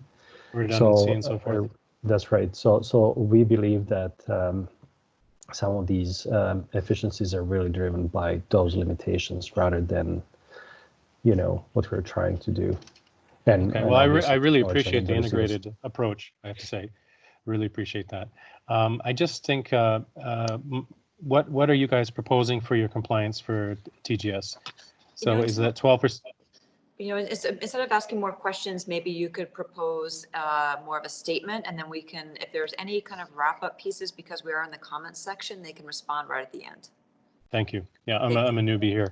Okay. So could we? I'll make a statement. Is there a way in which we can approach 15% better than ASHRAE 90.1 index to SB10? And then that would be a unequivocal, in my mind, an unequivocal compliance with TGS. So that's a statement. I'm not sure it can be achieved, but that's my preliminary review. Thank you. Great, thanks, Kevin. Thanks. Jeff? I don't have much to add. I'll defer to Kevin on the mechanicals and the efficiency. I mean, overall, I think it's a nice building. I think there's still the clear choice that our interaction with the public realm is focused on the art, and I know that that's particular to the sort of programmatic elements of this building. So, you know, our hands are tied a little bit there. Overall, though, I think it's an interesting project. I'd still like to see, maybe as Betsy alluded to, a little bit more nature integrated throughout the site where we can, you know, and maybe shifting our focus then a little more detail, perhaps around some of the material impacts. So as you move forward, I think there's still probably some work we could do to reduce some of the embodied carbon of the materials around the structure, cladding, keeping that stuff in mind. And also focusing on you know, sustainable sourcing and the green infrastructure elements that we might be able to get. Thank you, Jeff. Pat? I think it's an interesting proposal. I support it. I think that some of the fenestration work and the choices of material and facade and roof, I mean, honestly, this is just not an important comment, but I thought it had, when they shared in the same material palette, I think the last time we saw it was more interesting to me as a piece of architecture rather than now being roof and wall being quite separate. But I think it's a good project, and I appreciate the challenges at the ground plane, but I'd have to say the sister building to the south has those same challenges, and it's not great on the street, but the architecture and the quality of the architecture carries a lot of it, makes it still a kind of a good contribution to that street. So I would think the same would be true of this proposal.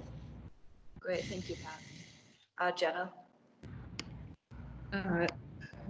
Yeah, thanks, Betsy. Thanks for the presentation. I just wanted to support what Pat was saying about the wall and roof. I found it more successful last time when it was actually a lot simpler. It allowed the carving and sculpting that you referred to of the wall live on its own, and then the roof became a much more simple form. In addition, the way that you pull back the roof, I think, further adds a level of complexity that the building design doesn't need. I just wanted to address the urban design and the public realm again, because I feel like you did try to make some adjustments, but I feel like it could still be pushed quite a bit more. The question about the landscape and the additional trees, I think, is really important, that the more trees you can get there, the better. I think rather than responding to the property line to set the point for setting the benches, perhaps it'd be good to look at the corner, and in the area where you're animating the ground plane with the vitrines, maybe there's a way to change the design of the sidewalk there and the patterning and the material, so that it recognizes that essentially three different activities going on there. One where you're standing at the glass looking in, one where you're sitting, and one where you're walking. And you have enough room there to actually create some zones there that wouldn't make it quite such a uniform experience. I think it's working against all the investment you seem to place. And you can see at the corner there, you've really actually prevented people from moving in towards the building by creating a chamfered edge there and putting a bench right in the center. And then finally, I would request that when you come the next time, you provide more information about the public art, or the not public art, the art presentation, and what a pedestrian is going to experience in the daytime. Do you see in, do you not see in, what's the quality of the light? What are the objects that you're going to see? To me, your analogy, your operating analogy about a street elevation and how this is a similar thing doesn't really work for me yet. Apart from the fact that it's picture windows, if you boil it down, there are not really apparent similarities to me haptically, texturally, experientially. So it'd be really great to see what you're considering at the next presentation. Thanks very much.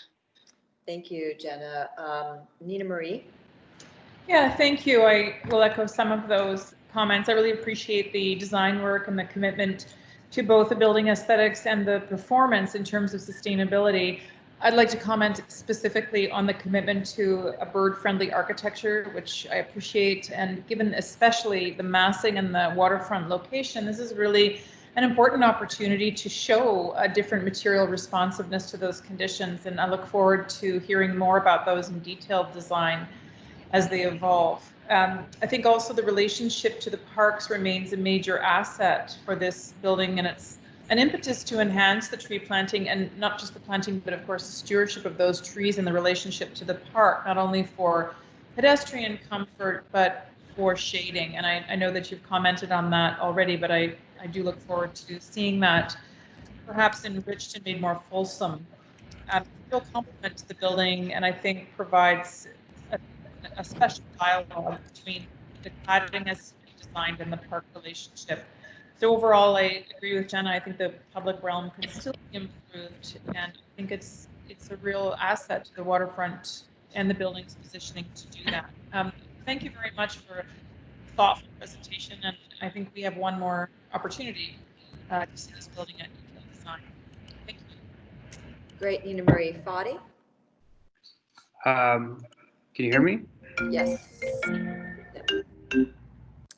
Sorry. Thank you so much for the presentation. I just wanted to make a quick comment too about what would be really exciting to see for the next round is to understand a little bit more the surface materiality of the facade and its reflective character, and how it might reflect in different times of the day, how it might animate by reflection from the sky and other colors.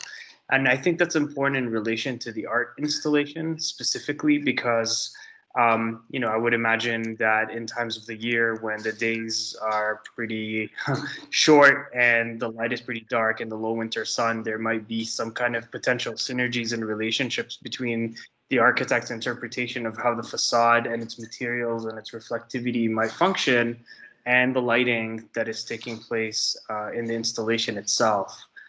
So that's one thing that I had in mind. The other is about the extension of the surface materiality as well onto the sidewalk, and why that accent lighting, the materials of the sidewalk itself, and how it might be delineated the way Jenna had mentioned, that there is a kind of continuation from the edge of the right-of-way of the building and potentially into the park itself, so that that crosswalk from Parliament Street into the park and through the right-of-way might all kind of, and to the edge of the building and the property line might all work together, keeping in mind that there might be future elements that will end up cluttering the sidewalk, like street lamps and garbage cans and other municipal pieces that might be put into the park. So I'm just thinking of how that extension from both of the data centers into the park itself can make your way all the way to the edge of the property line as surface materials and treatments.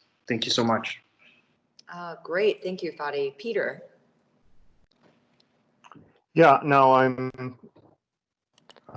my comments might be out of alignment with the rest of the panel. I was on the Amazon River when this was first shown to the panel, and my major problem is the roof. I'm not comfortable with the design solution. I think that the earlier building had a more satisfactory relationship between the mechanical shroud and the mass of the building underneath it.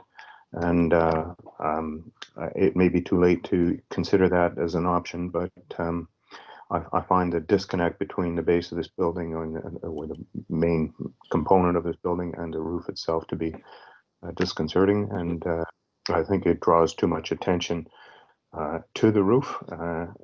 This is not a look at me building. This should be a background building. Those are my comments. And I'll kind of wrap. Oh, George, you go first, then I'll wrap up because I had a similar comment with Peter. Okay. I was going to make two. Well, I'll make two relatively minor design comments, and then I'm going to add a comment just that's in response to what other panel members have said. And then I have a concluding comment. So my two minor comments are as follows. First of all, I actually feel that the continuous glassiness of the ground floor facade is, for my money, a bit too much. And I know this building's not going to crumble into the ground, but I think I find myself with a visual yearning for a few more substantial vertical mullions in the glass of the ground floor facade. Given the direction that the artwork seems to be heading in, these mullions might actually be integrated with the kind of modular configuration that they seem to be contemplating. But it seems to me just, it reads almost like sort of continuous butt plate glass, which I find a bit tiresome in truth. But I confess it's a minor point. My other point has to do with the trees. And I'm surprised nobody else has said this already. But not only do I agree that you could space them a bit more tightly, but for me, even more important, and this is of course a question as to whether it's feasible or not, because I know that sometimes it's not, but it would really be good if you could move them closer to the curb, because street trees are always more powerful when they're at or near the curb, because they kind of modulate the space of the whole street from one side of the street to the other when they're closer to the curb. And they actually, and not only that, and in the case of your site, it would actually mean that the tree canopy would actually have more space to grow before it actually hits the building facade. So I think unless there are subsurface conditions that prevent it, I would say, you know, more closely spaced trees, but also all of them closer to the curb. I noticed on your one site plan that the trees you have on your first building, TR2, seem to be closer to the curb than the ones you're showing here. So that leads me to suspect that you may be able, you know, there may not be a subsurface problem preventing you from building them or planting them closer to the curb. So I'll leave that with you, those two minor design refinement suggestions. In response to the concern a few people have expressed about the relationship of the main mast to the roof, I confess I can't remember exactly the configuration last time, but I find myself thinking it might help if the bottom edge of the roof actually came out closer to the top of the vertical wall than it does at the moment, so that the roof doesn't volumetrically disengage from the mass of the block underneath it quite as much as it does at the moment. Again, a small point for consideration. The last thing I want to say is not really directed to WZMH, but to the city. Deanna is here, and to Waterfront Toronto, and to Mr. Keenan, I think it is, who's the client for the project. And it has to do with us having given up last time on pressing you to have some animation at street level other than that can be provided by the artwork. I mean, I think everybody was thinking of some version of retail. And you may remember my arguing that, you know, these data centers are in effect, they're becoming typological. They are in effect a public utility, even if it's privately owned. It seems to me that that means that we're going to get used to them as being part of the city fabric. There was even a remark made about this wanting to be part of the city fabric. And that suggests to me that the monofunctional use of this kind of building has to come to an end. So I'm accepting that we're too far downstream to make a change to this particular project. But I think the city and Waterfront Toronto and the client need to think about, in the future, thinking more openly about the possibility of mixed use on sites like this for building programs like this. Because in the medium to long term, it's not responsible to use a site like this in such a prominent location for a monofunctional purpose. And in that regard, I want to remind all my fellow panelists and to inform the rest of you that only this morning, in a discussion of an earlier agenda item, we were talking about the Portland's film industry sector, and we were told that the film studios have gone on and on and on about needing a secure, protected perimeter to their sites. And it's exactly the same issue. It has to do with what the pedestrian sees when they're walking down the public sidewalk. Well, lo and behold, we got a hint this morning that Pinewood Studios has discovered that they can actually have publicly accessible uses on the ground floor of buildings at the street edge of their parcels, and the film industry will not grind to a halt as a result. So I think data centers need to be next on the list to learn how to live with mixed use. Thank you. Thank you, George. I think that's a great comment to end on. Could you, Leon, there was a side-by-side slide of the original, the scheme we saw last time, and then the new version of it. Could you maybe bring that slide up? I think it was in the introduction and not in this presentation. And I'll Yeah, just go I can into, do that. Thank you. So I agree with Peter, actually, that there's something a little bit off now about either the proportion of the roof line, maybe because it got taller, maybe its relationship with the wall below. And so it's not really a faceted mass anymore. It's a box with a sloped roof portion on top. And it feels more disjointed, as a number of other people have also commented. And then George kind of elaborated on that, saying is that the mass also doesn't hit the ground. So I think that it's kind of gone backwards a little bit in terms of its massing, but it's very subtle. So again, I don't think this is a game changer, but there's definitely, it feels not quite as maybe dynamic as it did before. Maybe it's the flatness, the non-reflectivity of the new rendering. Maybe it's because the floors are now distinctly striated, whereas previously you could read the third floor, or the fourth floor and the third floor blending together in certain areas where the metal became coplanar.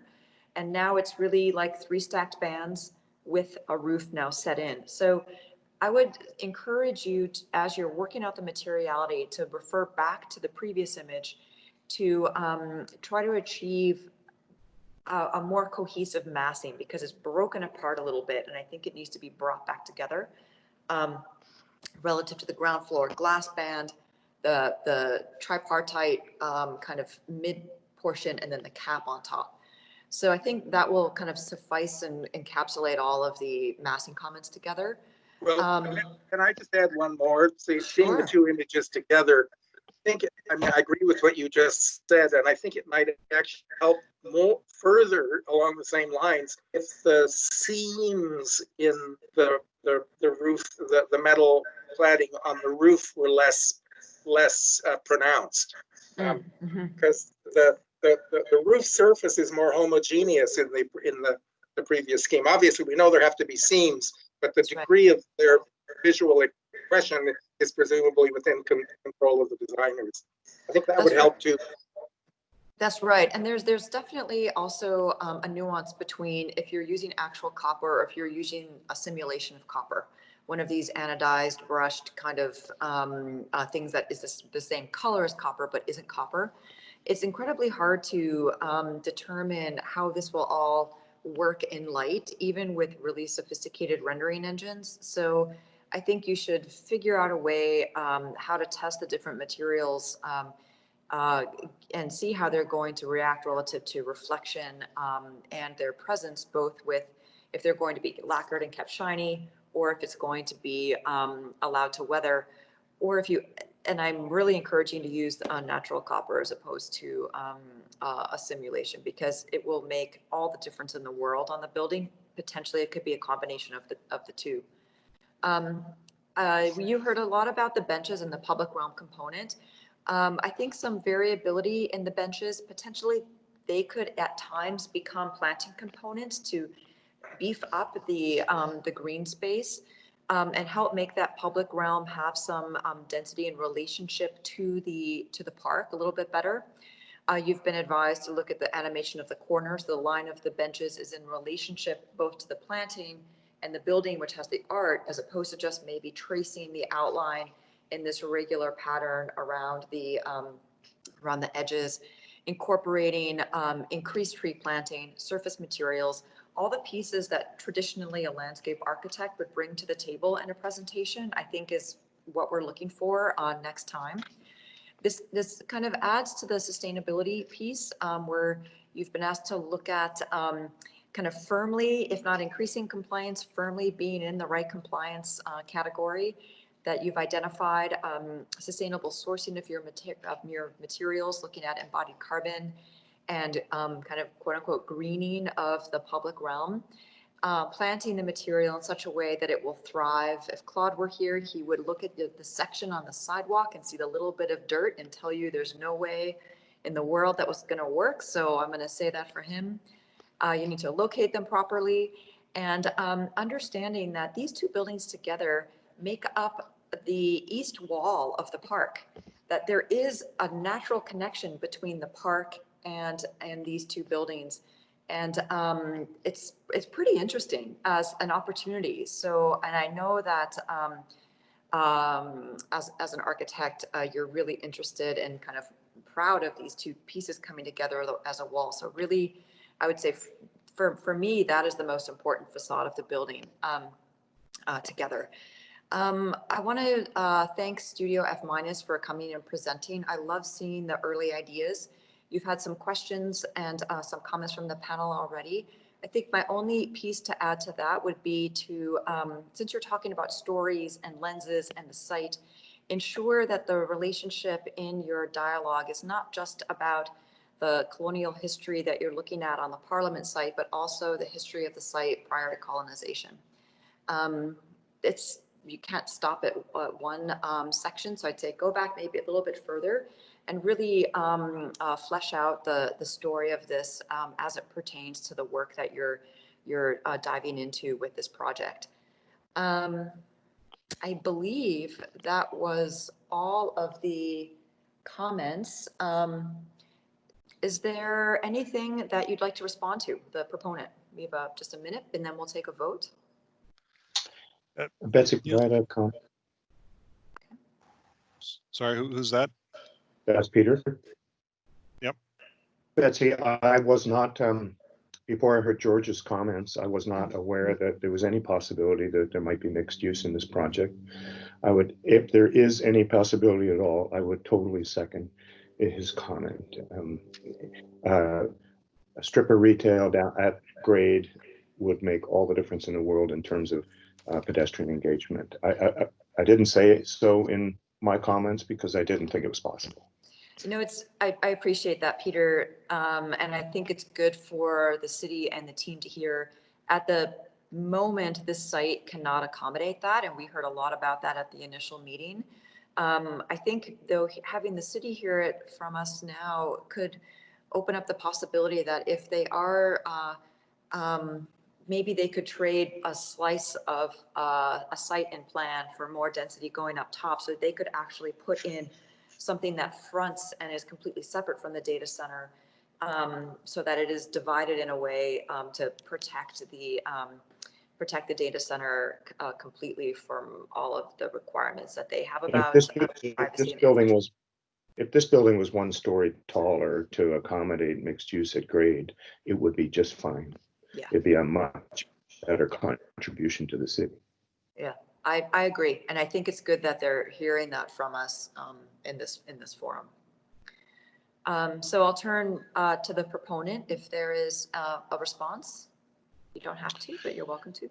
The only response, I mean, I'm hearing the comments about the roof relationship to the wall, and we will take a look at that. The one thing that we do have to look at is the fact that these are slope roofs. They're collecting water at the wall line, and that's one of the reasons why that roof gets pushed back. However, there are ways that we will look at to maybe tilt the roof a little bit more and provide a gap that you probably wouldn't see from a pedestrian level.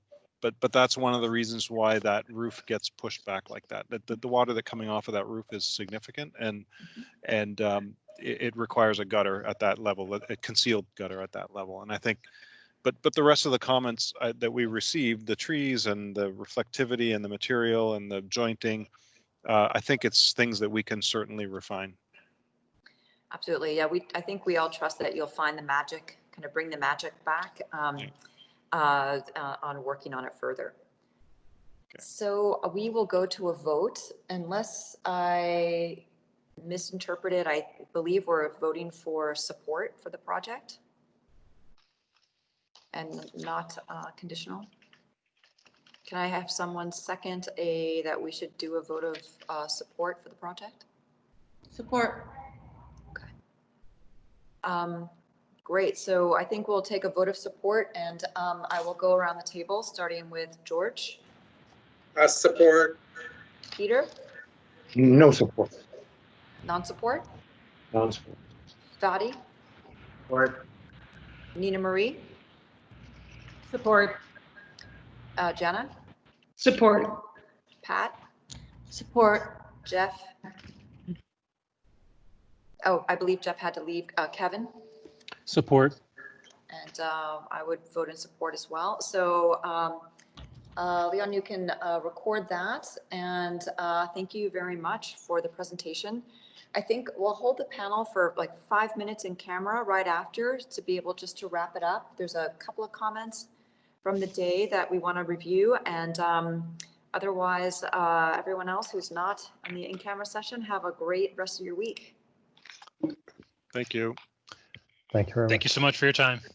Bye-bye.